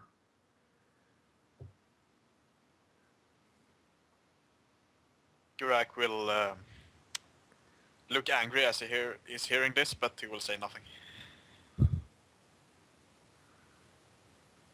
Aurelia will look towards Loctoraptus. And you said that Dwohurim went ahead. Where did he go? Lord Tarampus says, my understanding was that he is going to hunt for whoever did this to Evrat. I think he was heading for Glitterhagen to search for that Renee. Presumably she, well, at least I imagine he'd think that, at least that's what I figured, that she was the one who was responsible for this in some fashion. Must have managed to suss out how to get through all of his numerous locks and wards. Lord Tarapta sounds a little bit dubious. Explain to me then why he would convince us to accept power from a very dubious source in order to rid Newport of the Frost Fist, and then, thinking that the battle had joined against an overwhelming force, would simply, as he did, disappear. Wait. Like, Lord Taraptus, blinks, looks over at the governor, and Arthur says, the Frost Fist? Aurelia nods. It was at Proudfort. Right. Springford had been also destroyed. Arthur, looks, nods, and says, yes, there's been quite a number of refugees pouring in from the east. That Frost Fist, then, he's the one who is responsible. Yeah. Quite a bit of but devastation. that is besides the point. We went to Proudfort, we engaged his forces, we were, in all meanings of the word, defeated. However, the Frost Fist agreed to let us go, as he, having been paid by the Black Fang, was preparing to simply leave. Then, however, Dwohurim tried to convince us that we would be doing good if we rid this world of this mercenary group, and with the group, the Frost Fist as well. However, when the battle started, he ran. Lord Taraptus furrows his brows and said, he managed, I think, to get an amulet reclaimed from one of the Three's forces. I assumed he told you about it. At least that's what he said to me, that it just turns out it was a malfunction and it only worked for one person. He didn't say a word to us. He did not try. Can those amulets be reprogrammed to another location? Well, it teleported him here to the Arcane College. Well done. So he arrived here. Huh. He still Did you lied. say exactly? He still lied. He did not try to take us with him. He made no effort, clearly. We discussed it. The flaw. It was a rather experimental type thing anyway, from my understanding. Certainly unsafe to try and use that again. And that's when the news came that Vrad Lavelle had died peacefully in his sleep. And that Renee Cauldron had gone missing. I teleported there myself to check on the vault. Found the vault thoroughly emptied and abandoned. When Dwohurim received the news, that's when he gave me that letter and conveyed to me that he had to go in pursuit of those who had wronged him and the people he cared about. I initially thought that also meant Ajax, but looks like he really cared about Evrod. I imagine so, given how he trusted that legacy to the man. I would be inclined to believe the latter if Dwohurim's timing hadn't been as it was. Yes, Dwohurim leaving you like that was, Lord Taraptus frowns. Well, it did seem a little bit off. Shrugs, thought it was just the pressure and the strain. I do not believe that a man who is a little bit off would do something so... There's no point dancing about the accusation that I am about to make. Perhaps I am paranoid, but I do believe that not only has Dwohurim deceived us all, I do believe that he is now our enemy. Lord Taraptus lifts an eyebrow. Care to explain that one, Aurelia? I have not yet found out any connection to him and the Free, however. It simply makes sense. The ritual that he performed after our defeat was connected to, I believe, the Lich King. Arthur like spits out like his alcohol. Lord Taraptus pinches the bridge of his nose. He argued that we need to accept the power in order to do good and rid the world of bandits, managing to convince even Geráck, but however, once we were about to use that power to do just that, he fled, leaving us vastly overwhelmed, a fight that would have been difficult even with him and likely impossible without him, and leaving Geráck with a decision that he would rather not have made. He did not say what powers would be given to us or by whom. He simply said that we would be... our powers would be renewed in a way. And that we would have the capacity to deal with Frost Fists. Had I known, I would never have accepted. The governor That was chimes. the point. It's as it stood.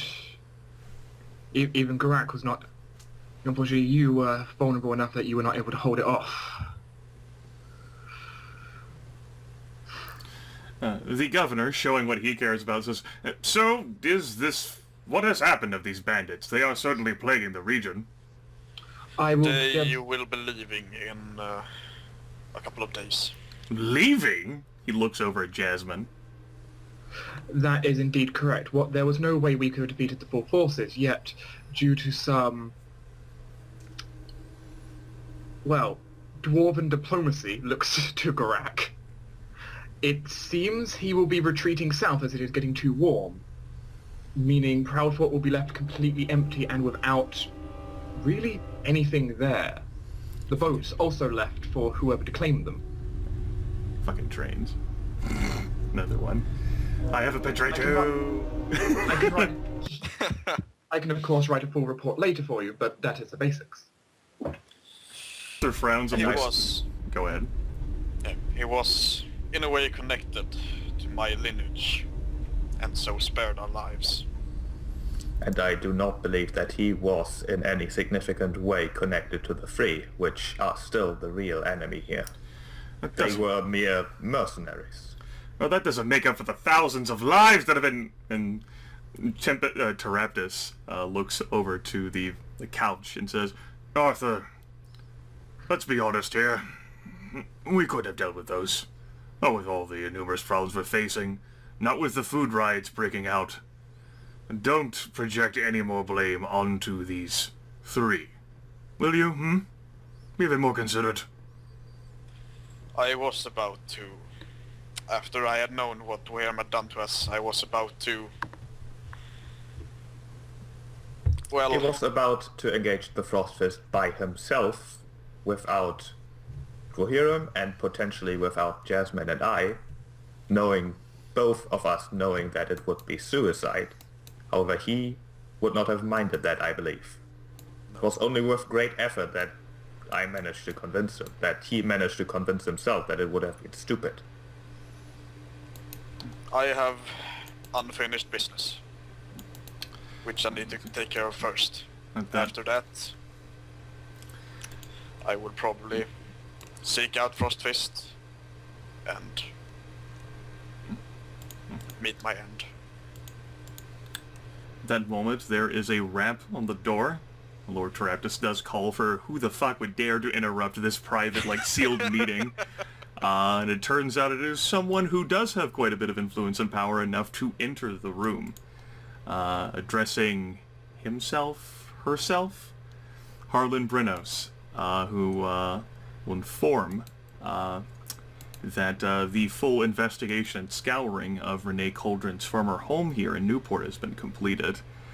The mages found an ensorcelled letter which they managed to decrypt and managed to basically preserve and prevent its erasure, which could very well have happened had it not gone into untrained hands. The letter specifically, however, will be handed over, and I think it's also fitting that Aurelia, Sheep, you read this one too. Okay. The letter is written in small, fine print.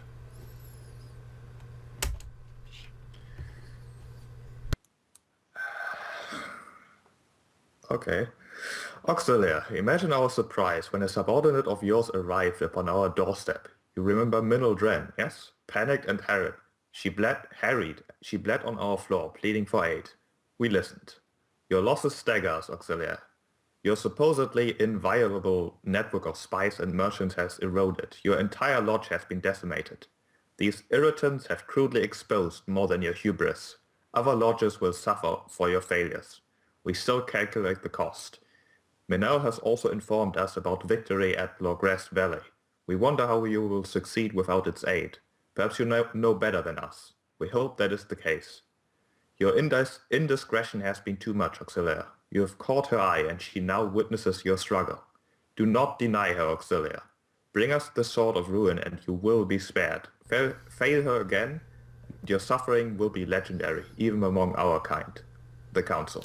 The Council, Aurelia would know, is the fabled head that directly oversees every single chapter lodge in the entire Dragon Empire, and answers directly to the Black herself. Where was this letter found again? This was found, Harlan will say, in Renee Cauldron's former home, the one that she kept here in Newport before moving in with the deceased Lavelle. It was really the only thing of worth having left behind. The mages and guards firmly scoured everything. And she is gone after Lavelle's death. She nods. It. And Harlan says, yes, I'm going to keep bringing that up every single fucking time. And says, yes, we've scoured through the entire city, my lord, looking over at Teraptus and Governor, but Renee Cauldron has vanished. Puff on the smoke on the wind.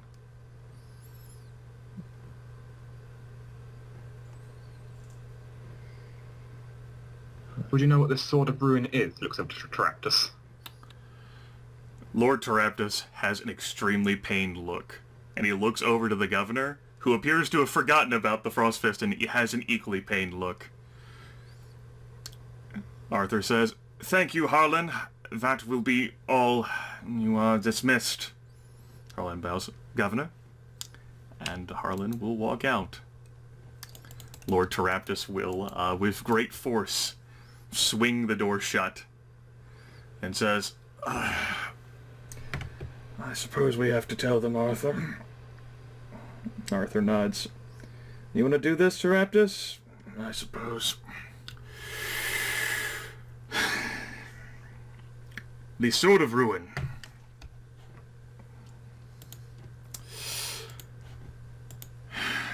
How caught up are you three on ancient history? Well, I got tutored in a little bit of it, but That topic was never relevant in my education. If it has to do with the dwarves, I certainly am, but I doubt it. The Sword of Ruin is actually an item of indeterminate origin. Some suspect that it was created by the elves, for the elves are responsible for bringing to creation the first Orc Lord, who, with great assistance and power, overthrew the Wizard King. The Sword of Ruin was wielded by the Orc Lord's personal executioner. The sword earned its name for the great power it wields, a dread weapon. The Bane of Kings and the Unraveler of Empires. The legends go that if the sword is used to kill someone with authority over or ownership of a domain of any kind, it curses that domain. Armies lose their courage, castle walls lose their strength, places of magic lose their power, people lose their faith, and even the land loses its vitality and becomes desolate and barren. For example, if the Sword of Ruin killed Arthur, then the walls of Newport might crumble, its defenders might lose heart, its ships might sink, or its fishing fleets might find the seas unaccountably empty. The accounts from wizards far more powerful than I, and those who have come before me over the ages, do vary, but it always has brought ruin and destruction. Any domain, no matter how large or small. If it killed a peasant, only blights the peasant's field.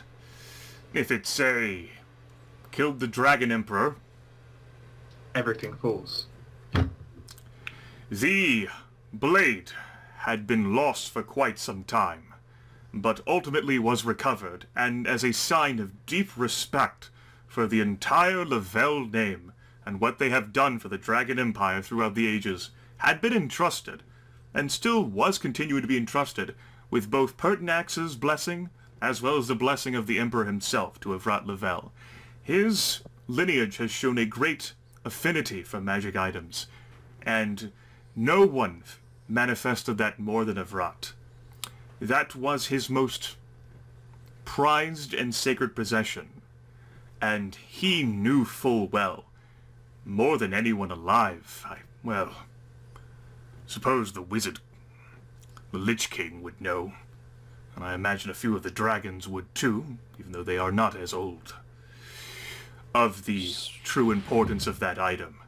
That Evrat Lavelle's entire vault has been sacked, a feat I would have dreamed impossible, given how meticulous Evrat Lavelle is, and how he was able to bond with so many items to protect everything, is something I find almost baffling, except for victory at Lorges Valley. That sounds like the name of an intellect devourer to me. An intellect devourer. Yes, they are rather horrid creatures, Jasmine. I bring it up and I won't describe it to you fully in length because it's actually a creature that the group encountered earlier after their raid on the Harlequin's Flask. There was an intellect assassin that popped out of an information broker known as Blue Eyes, who had ingratiated himself within the hierarchy, and he managed to escape after tricking the entire group. It seems that the creature has resurfaced in some form or fashion. I had encouraged the players to... The players? Now I'm tired too. Yes. I had encouraged the party to perhaps find and make use out of him, but it seems that, his continued existence has, been a great damage indeed. Victor at Lord Guest's family, God damn it, I can't fucking talk right now. It's because I can't hear myself. That's gonna go blame the headset on. It's, with that in mind, that would be my best guess for how someone got through the vault, using an intellect devourer and consuming Evrard Lavelle's brain while he slept. I would think that whenever the dissection on Evrad's body is concluded, we will find his skull empty and picked clean. He being the weakness in his own defenses. Such a terrible weapon should have been kept away far safer than... Evrard Lavelle was a rather perfectly capable and powerful individual in his own right, despite his lack of magic. Defeated. Anyone can be defeated. If anyone can be defeated, then it would not have mattered who had been entrusted the item, for they could have been defeated. How about you not sass me, Dwarf? Point being that, in this case, Evrad's particular weakness might have been love. Or what he thought was that. I would have to assume that Renee Cauldron had been involved somehow, otherwise the Intellect Devourer would have just eaten Evrad at any point in time. Evrad would never let anyone get that close enough. His wards were rather significant and powerful. Yes, Renee.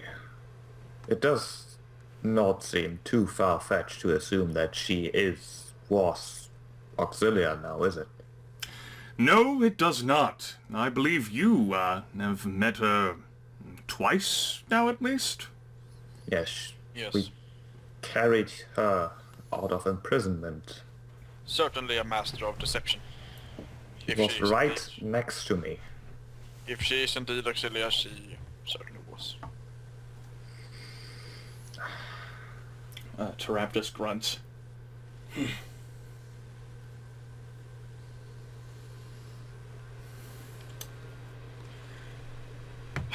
What do we do now then? Well, Arthur and I have spoken, and I think that even with this information, looking over at Arthur and Arthur nods, we're in agreement. We're going to be running you through a battery of advisors and seneschals, and, you've asked before what I might suggest, or what the governor might suggest for a next course of action. I think we'll have a number of ideas and information for you, so that you can make what you think is the best decision. There are problems all over the Dragon Empire, and not everyone can be everywhere. Certainly the Sword of Ruin being out there is a grave concern, for that is a weapon that could bring the end of this age.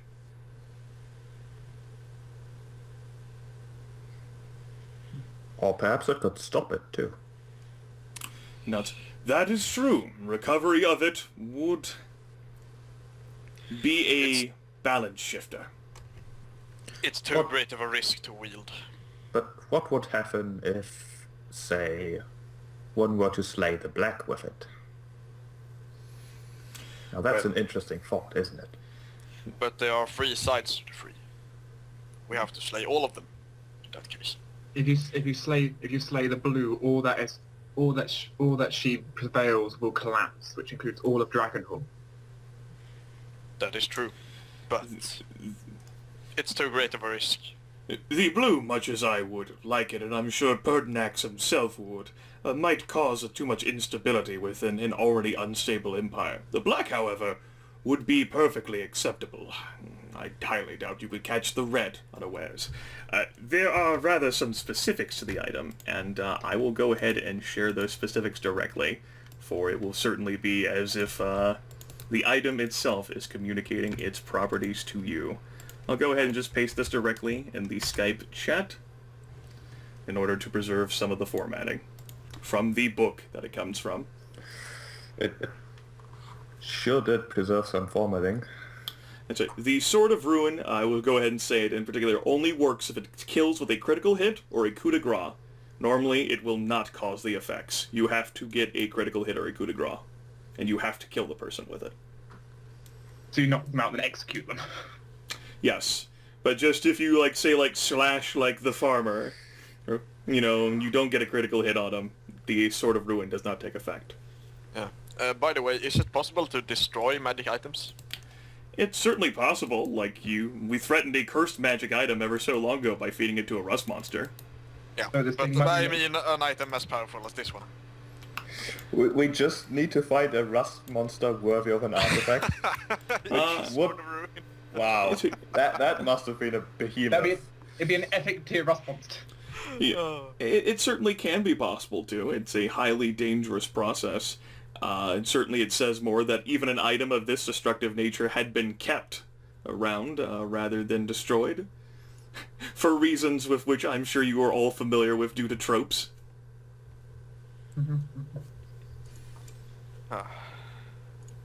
Yes. But after a week's worth of time and debating and haranguing and discussion from Teraptus and Arthur and all of, like, the Imperial, like, Governor's advisors and all of, like, the mages in the Arcane College, and as it turns out, yep, there's no brain inside of Ratlavel's head. Pick clean. We can finally shift you folks to the classified map, which I do hope that you all listened to my direction and loaded before the start of the session. Sure did. Yep. Okay. I will go ahead and reveal that map to you folks in its entirety now. There are a number of markers on the map which you should be able to see things for if you mouse over. Is that correct? Yes. Okay. Might be centered, because Okay. I think I might have been just moved myself to the void or something by accident. Can't see anything. Okay, Unruly owlbear populace. Yes. Yes. Welcome to of course, you folks should be familiar with this as I've shared this before, a highly detailed super res map, like say Lord Teraptus' room of, like War Chamber, wouldn't use his personal office for this, of the Dragon Empire with, hotspot locations marked out and possible objectives listed. This is rather broad in scope.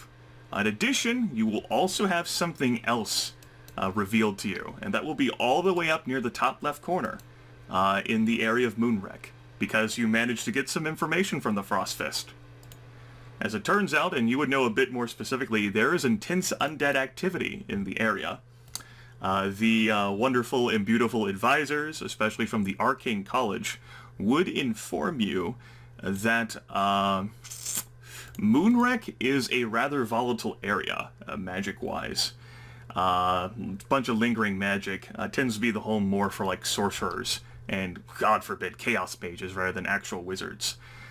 Legend firmly depicts that all the way back before the First Age, the Wizard King slew the White upon the field of Moonwreck, or what is now Moonwreck. The legends highly vary depending on which peasant you're hearing it from, or perhaps which faction you're hearing it from. Whether the White was actually a paragon of good and justice, fighting against the wretched tyranny of the Wizard King, or the Wizard King was mainly doing what's best for business, what's best for the Empire, and putting down a horrid evil.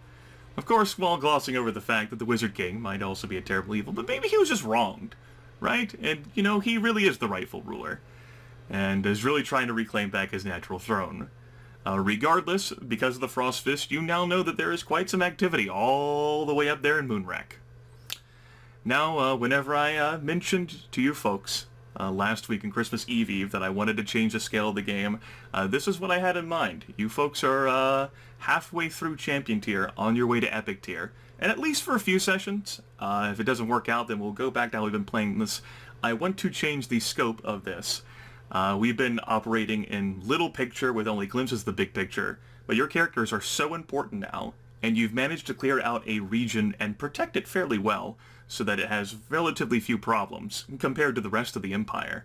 You're trusted enough to get a broad scope of what's transpiring around, with advisors suggesting possible ways for you to do things, and what the rewards for those possible things could be. Now, the personal recommendation that Lord Teraptus has would actually be for you to go to, and if you'll look at number 3 there, the Wild Wood, and enlist Ajax's aid in locating Victory at Lorges Valley. He will recall, whenever the debrief was given to him after your time in the Harlequin's Flask, that it was Ajax who showed up at the tavern, personally hurled down taunts at the intellect assassin while setting the tavern on fire. And it is possible that Ajax then would have a way for you to locate him. However, in order to get an audience, you will need to have 2 dice spare to spend, whether those 5s or 6s with the High Druid, a positive or conflicted, or 2 negative with the Archmage, or 3 positive with the Elf Queen. Now, you might look at me and ask, well, I don't have those fucking available. There's other missions that you could do that could allow you to curry favor with one of those other icons. Like, say, the Bitter Meadow Caverns, which is number 2. One of the objectives there is to end the Gelahedron menace that a rather inspiring wizard brought upon the area. And to do that, you would actually need an entire army of Imperial mages. And as a matter of fact, folks do start with a small army that you can direct to places, and that is of Imperial mages. Because you have rid Newport entirely of the Black Fang. They're all gone.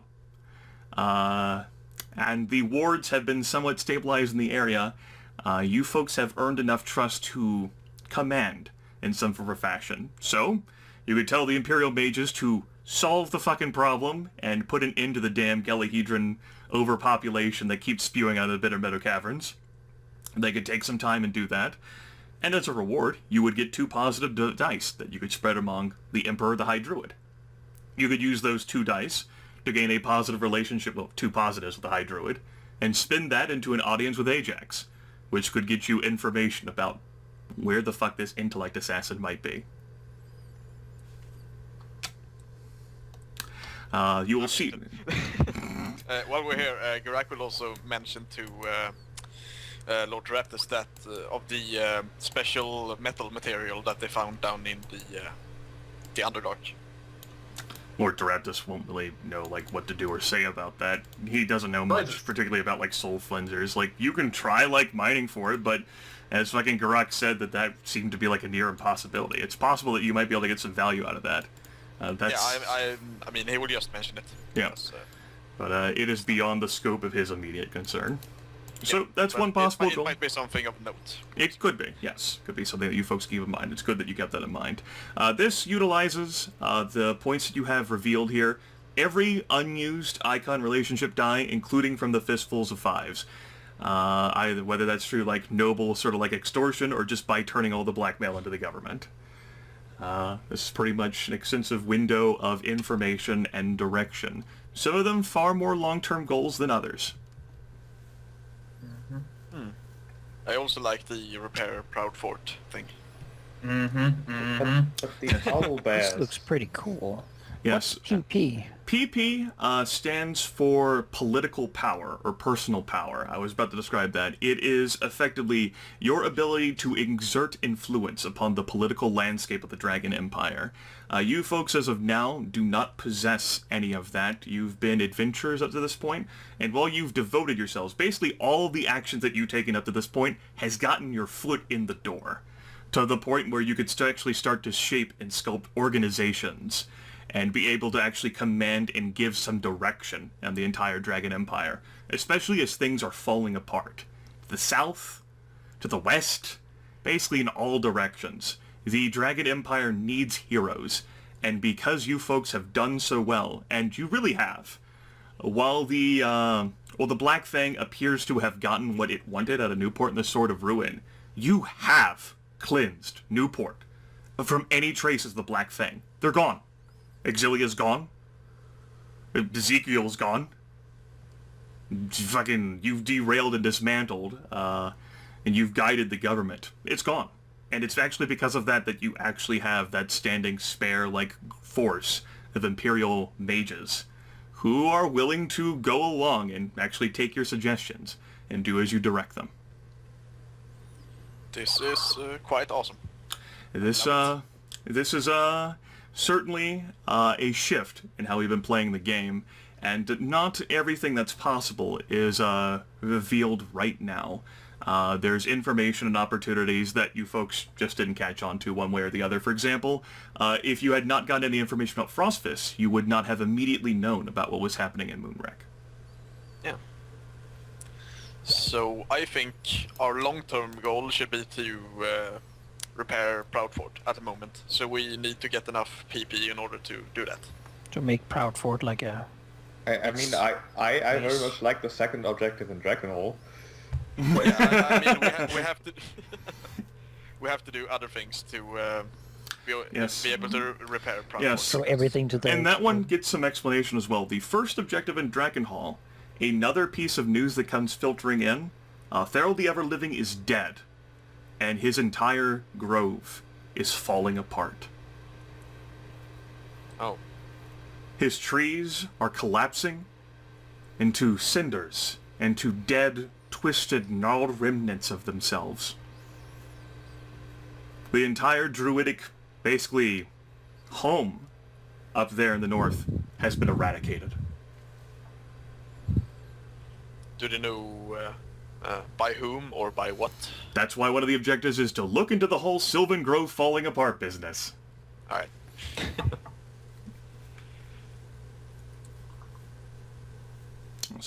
The suggested requirements are as listed minimum. That's what you need in order to attempt the mission or the objective.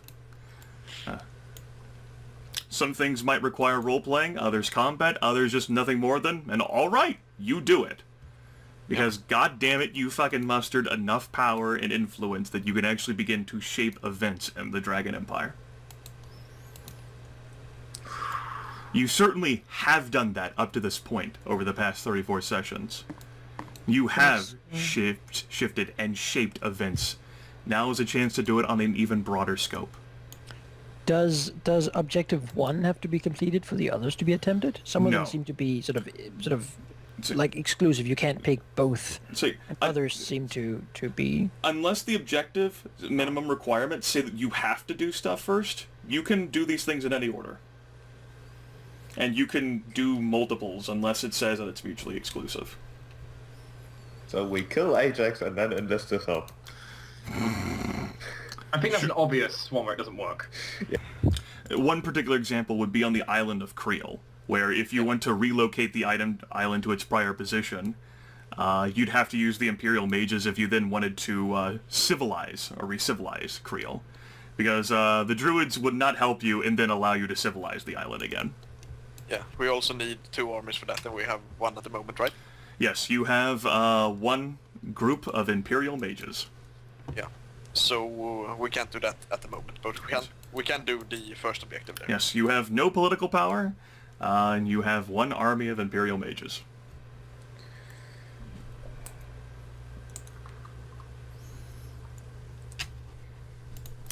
Which I guess This is pretty awesome. I like it. I love it. My mind is It's racing with trying to calculate everything. There's just so much now. Yeah, there's a lot of information to... Yeah, one thought, since this screen, essentially this map is going to be very important for our planning, and you are unlikely to be running the server all the time.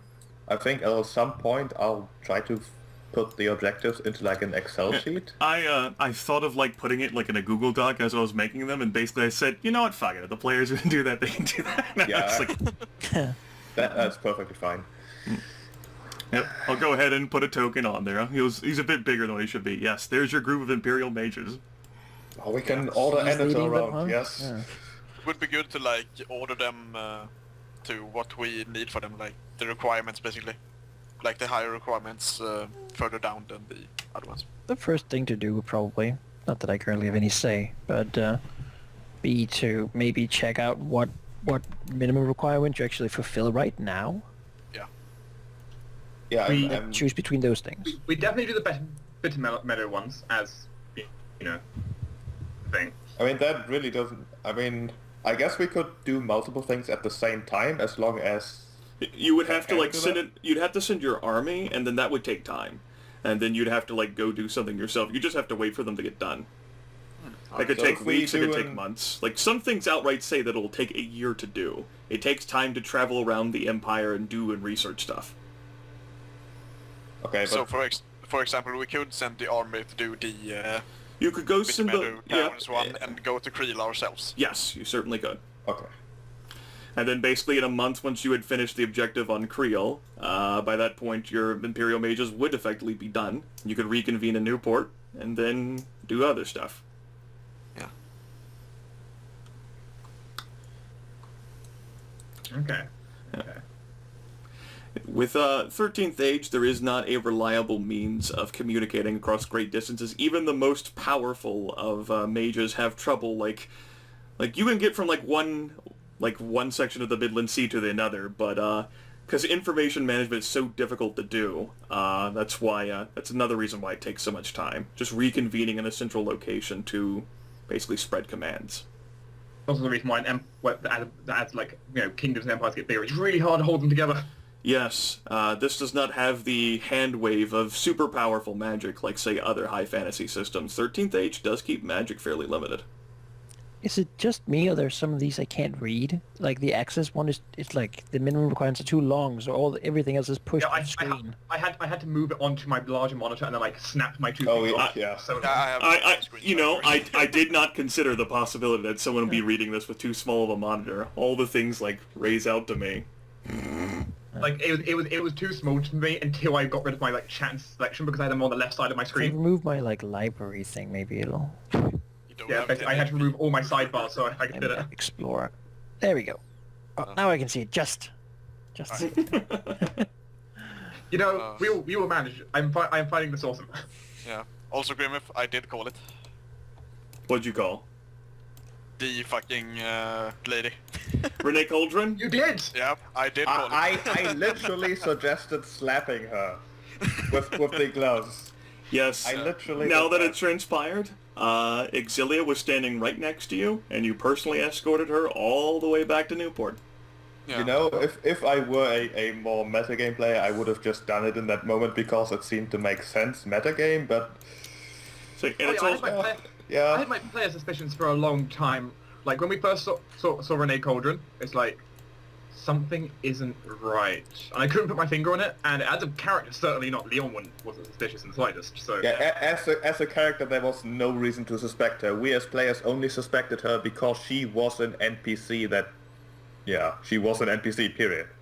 For characters, it would be slightly less obvious because there's a bajillion people in the town and stuff, but, you know... That, and as players, we're a little bit more genre savvy in many senses. Yeah, I didn't think she was Exilia until when we rescued her, basically. Because of what, let's see, what was his name? The wedding planner said, and then what she Zeke said. Mathis. Yeah, Zeke Mathis. What he said, what was it he said? I will take the opportunity and answer some limited questions that you folks might have. Depends on how deep the question goes. But it's been 34 sessions, and I can handle some questions that simply just won't come up.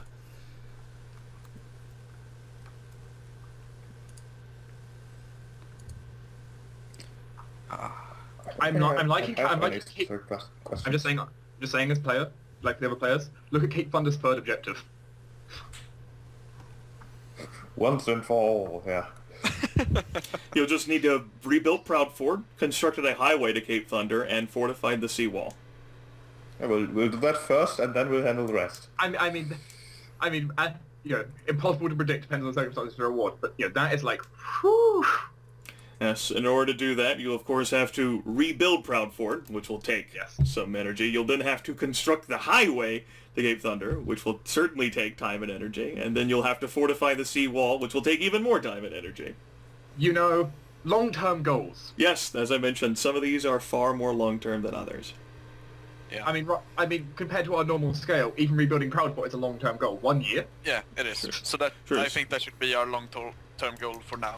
Like It's a mid-term goal. like in comparison, you guys have gone through like it's a 16-month calendar with a 364 days. You guys haven't gone through. You've gone through 5 months.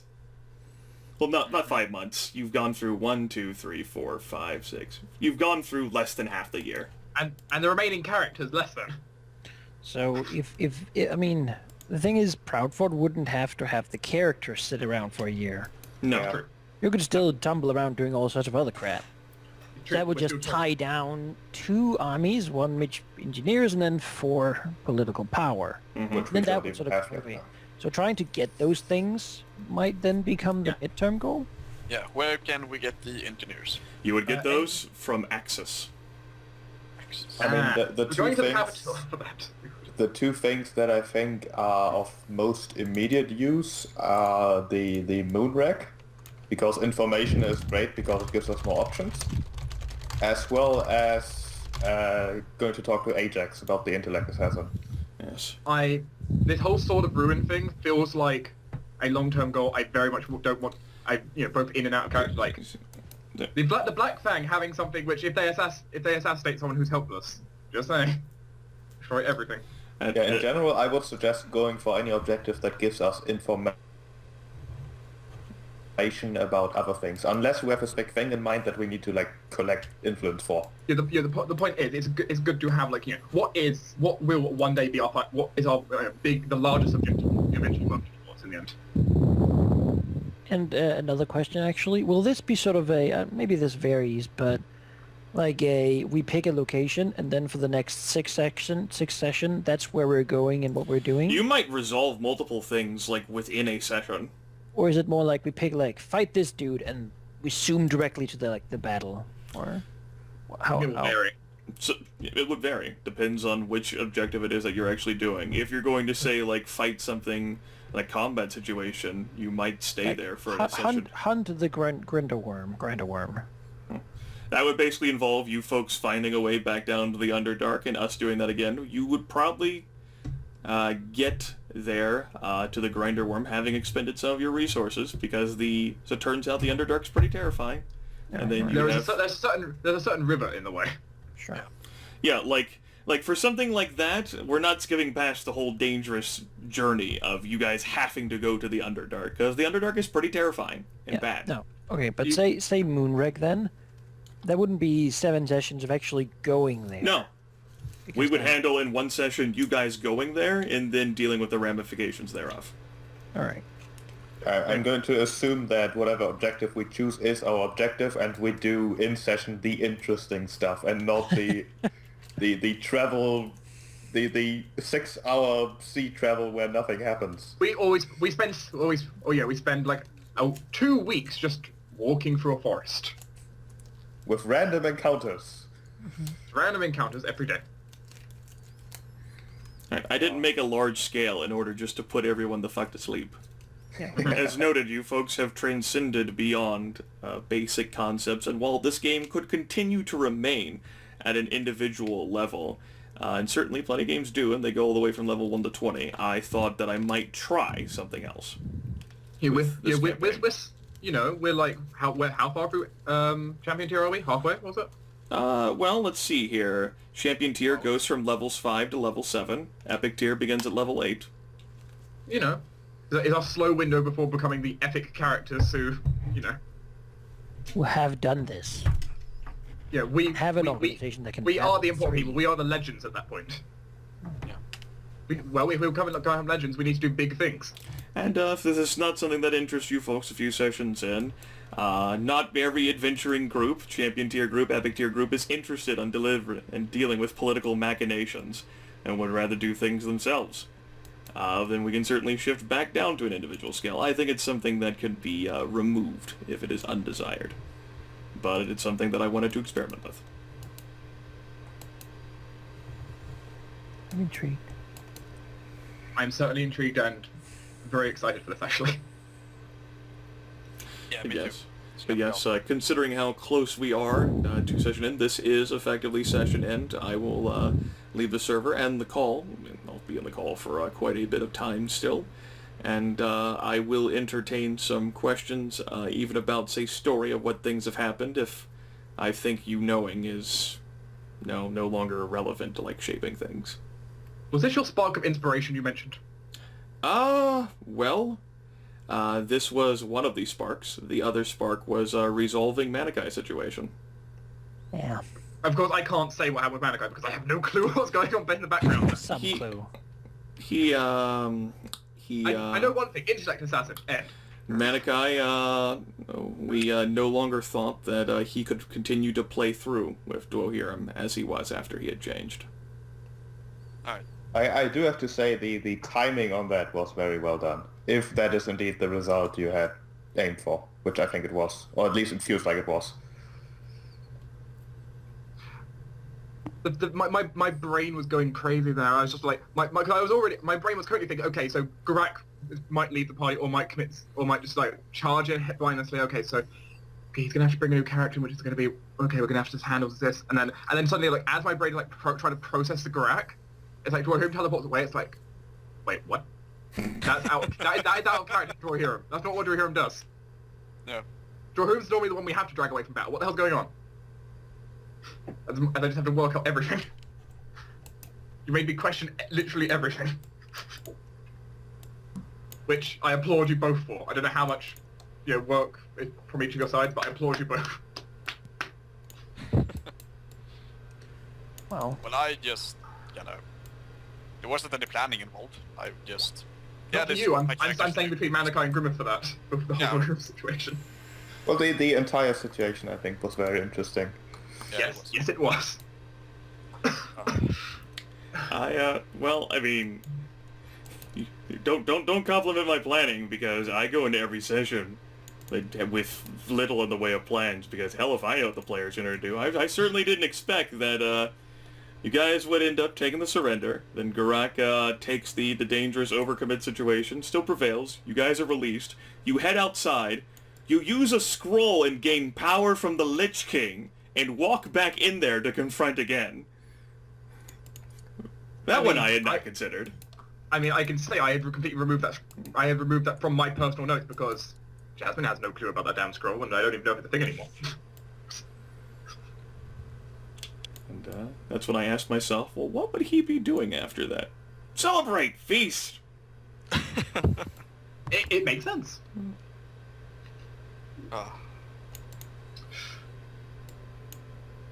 Shadow Gnome. That has only helped but reinforced my hatred for gnomes, and most notably Sneers Neblin. Did not get even touched once. No one even fucking bothered to target him. He was the equivalent of that, like, of that guy who was like, the ogre, I think it was, on top of No. The half giant. I was gonna say, like, the hill giant missed. The fucking the gnome fucking shoots through hit points. Yes. Oh, that fight, Jesus. The thing was, I constantly saw things which I kept thinking was, no, right, the gnome is annoying, but I need to do this or I need to do that. Yeah. In but that also, fight, we know that he's basically invulnerable to things that are not like magical power. I don't know if he's completely invulnerable. I didn't know the exact wording for it. He has some special mechanics where you would have had to overwhelm a separate hit point bar before you could actually deal real damage to him. Okay. in the 8 rounds of that fight, 8 or so rounds, 7, 8, I managed to do damage once. Well, I mean, they started off with a surprise. There was a critical hit that landed on Aurelia, which even though Geráck mitigated half of that, still hurt quite a bit. Oh yeah. If I can for Manaki, how long have you been thinking about for him leaving? Well, it was inevitable really since, things happened to him, because he wasn't really the same character. So for a while, certainly for quite a while, I've known that it would happen sooner or later, and it's really been a question of how long I could justify the current situation. Because there were times I thought Dwohurim would leave and he didn't, and then just I didn't think he would now. Nothing. Manaki didn't bring up anything to me specifically until before the session. Not immediately before, but like a week or so ago, before I messaged you guys, and pretty much conveyed that. How I felt too. Dwohurim wasn't working. How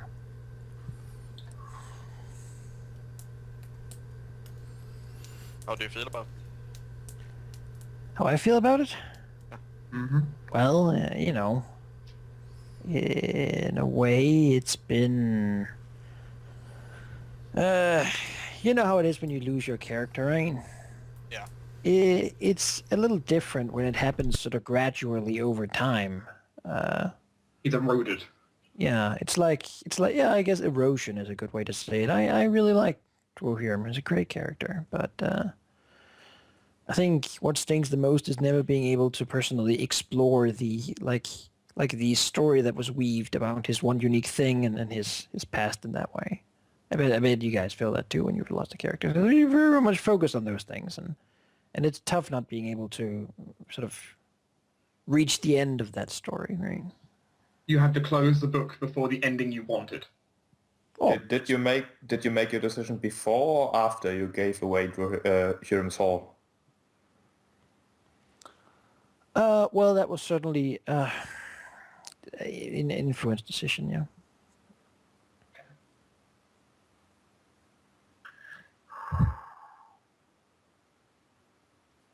Yeah.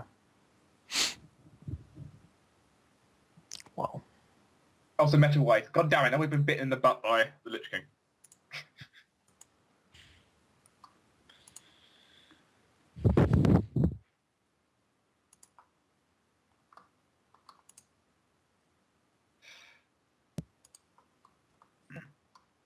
I'll be joining again with a new character, as it turns out. I didn't expect you'd be leaving. You love a roleplay. That's good at least.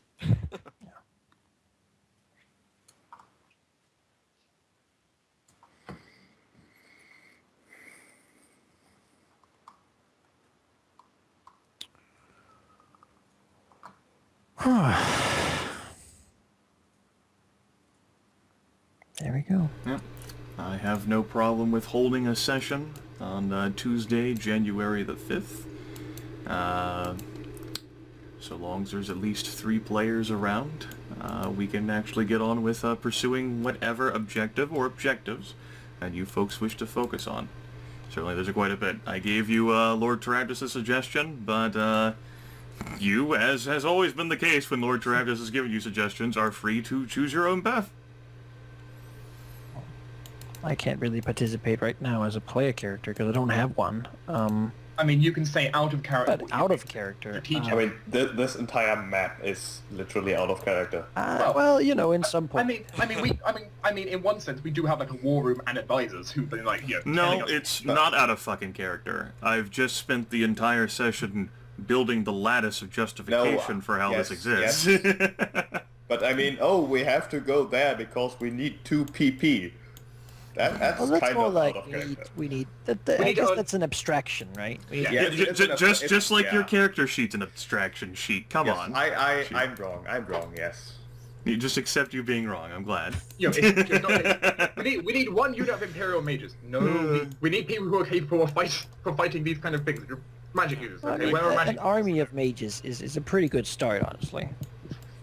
By Lord Enetor, he's not about bullshit. So it's probably finding a long-term goal seems to be very strategy, and then try to achieve that, and then work from there. Because I'm sure more goals will pop up Yes. as we do stuff. I would argue that no current long-time project, apart from maybe securing Cape Thunder, is worth pursuing with too much focus. I think we should focus on the things that give us more information about things. Because we still have no fucking clue what the 4 are up to or who the 4 even are, for example. Mm-hmm. And they are kind of a big deal. The question I is think. then if just finding information at some point gonna sort of we learn about it, but we are now unable to stop it. Well, if we wait with finding information, then that might happen. However, if we do that as soon as possible, then we reduce the risk of finding out about something that we can't stop anymore.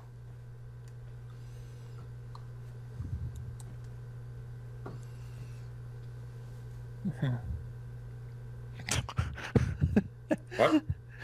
Sell Tempus Malleator to the Dwarf King.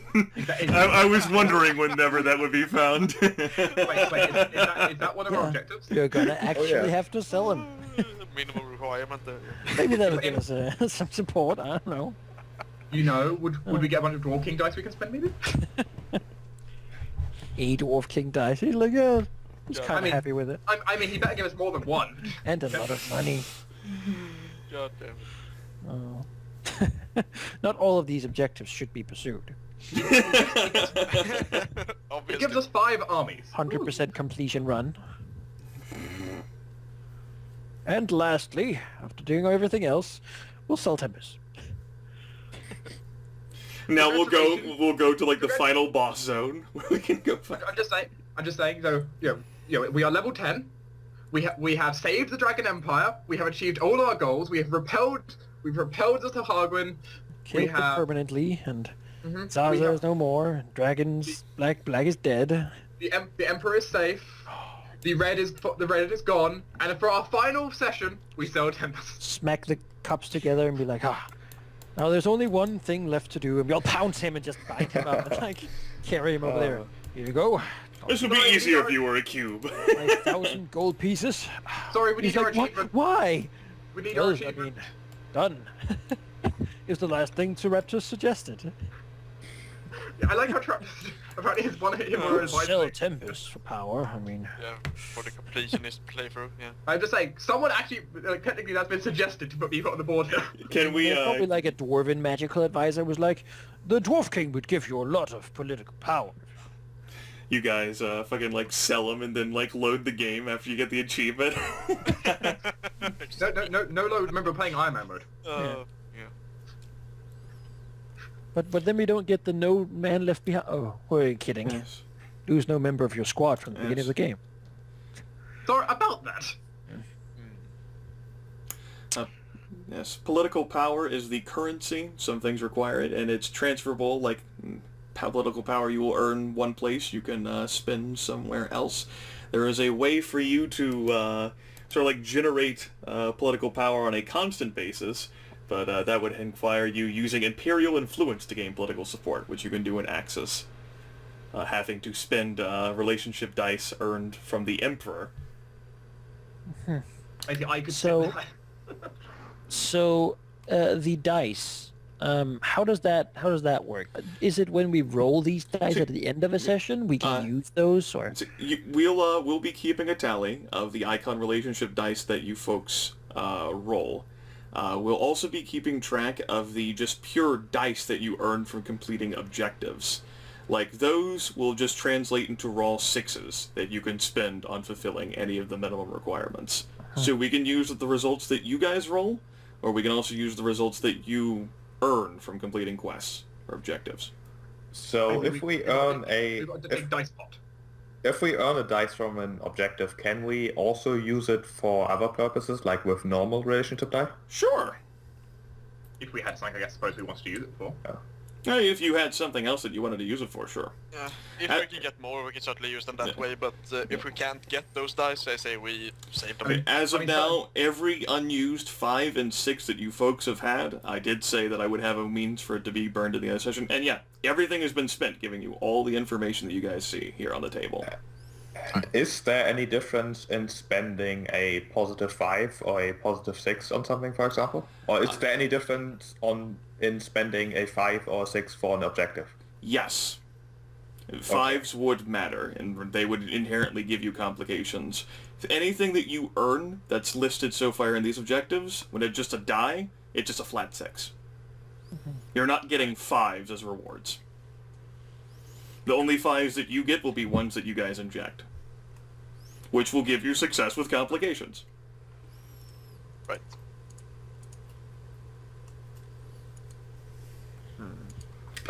Other things though, I do like this map.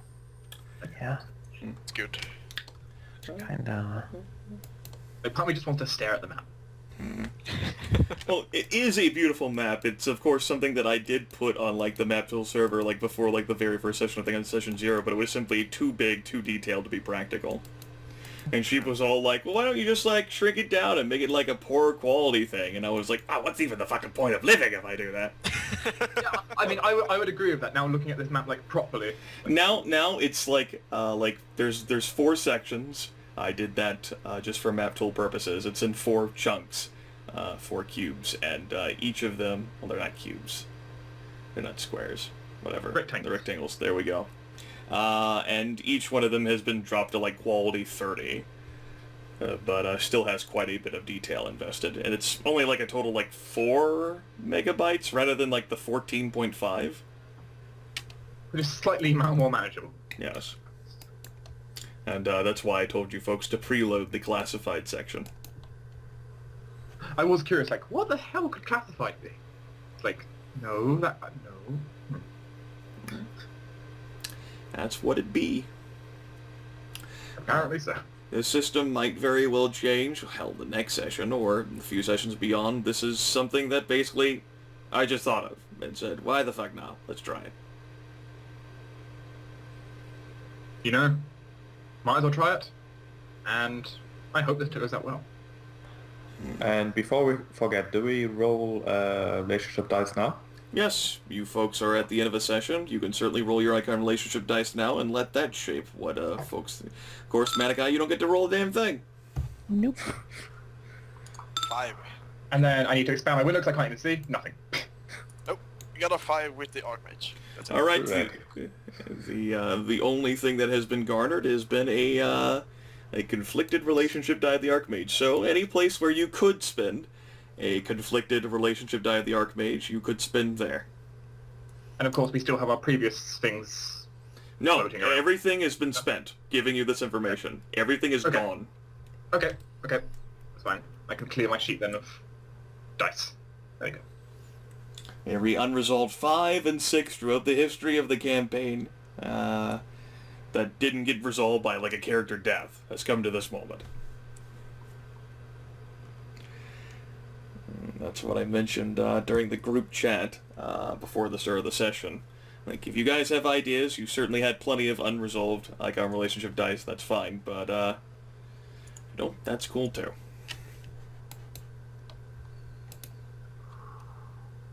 So what should be our first objective, I think? I would suggest the following in order. Sorry, Manaki. No problem. But I would consider Glitterhagen to go after Renee, because we know she's Aurelia and she's kind of a big deal and might know things. I don't think we have the relationship die for that. No, we don't. Renee Cauldron, of course, like, her family lineage was of Glitterhagen. Like, that's where her family was from. That's where the Cauldron family name had been advertised to be from. Where she was supposedly from. So the best way to get that would be a free Emperor dice, I think. Well, just the ideas that I would go for first. Glitterhagen, Ajax in the Wildwood. We don't have the dice for that either. Moonrack, which doesn't need anything. That gives us information that may or may not be relevant. You just have to spend, I don't know, it might take you, like, in-game time, especially for the trek there, it could take you longer than a month just to get all the way up there. It's Yeah, like it will take across time, the but world. Yes, But you are nothing going that- across that the we entire don't currently Dragon have. Empire. Glitterhagen when we do that. Also something that might give us information about things in Forge, although I'm not sure how that's relevant either. As a reminder, Lord Teraptus' suggestion, Arthur Tristan doesn't really have one other than, like, he likes the long-term goal of rebuilding Proudfort, is to gain influence of the High Druid by, say, using the Mage's Lord Inator to resolve the Gelahedron menace, using those positive dice to gain favor with the High Druid, and spin that into an audience with Ajax to learn about the Intellect Assassin. I mean, that could be a good way for us to go searching down. Yeah, that we could could be a good start. send the army there then, but what do we do ourselves? Well, ourselves, one thing we could do, of course, is purge Yes. Creel of monsters. Yes. Yeah, that political power. Of course. Because, you know, monsters. And that would probably be something that I could make you guys fight a battle for, but I'd probably just say, fuck it. And then a month passes, and then you do it, and then the mages finish up at the Gelahedron Menace thing and say, a month has passed. What now? Congratulations, you did something. Because the monsters that are on Creel just, I don't think, are an interesting enough threat to warrant giving you folks a combat encounter. Yeah. We have fought them so many times at this point. We could also hunt the grinder worm if we want to do that. You could hunt the Grinder Worm down personally, but however, the Underdark does still have plenty of challenges that are more than worth session time. Those are positive Emperor dice, which could then be They could be used. Use They the could be, Glitterhagen. axes. or they could be used to Glitterhagen as well. That's true. Or something. Yeah, they can be used to... It could also be used in access. It could get To get us, Imperial garrison, Imperial warships, or engineers. the engineers would be very nice because it's something we want. Yes, that is the only way listed on the map currently to get an army of Imperial engineers. You're going to have to Dwarves, pull we need them. engineers from you. You're going to have to pull them out of the same place that you can get warships, which is Which Axis. we also might need. Because You know, Yeah. we need them to eliminate the Corsairs. You know, I have no regrets about my triple relationship dice with the Emperor. It seems like most things will be useful. Yeah, most things will be useful. Just And there are many good things to do. Information also seems like, it could be worth it. I mean, certainly just going with the suggested path is something that could be done. I mean, I think starting with this little bit over here, it's a nice short-term kind of, short-term when it comes to this scale of things we can do. Going for a long time seems to be a thing that's better to do when you have people, like have your people working on something that would take equally long. Like, so they don't just Yeah, go do it But- and then sit around for 2 months. yeah, that's what I'm thinking. Like, we could go all the way over here, but we want to make sure actually we have something set up, so we're getting everything done at once. Then we learn that the Lich King is reviving the white. The white. And There then you what go. do we do? Nothing. Also, Right. is, Go home and be like, Do we "Oh, go that to sucks." Omen? Like, do we go to a mission on Omen? Because that seems like horrible. Well, the Necropolis is actually where the Lich King resides. It's true. Well, he's people then. Omen is actually haunted, I think, by like bunches of like thousands of like living dungeons crashing into each other. Ooh. oh, Crazy place. Well- Let's not go there. It's a silly So that's place. that's the other place we could have gone for those creatures that stole Elf House. yeah. I wouldn't recommend going to either of those locations. Those are definitely epic deer environments. Yeah. I've already got that impression from our intro session. Still. Also, is there a possibility of failure if we send out armies and some such? There is the possibility that they will succeed and then just disband as an army. Each of the armies will have different advantages and cons. Like, say, I send this army of Imperial engineers to impose martial law upon Newport, thus ending, like, the rioting. Okay, well, the engineers really aren't fucking handled for that shit at all. Yeah, a garrison would make sense to that situation. Yeah. You know, and whenever, if you like want to send out an army to handle specific challenges, say like sending Imperial engineers to fight, just to use them again as an example, to go fight undead, or to send even the garrison to fight undead, would not be as effective as sending someone who's devoted to killing undead to fight the undead. Maybe the Dwarven Paladins. Or battle But clerics. Oh, battle Dwarven clerics. the Dwarven Paladins has like their requirements are full of sass. I haven't looked at them. Yes, they most certainly are full of The sass. PP will not avail you here, and Geráck gets no discount. His reputation has some tarnish on it, and traveling with Aurelia does not help. It's not very Yes, stuck up. and you cannot use political power to woo the Frost Range companions. They want great gold worm dice. Well, start rolling. He did. He didn't hit anything. Just keep rolling. See. You guys are like, can we just like go through like 17 different sessions in one session? It's like, So the Frost Range companions have gotten a bit bigger now, hey? Well, Or are they still the same? it's not just them in particular, but more along the entire group of like monastic paladin orders that are up Yeah. there. That would just be one example. Was the one that immediately came to mind because it was one I could name, unlike the other ones that are nameless because I haven't thought of names for them. Alright. because they don't matter right now. Well, maybe the Frost Range ones are the most famous ones, or the ones leading them. Or They certainly Maybe have that's some. just the group that Geráck has in mind that could be potentially ridiculous. Yes. Yeah. And in that case, that particular thing, like trying to persuade them with political power is not really that effective. And unfortunately, Geráck, well, he kind of spends much of his time these days with Aurelia. Doesn't help. Yeah, which is frowned upon. dare you question this dwarf's honor? He's done nothing dishonorable. Ever. I do also like Horizon's first objective, actually. That's kind of interesting. Right? Its first objective is interesting. All bass. Now that there's only, there's like 2 people in the group, Aurelia and Tempus, with, like, connections to the Archmage. The people are leaving behind the Archmage. He hasn't He's been not- very useful. Well, he has been useful. He Like, hasn't you- been seen for like a year. Well, okay, the Archmage himself maybe not, but our connection to him has been useful for the entire game. Yeah. He's been our main icon for the rest of the game. Yeah. Just, certain characters have been dropping off the map. For one means or another. Some through leaving, and some through, well, the grave. You also have gotten pretty close to the levels, of course. Resurrection is available as a level 7 spell and can be cast by a character once per level, with a few uses in your entire life. Yeah. But you folks are actually near the level now where you can make a reasonable justification that you might be important enough to someone to get them to use one of their very limited resurrection uses on you. Yeah, I can also Dice, choose like that. a card pops up. I think 6 priestess die. Someone cares. I get an additional cleric spell at level 7 or 8, I think. Yeah, at level 8. So you And I could can do choose resurrection. resurrection as that one if I want to. But It's good. Securing sources of that seems to be a big deal, according to the books. It's I mean, a paladin that can do it. I mean, that's pretty brilliant.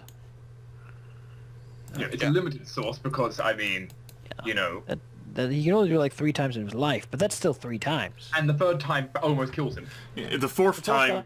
He dies. Yes, so. if he is somehow able to gain it a 4th time, somehow, which normally is mechanically impossible, but the book does offer the possibility of impossible. yeah. I mean, I can get that, but I don't think I will. I think I'm gonna get Yes, a yeah. different spell. Casting Resurrection does eat up that entire spell slot. Yeah, Until and you I only level get up. one. Level. It's not currently relevant. Additional No. convince. It's a ways to go. Well, you could bring back someone from the past. I generally like the idea of repairing Proudfort. It's one of the character's sort of major goals.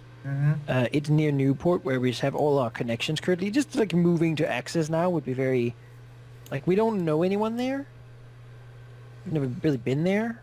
Maybe a cool city, but You know, we don't, okay, our focus have not been in that area. we will do diplomacy there, but Yeah. that is not our focus. We'll be Right now, going our- there and then going back. See, yeah, basically, as I see it, if I was like, I want to draw like a little region of control, this is kind of our little bubble over here. yeah. Or what, It also right, seems now like- it's this, but we want it to be this. It also seems Also, like this feel, but yeah. it also seems we like don't have Santa Cora. it seems like there's no one really willing to fight the Black Fang and such, and the Blues influence and the Four, and that's kind of what this is about, right? It's gathering, like having people who will actually stand with us, because we can't like invade Dragonhall and then kill them all, right? No. That'd be optimal, but there's no way. to And outmaneuver creating them. something here is a beginning of like having someone to resist that influence. Maybe even do similar things to them, but for the opposite side. You know? I don't know. Send a lot of humans to infiltrate Dragonhall to have a lodge of good people. If nothing else, they were sending people over here, creating a lodge, killing off one of the Icons people. Well, let's stop them from doing that from now on. Well, the Archmage has certainly tried, and his organization is still fighting its Shadow War in Dragonhall to this day. The Black Fang, however, has certainly had the advantage in this regard. They certainly had it in Newport. They have. I mean, in the case of Dragonhall, it's also, they're they're fighting in someone else's terrain. Well, the Black Thing's been doing that in other cities too. Yes, but the point is in Dragonhall specifically, it's home turf for them. It also seems like repairing Proudfort might be something you want to begin to do early. I mean, I could see it be very useful, especially because, for example... A lot can happen in a year. Also, Cape Thunder's thing, for example, would be kind of nice to do because the that is... highway and stuff, It's, one of the big things about, that is kind of awesome, but also a huge thing of the INC is kind of dangerous. Uh-huh.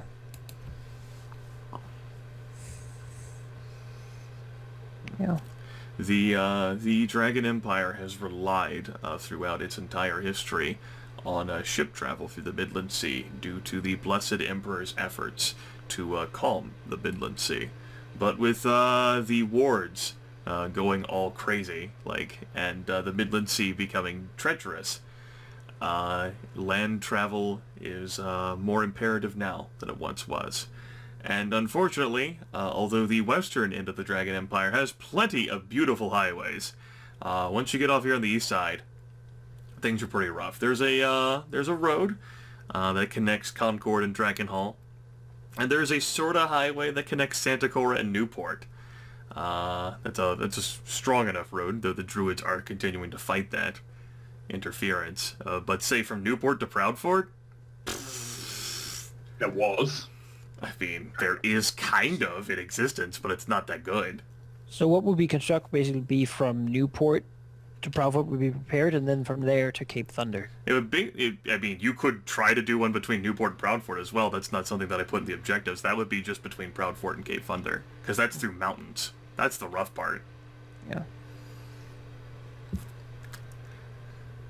Like getting over land, you can ship between Newport and Proudfort, but going from Proudfort to Cape Thunder, that is. And this is all kind of coastline. It's not as bad, but you have to go all the way around where you get to Cape Thunder, don't you? Mm-hmm. And even then, Cape Thunder is not exactly the directly connected. You don't want to sail through the Chorus Straits. No. In part because that's where Koru behemoths travel on their migration path. They'll step on you. I wonder how it got its name. Can't imagine. How many of them are there? How often? Well, I do think one of the treasures that you guys got from the Living Dungeon was a book detailing Koru behemoth migration patterns. Sure was. Maybe you should have looked into that at some point. Also, oh my god! Steered into Dragonhall. Also, I'm seeing so many different chains of things here, the whole thing of Cape Thunder of 2 positive dice to Great Gold Worm. Firstly, that's pretty nice. The whole established trade route, it's that requires you to do a thing of Proudfort. And then the 2 dice could do the thing with the Frost Range Companions. Which could then go help Santa Cora. Or Santa Cora, essentially. There's lots of things. As I have noted many times over the campaign, there is a timeline at work, and events will continue to progress. And especially if we're shifting to a broader scope, and more time ends up passing, the machinations of various elements, both good and bad, will continue to operate in the background, and we all know that you can't be everywhere. The story is ultimately about your characters, whoever they might be. And we'll focus on that. And the NPCs, well, they'll have to manage one way or another. Also, it's a bit fun for Gryph to know. So, you're the last original character. It's true. That's never happened before at any point. Also, he's only here half the time. So we have half an original character. Yes, it's also worth noting that it's rather fortunate that we determined in the session prior that Dwohurim could not legally use his Gauntlet of Revelation, and it had been given to Aurelia beforehand. Otherwise, that would be gone now, yeah. Mm-hmm. Yeah. Congratulations. We still lost the Orc Gauntlet, though. Well, The siege engine mitts are certainly gone, yes. I mean, so is Hiram's Hall. We can't defeat the Fall without those anymore. We should just give up. Yes, there is quite a bit missing indeed. The entire vault, the treasured vault of magic items that have wrought Lavelle protected, along with his storyline and his family's legacy, are dead. It seems like a common thing. I think entire people's legacy is just crumbling. That happens. It happens. You are dealing with real elemental forces. Geráck's legacy, just for a bit there in the session, just sounded like it was about to be dead. And I was like scratching my head like, alright, this session, fucking like Goger decided that he wanted to roll another character or quit the campaign. I'm sitting here like scratching my head like, alright. I just felt Oh, that sheep! We're holding it to us. Sure. I just in my head I was like, well, that escalated quickly. So, Aurelia, now I suppose you are the leader of everything. You Is that- Without If nobody else, Aurelia would be the senior of the party while How Tempus come is away. all my friends die when they're with you? without Geráck's influence, Aurelia would certainly have become hunted again. It's only been Geráck around that's stayed the hand of quite a number of righteous fellows who think that she should be thoroughly punished for her heinous actions. Even if they don't specifically know what she did. She has a reputation. Yes, they have enough of an idea. They, you know, it might be meta, but the dice are there. There's certainly at least one righteous witch-hunting bastard out there who follows the Great Gold Worm. Lawful good to the max, who'd be more than happy to burn Aurelia. Yeah. Lord Teraptus would have done it. Lord Teraptus would have done it himself had she just not been useful. Lawful good does not mean lawful nice or lawful smart. Nope. Means lawful pain. Thomas would be so happy if we helped Game Thunder. Like, Yes. I don't know who you are really. Yes, but yes, like, I hey, also- Tempus, hey! I also love how in this campaign we broke the spirit of one paladin like in Thomas, and then Geráck just was utterly crushed in this session too, and he's the actual paladin. Let's break all the paladins. Yes, but this session was also designed to focus on the person who rolled more icon relationship dice results than anyone else, and that was Goger. Was. The book, yes, Train, another one today? Jesus. Trains! Yes. Fucking... I yes. did like the turn of events though for Geráck list. Oh, certainly very interesting story development. It's good that it can continue. Indeed, it is. Instead of It's it. a good thing that you had to stop me. But Yes, he certainly would have charged in there and sacrificed himself. knowing that Dwohurim especially was going to leave too, I was like, wow, this would be fucking great if combat started and then Dwohurim's like, I'm out of here. Had to hurry a little bit too. Pick that moment. I mean, I will say, I was considering, like, I want, like, you know, Jasmine kind of was like, you know, reclaiming Proudfort's one thing, and, like, defeating a big like, a big thing she perceived as being somewhat evil. On the other hand, she can't take all this. Yeah. Like, she as I said, intelligence is not her best stat. On the other Yes. hand, Yes, you folks will, surviving folks will be getting an incremental advance. woo, And for as it turns out, you folks did succeed, and I do not consider what you folks done to be a campaign loss. You managed to resolve the situation at Proudfort. And quite a bit has happened in your favor. Quite a bit has also happened against you. But this was certainly a learning enough experience to get an incremental advance. so... I'm looking at my 3 out of 11 recoveries now. It's like, oh. No, I have no idea what the fuck you folks are gonna do if you say want to pick skill checks. There's been nothing I have tried so hard to do other than foster creativity and, like, great decision making, and at every single turn Java's like, you know what? Maybe your players should go to a diceless system. Because, this isn't working out for them. You know Here's what? why. Fuck these guys. I mean, actually, recently my skill checks have been getting like a little bit better. Like, On the alright. other hand, something else has been going down. My attack rolls. I'm alright, like, okay, yeah, DC 20, they've got like a plus 15 modifier. 1, 4, 2, Yeah, I'm at the point where I'm happy if I roll higher than a 6. I mean, that's all you need to succeed. So, you know, basic success. Yes. It's just like, there was just like, the rest of us dragged you down. So, also, I'll throw out that the Frost Fist armor class is 29. There's no way you get that.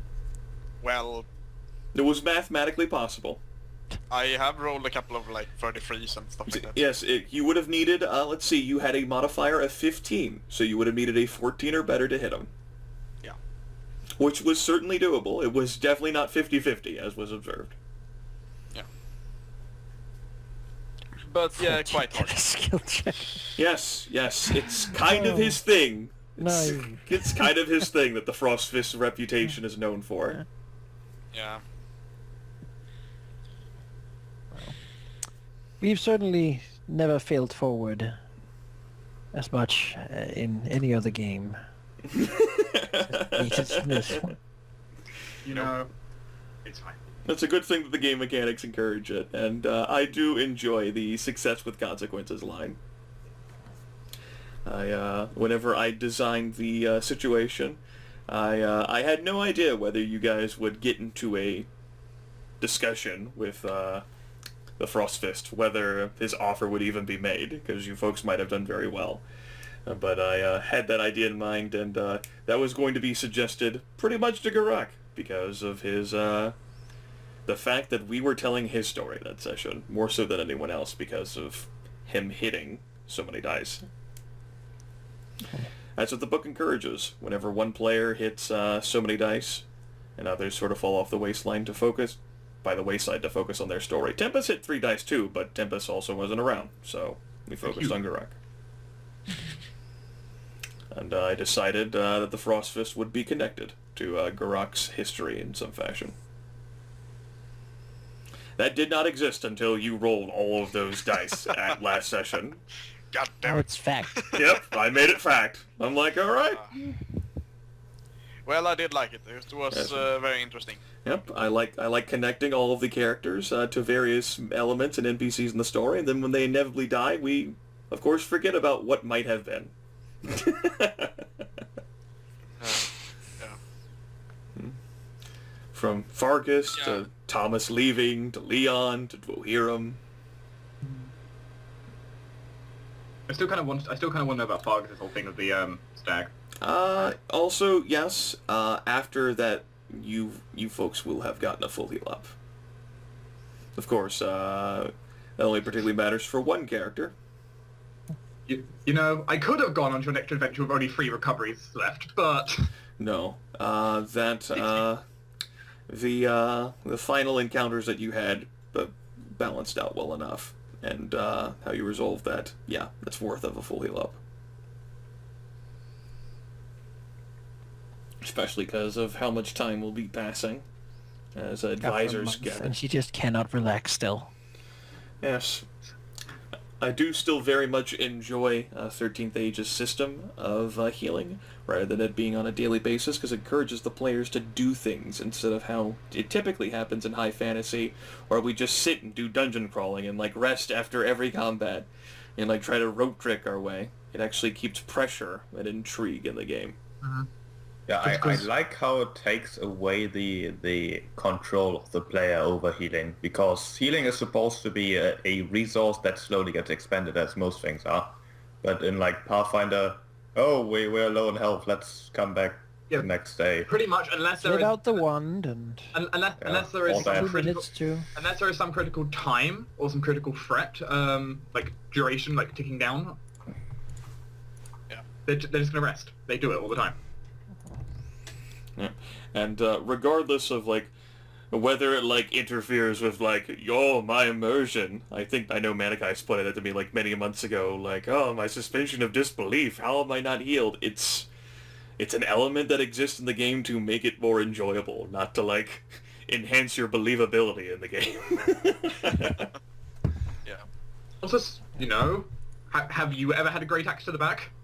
Guys, can I just ask you a thing? Because I know Grimith disagrees with me on this one, but I feel like you guys would support me saying that this Yeah, what's system has coming? the most cruel enemies that any system Yes. ever has. Yes. Like, just in general, all the shit that they do is just, like, Yes. they don't even play by the rules. They get to walk and punch you twice in the face and then, like, put your stat decreases and then leave as well. Okay. Yeah, 13th Age has many enemies that make multiple attacks with one standard action to divide up large numbers. It says Would you rather have like one swingy monster that does 80 damage with a single strike and crits for 160? Or would you rather have that divided up into multiple attacks, possibly with special triggers, so that they don't always get activated? Quite a lot of dragons have, I think almost every dragon has a special trigger attacks that only appear whenever they hit with like a certain number, or miss with a certain number. That's where that's where the multiple attacks come in. I could have had the spell fist do one attack for 25 points of damage, or two attacks for 12 damage. Yeah, I think the dividing of attacks is fine, but what I think Manaki might be referring to are of enemies such as the red caps and the soul players and all these crazy mechanics that some of them have. We haven't seen red caps for like 10 fucking sessions, so you can go fuck yourself.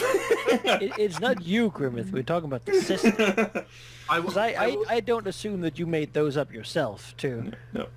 No, red caps are strictly from the bestiary. Soul flensers exist specifically from 13 True Ways. What other monsters have there been that that your thing is specifically like, wow, that's fucking douchebaggy?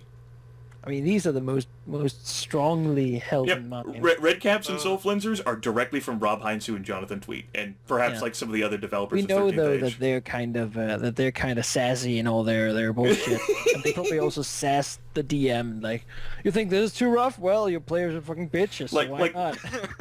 like Rob Heinzu does note, and like Rob and Jonathan often like disagree with each other in like sidebars.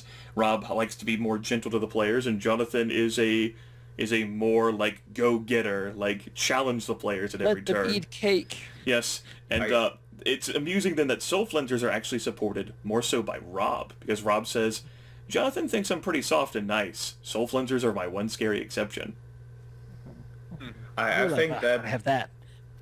I think that the monsters and enemies in 13th Age, or at least the designers of the monsters in 13th Age, are a lot more, maybe not courageous, but more willing to do creative things than, for example, the only real other system I'm familiar with in Pathfinder. Like, every time we meet a new thing here in the 13th Age campaign, you never know. I'm like, oh, well, let's see what this guy can do. I'm sure it's going to be terrible. Whereas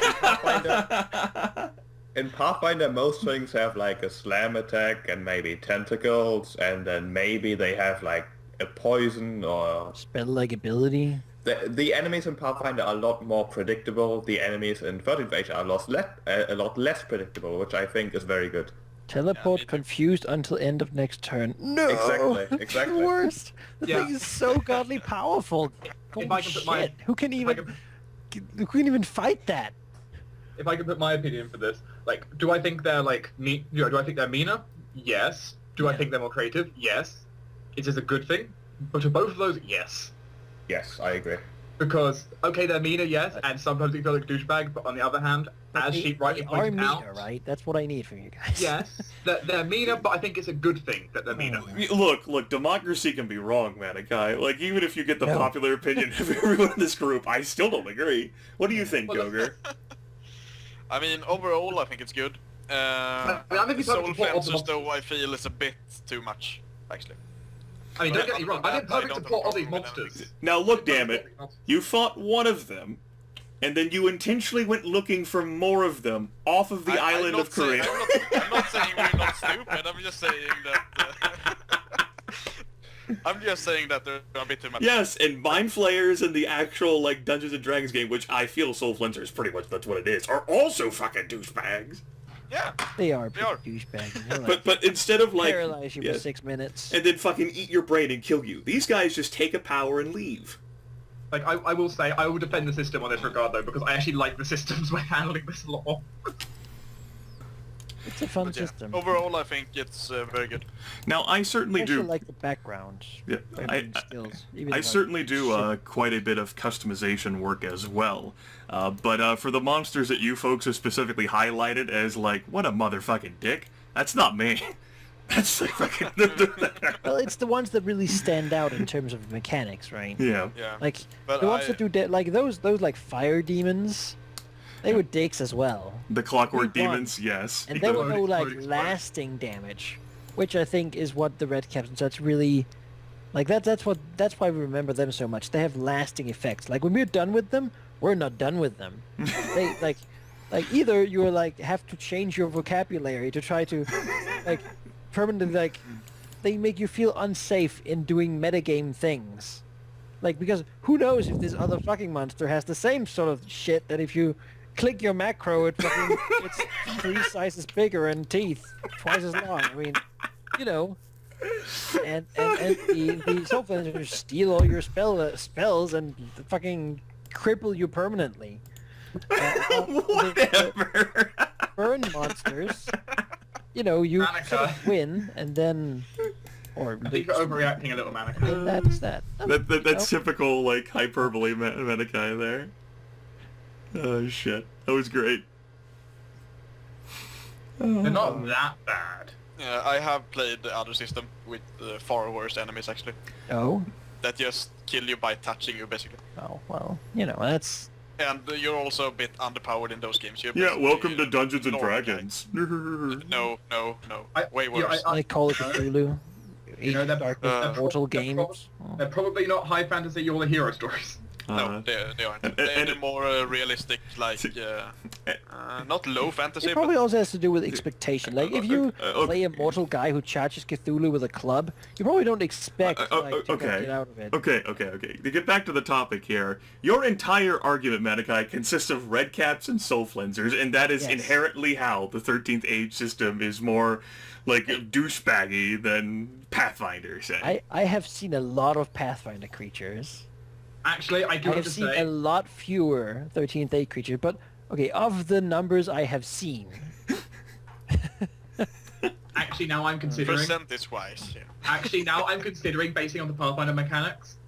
You know, there are some Pathfinder enemies in there and some like special universal monster rules that are pretty dickish. like what we get is like 4-armed Juju zombie thing that can wreck your shit super easily, or basically whatever sheep throws at us with undead. Also, Manaki, Yeah. do you know negative levels? Yeah. Remember, there are some enemies and some abilities that can grant people permanence, which can only be removed once per week, for like Huh? at a rate of like 2 or 3 per hit. Sure, you fought one. Yes, there are many of them like that actually. I And actually, think considering actually There was a mass death ward and people were immune to it anyway, so. 13th Age isn't that bad actually. It isn't that bad. I think Don't one say that. interesting comparison between like 13th Age and Pathfinder is that in Pathfinder the most usually dangerous things are spells with like their effects, with their debilitating things that do damage and debuffs and stuff.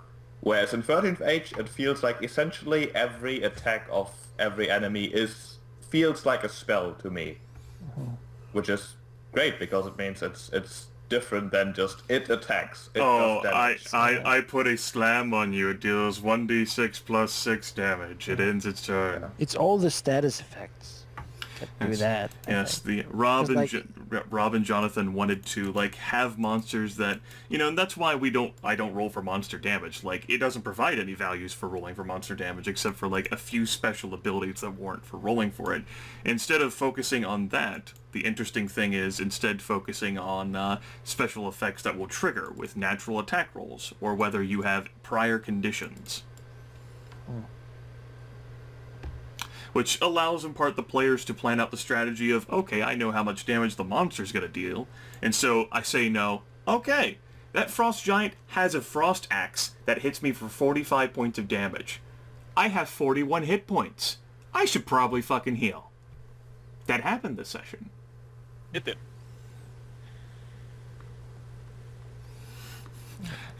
Goger, I hope that this session doesn't end up turning out into like the session that had the combat with Goger's biggest regrets. I didn't smite no. evil when I could have killed that bitch because I missed her by 1 point. I never fucking like used like the oil on my armor until it was like. I think the oil was my fault though, because I was thinking, oh, we're going to fight Ezekiel and Aurelia, Auxilia. so we should save some resources. No. And then that never It happened. it was my own decision, and it was my own fault. I did like the choices and I consequences. don't feel much regret, at least. I did like the choices and consequences that were emphasized. I loved how much time was spent on like the oh, fuck. Like, I can hit him, but he'll critically hit me. Fuck. It's Yeah. probably I will was be pretty death. sure I was gonna die there. Yes, if he had dealt enough damage to kill you, you would have died. Because that would have just gone right through you, his massive axe. But it did not. You had enough hit points. Even in your severely weakened state. I was like, before you actually went to punch him, I was like, maybe you should give you like a potion. But I wasn't sure he would be okay with that. No, maybe not. You're like, buff yourself. You have some giant strength. Maybe we should have factored in the penalties from negative recoveries. Maybe, like, I could have suggested that you use Smite Evil for the +4 bonus. You still would have failed, even with the Smite Evil. I sure would have. You might not have appreciated it. Evil being! I smite! I will smite you by the power of the gods. And Well, Hardly seems like a fair hit. maybe he would have been immune. He probably knows that's how Geráck usually fights.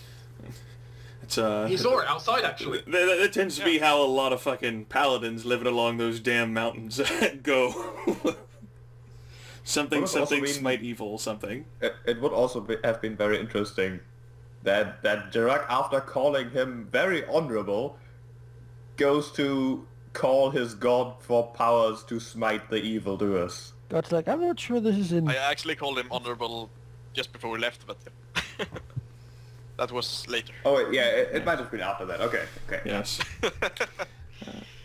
Let me tell you, had you guys gotten into a fight there, that death would have been on the table for everyone, because the Frostfist was thoroughly insulted that his honor had been challenged in such a fashion by saying, you know what, fuck it. I'll come back here to kill you. Yeah.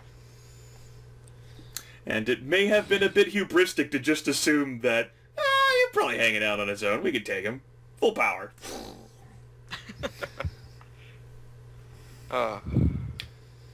Perhaps if you had done something to get him alone, other than, we traipse back into the bandit camp the exact same way. Go stomping around. I know you were role-playing, basically like, fuck everyone. There he is, I walk through the crowd, I charge him. Yep. Well, his intention was just to die, basically. Yes. That leaves no opportunity for manipulation. No. The way of the Slayer. Yes. That's why I said channeling that before Warhammer I fantasy headed roleplay. Yep. I go to my death. Yeah. Fucking like drop the helmet. I certainly did not think Geráck would agree to being imbued by the power of the Lich King. I'd have me sitting there too going, wow, he's really out of it. I was just thinking about the state Geráck was in and all that sort of stuff, Like and a cool- I feel that he would not like. Tempted fallen paladin moment, right? I feel like he would not like be in his full mental capacity and wouldn't really react to what's going on around him until it was too late. Otherwise, I would have not accepted the power. Wasn't an easy enough choice for me. But yes, that is a question that I can answer too. Had Leon invoked that scroll whenever you guys are making that raid on the Scarlet Serpents, you all would have had to been nearby, and fucking Lord Zarza would have appeared. Oh. I've got a few more things to say. You know? Like, oh, hi. That would have not gone down well at all. You know? Take it the would- power, Fargus. Take it. It's interesting because basically the moment you started describing it, just in the back of my head, I just heard, I basically almost heard Leon screaming out like, "You should do this, you should do that." It's like, no, that's not now, not anymore. Go away. You're not here. And then like I start like pulling out the token, like no. Pretty much, there's that alarm going at the back of my head of like, what would Leon do at this moment? If that happened with Fargus, he would probably just attack the apparition. So what'd you all think of your interaction and experience, what little it was, with Lord Zarza? Interesting. He's a creepy fuck. Yes, as he said to Dwohurim before he disappeared. Interesting.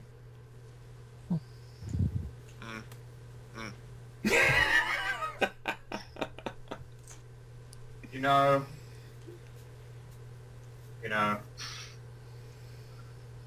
Turns out Hexenblade is a bit of an influence. Turns out Hexenblade's also a tattletale.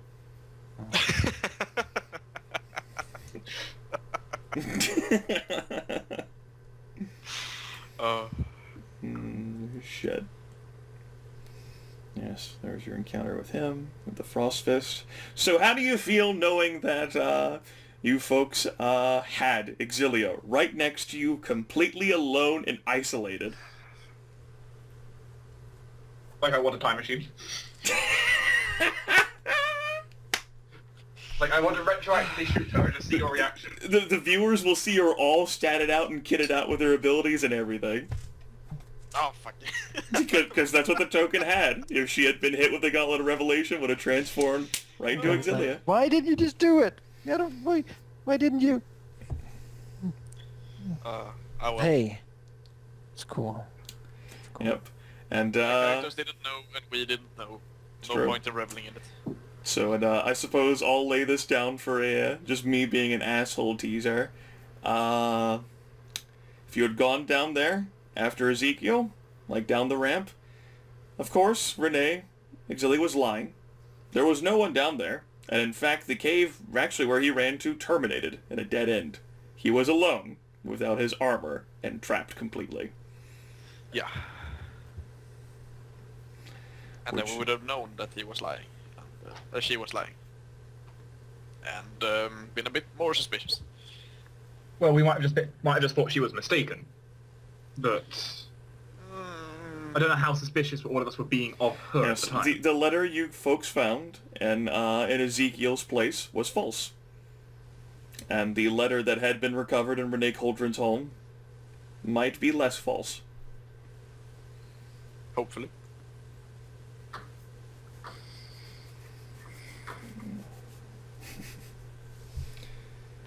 This session has gone on for a while, I imagine. Well, we spent like over an hour so like chatting, in part because I like to think that you folks are looking through the objectives or reminiscing. As I'll leave this out. Is there anything that you folks might want to ask me about the session or the story, or comment on, that I might be able to address before we depart? Well, what did you think about how things ended up turning out?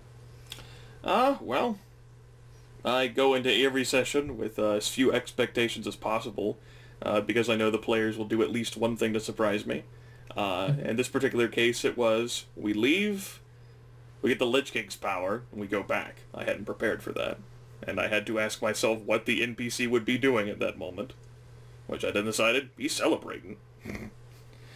I certainly thought that this would be an incredibly challenging situation, both for the characters and for the players. Especially whenever Dwohurim's differences came to light for the characters.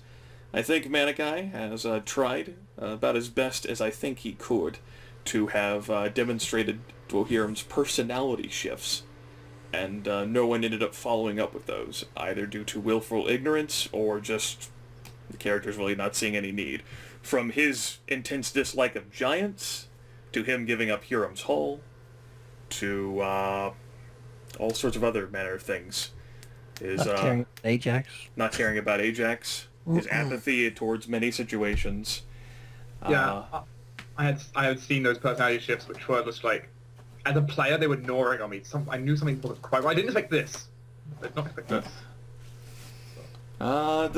Manaki didn't bring up to me.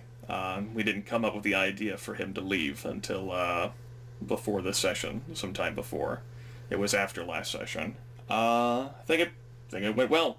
And I think that the players have achieved still a victory here, but it does come with strings attached. It seems, at least from the letter that was found in Renee Cauldron's home, that the true purpose of the Black Fang Chapter Lodge was to acquire the Sword of Ruin.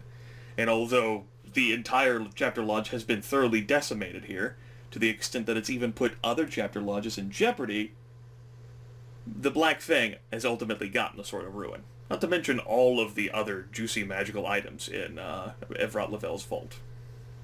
Yeah, the leadership escaped. Yep. Along the way, the Death Speaker's dead, of course. Several other NPCs who may have been liked or appreciated are also gone. Including Evrot Lavelle, who certainly had his own story. And yes, this desire and goal of the Black Fang Chapter Lodge here pretty much existed, well, for after you guys came back from Drakenhall the first time. So this was all in play all the way back in session 19.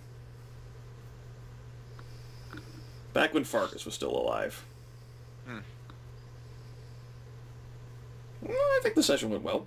I figured you folks would react as you did whenever I revealed the classified map. And I'm interested to see where it goes from here. I did note my excitement for carrying the campaign forward. And from what I've heard in the players' voices, like Sheep, who also said he was excited, glad to see that is continuing. Yeah. I'm looking forward to kicking things up a notch.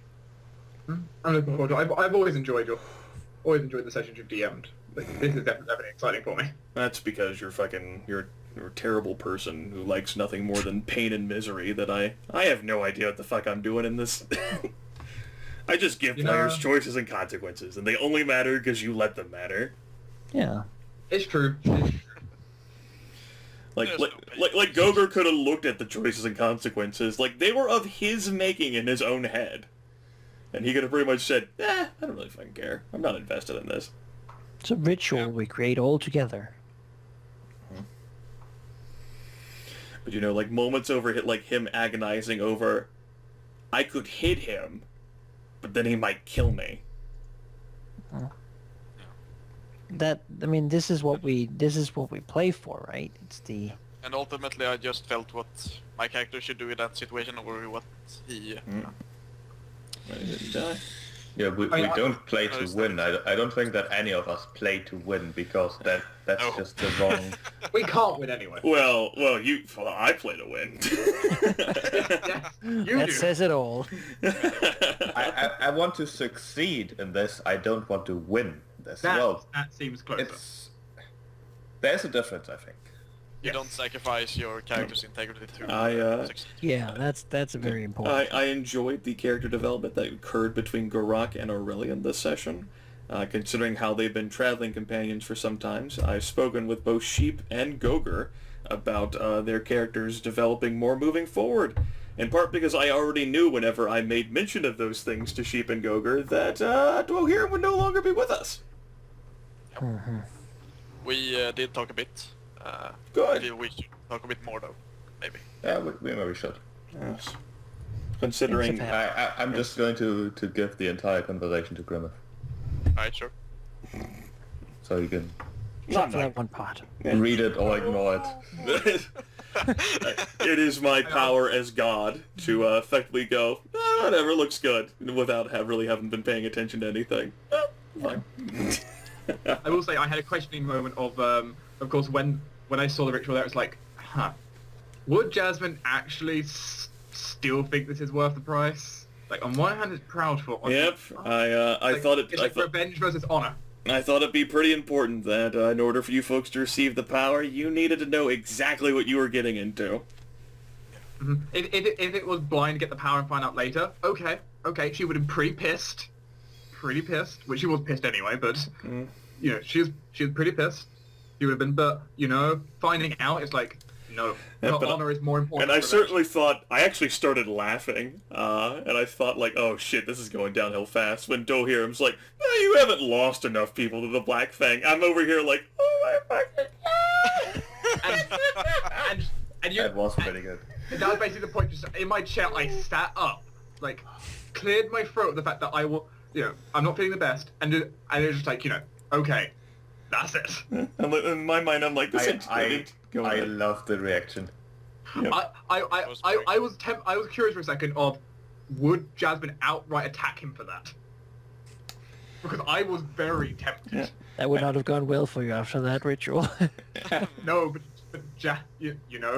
you just insulted her honor. Would have had to seen how the party lines were immediately drawn then after the full heal with Geráck just like standing there going like, I'm going to suicide myself, and Aurelia. It's like, we did good, right? I will kill you all. Oh shit. Oh. Good game. Yeah, that you may have touched a nerve. So Dark's third character. So Aurelia comes back to Terraptors. And it's like they Well, all they'll betrayed die me. episodes. Two Yes. of them killed each other, and the other one killed himself. And then Trap just kills Aurelia. I mean, that's pretty much how that goes. They all betrayed me, and he's just like sitting there like, uh-huh. They all had to die. It was the only way to take the mission. It was for the greater good. Oh, right. Shit. You So know, I used the power that the Lich King gave me, Lich King yeah. gave me to destroy them. Like, oh, Yeah. yeah. Uh, Oh, something bad happened here, huh? And you decided to come here and tell me this instead of running for your life because... The truth is important. Alright, well the truth is, I'm going to kill you now. This fucking evoked epic tier spells. Oh, yeah. Gonna miss evocation. Yes, we have, the casters have met unfortunate ends through one means or another. You know why everyone goes, kill the wizard! Kill the wizard! That's why. Well, the wizard in this case was an intellect assassin, so... Still worries me about that, but...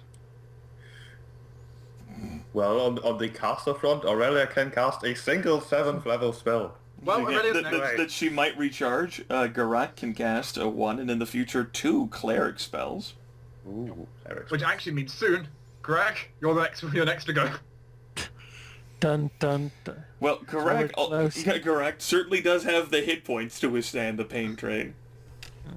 Yes, but he's the next caster. He has to Go go. for the caster, and you'll like pile on him. You know, that's kind of what he wants, though. Was, He's a paladin. He wants that. Yeah. it was quite close that he died this season, so... I mean, Well, I can't believe I was You running back change and your forth. mind about it, because you seem Was it- pretty set on it. Hmm? When did you change your mind about what he would do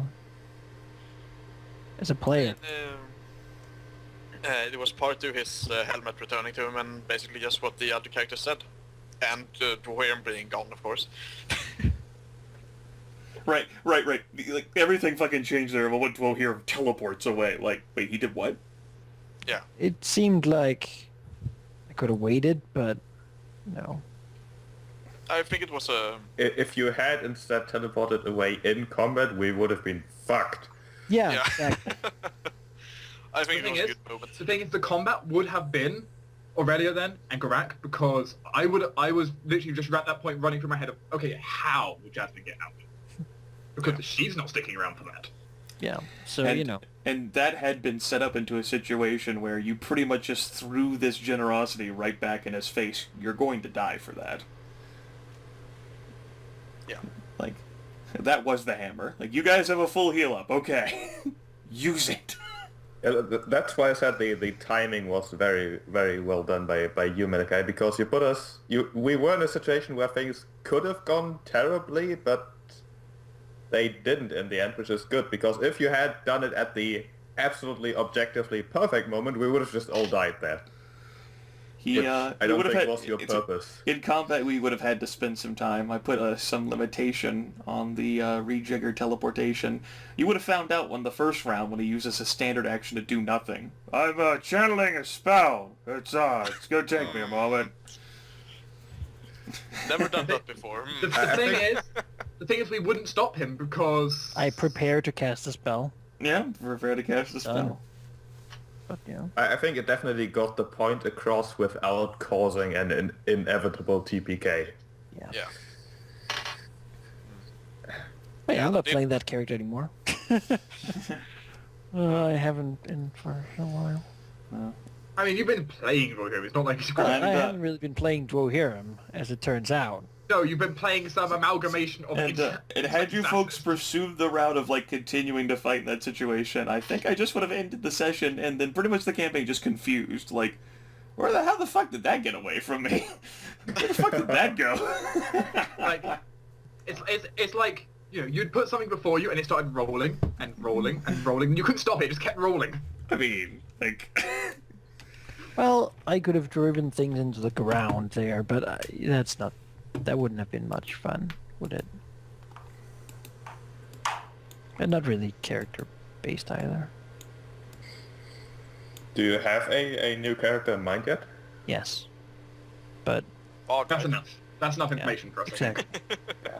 I've known this for a while, so We get to have our discovery in character the same as our discovery out of character. I like to think about these Well, things. I mean, you can drag it on as much as you want, Manaki, but eventually you're gonna have to kind of tell them in order to actually encapsulate the character within the party. Like, I don't know how this person's coming to be into the party, Manaki. Yeah. Well, this whole new thing kind of puts a... We're not... like, how do I even... I mean, you've a lot more freedom on how you want to achieve the meeting now. And we Of have a course, high- if, In a way. there's definitely two ways to go about this. Depends you on can tell where us you nothing. go. Yeah, you can tell us nothing and work with Grimith to find a situation, or, you know, we could work out something together. I'm not sure which is better. I know that for me, the first option is more interesting because it's like new things, hooray. And Doing anything with me is a terrible idea. I actually hate effort, and I don't like applying myself, so, pretty much don't care about you. The more things players do together, the better it is for me. So there. Nah, I admit it. I don't fucking care about you. You know, I don't expect you to. It's good. It's fine. I don't really know my whether- expectations are not there. Where the party would be whenever this happened, or whenever the thing would go down, so...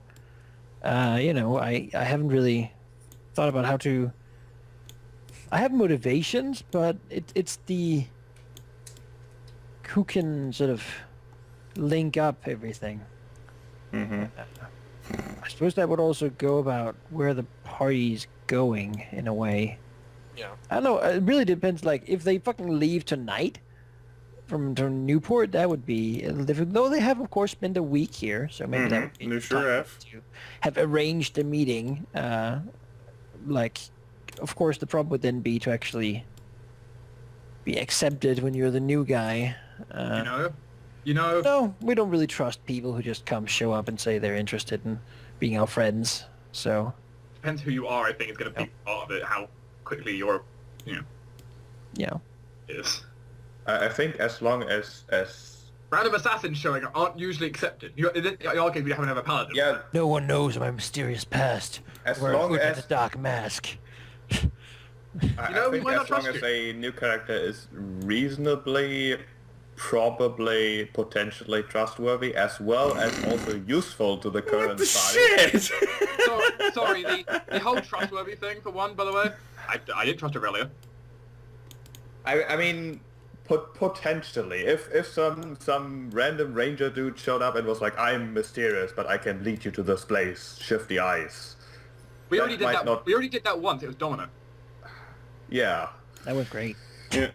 For her, I right? did, of course, share like in the group chat, like someone fuck Google, I think it was, writing in. "Well, I really wish they'd tried to use the cloak of invisibility on Domino." Yeah. I wasn't here that session. I don't think. I'll No, take you were no not. blame for not suggesting that But- because that wasn't my item. But I don't think the item would appreciate that, It right? would They don't have. like It being, would like, have worked. unbound and... Yep, the item Okay. would have worked. It would have worked. The items. I don't understand it. It's not something you just switch around between people whenever convenient. It's not. However, you folks, if had you suggested it as a creative idea, the magic item would have gone along with that. And in an attempt to help you through the situation, so long as Domino would have believed in it, she would have believed in pretty much anything that could have gotten her out of there. That would have worked. And she was a competent enough hunter and tracker that she could have disguised herself. And for that creative solution, I wouldn't have required any skill checks or anything. That would have gotten her out there successfully. And she would have led you folks to Manel Dren, which was the other angle that was not explored. You folks went through Blue Eyes. And what a mess that became. Well, it happened. Yeah. This all stems from your decision not to save Dom. This all stems from our decision to leave Santa Clara. We could have gone to Santa Clara. I was going Stay to say something like something Foghaven. Something Foghaven, yes. Alright. Our gathering has gone on for a considerable length of time. I will continue to leave the session open for a while, should you, for whatever reason, Euro, want to stay here and fucking stare at things. I can open up this map on request over the course of the week at some points, should you want to, like, stare at the objectives and look around. You guys don't have to make a decision immediately, unlike with the typical give me something by Sunday. The sooner the better. But everything that I have listed on this map is something that I had prepared that we could do this session. As I didn't know how quick things would go. We basically spent an entire hour with you guys doing the whole Lich King thing and then going back to Proudfort. So I was prepared to tackle things this session. So everything is on the table. There's things that you can't even see that are on the table that you might discover or uncover through one means or another. As noted before, you got to see the Moonwreck thing, simply because of actions and information that was learned this session. It has a different symbol? Is that just because you ran out of the other one? It has a different symbol because it's something that was hidden and was special as a result. Right. Also, yes, I have technically ran out of Ace through King, and I could have just used a different suit, but it was marked as that because it was a secret mission. Sure. And there are other secret missions on the board. I'll probably copy all these things to an Excel sheet at some point, but not tonight. I'm gonna stay for a little Too tired for that. as it turns out. But if there's any questions or comments about the session or for me, you can leave them in the chat. If I think that it's okay with you knowing, I can spread the information. I've already teased out little bits and pieces, and player paranoia will certainly fill in the rest somehow. What relationship dice do you all have? Could you remind me? I have. If I was going to have my They character were all introduced... It would be in the group. It would be in like the group chat, like their actual I suppose you relations. rolled them just now. They rolled them. on Archmage 5. That's all we have. Yeah, the peach talking He's talking about like No, who you but guys are if I was connected gonna, to. if I was gonna right, introduce my right. character, it would make sense to find someone who has similar relationships in a way. I know. Positive the free. Not I- turns out. And of course, the Tempus, we have these. I know you were thinking about like connecting yourself to Goger as a possibility too, Manaki, Yeah. which I loved even more. Like, so Goger's character is dead. Like, So I heard there was this paladin. Well, No, he died of this power. Oh, he died with no Oh, I honor. knew him. maybe I should. Maybe I should not. Yeah, I mean, maybe I should not. I'll yeah, just go. introducing for another character can work quite well, especially if you share share icons, or if you you'll probably want your icons to be allied to theirs. I don't know Well, what you have. I like someone important to vouch for you enough that people will. trust you. Not Like just it's free. the Aurelia and Geráck being introduced to us by Lord Trappist, whom we sort of trust to know his shit. You know. All the players on the board had affiliations with the Archmage. Yeah. And I was done by proxy through Lord Trappist through Lord Tristan, who's like, okay, probably okay. Yeah. As a reminder, the four most important icons, as it pertains to the story, were sculpted from the beginning of the campaign based on the selections that you folks chose. The Archmage, the Three, the High Druid, and the Lich King. The Great Goldworm was certainly involved more in the story, and then Thomas fucking just said, I'm out.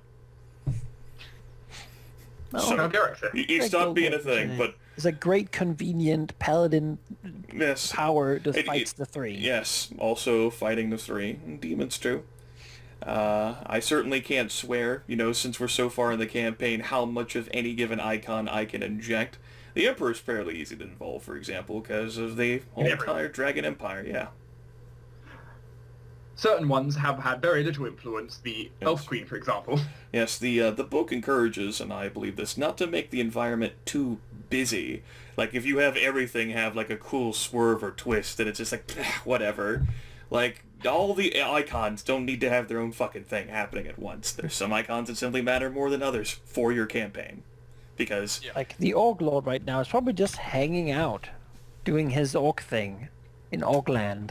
preparing for inevitable invasion or some shit, probably. That's what he But does. that's probably hopefully not going to happen anytime soon. Because we don't have time to deal with it. So, There's only so much that we can all focus on before it's just like an overwhelming like deluge of information, which may have already happened at multiple points in this campaign. I know there's certainly many places we want to go, but many of these are nice because they're proactive. We're doing stuff rather than reacting to stuff. That's always good. I guess I could have added a Foghaven thing. I didn't even think of that. Oh no. Burn down Foghaven to Well, the ground. at this point, the only person... Personal satisfaction. The only person who has a connection with that is Tempus. Oh, Foghaven is? Like everyone else is just left Foghaven. What's Foghaven? Yeah. Like, it's a town. Thomas dreams Oh, of that would be something. If something important would actually be in Foghaven, all the characters are like, I've never been to Foghaven, let's go there. But Oh, we're it's a there really like, good oh town. no, God, no, please, not again. It's like, Oh. Just wait. so where are we I- going now? I We're wish going I to was a Foghaven. cube. Oh. Oh god. No. No. Yes.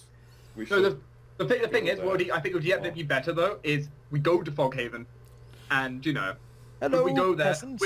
We There's go a go goblin in oh, the town. actually, would Burn be, everyone. or what would be even better, we went there. The lovely head of Foghaven's right there, and then suddenly he pops out the box right in the meeting. So yes, the campaign moving forward will be exploring, like, your character's new storylines with what time we have left. And we certainly do have a number of sessions to go in the campaign. I'd say, if we were going to flesh out the entire levels, I would definitely give it 20. Maybe a little less than that, if we do actually end up going the full 10. I can't say for sure whether that'll happen or not. But we'll also be exploring the ramifications, of the players who came before, and their storylines, and the consequences thereof. The players that came before. Yes, the players that came before. I actually had folks do this campaign before you. I'm pretty tired too. The characters. The consequences and ramifications of Fargus, and Thomas leaving, and Leon, and now Dwohurim. Everything just sort of like falling apart, and their one unique things falling to ash, and the consequences thereof. Certainly Lord Zarza told Dwohurim that Leon says hello. Which, He did. and the player has me very curious now. Don't trust him much. Trust Hexenblade. Yeah. I can't say how much you should trust Lord Zarza. He made you, and he can unmake you. No, Dad, please. Where did Leon's remains go? Yeah. I mean, stolen. I think you can take a guess. Where is Ursilia Melkor? Lord Enitor informed you that she is gone. Presumably retired to public life, but he doesn't think she's done. She's somewhere. She's not Foghaven any longer. I'm picking here, but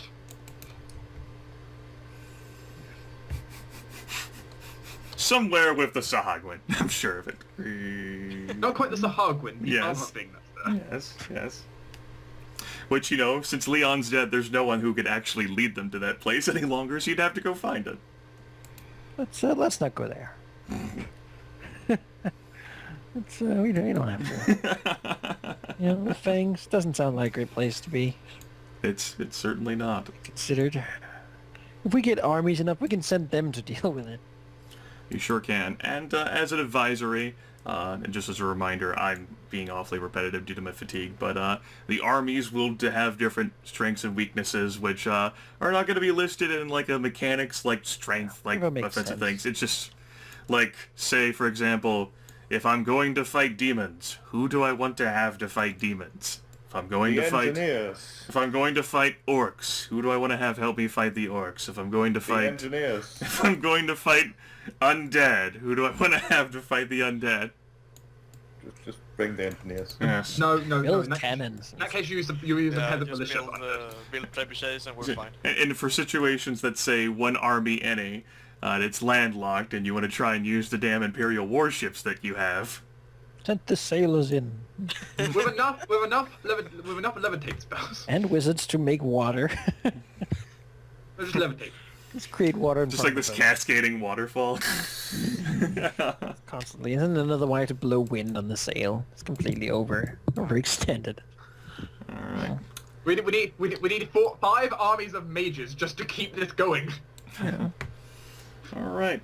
But before I repeat myself any longer with things that we will all forget, because I totally trust you guys to do forethought and planning, I am out of here. I'll leave the server up for a few more hours, but I'm probably going to bed. I'll talk to you folks in the week to come. If not before next Tuesday, then next Tuesday. Right. Get fucked.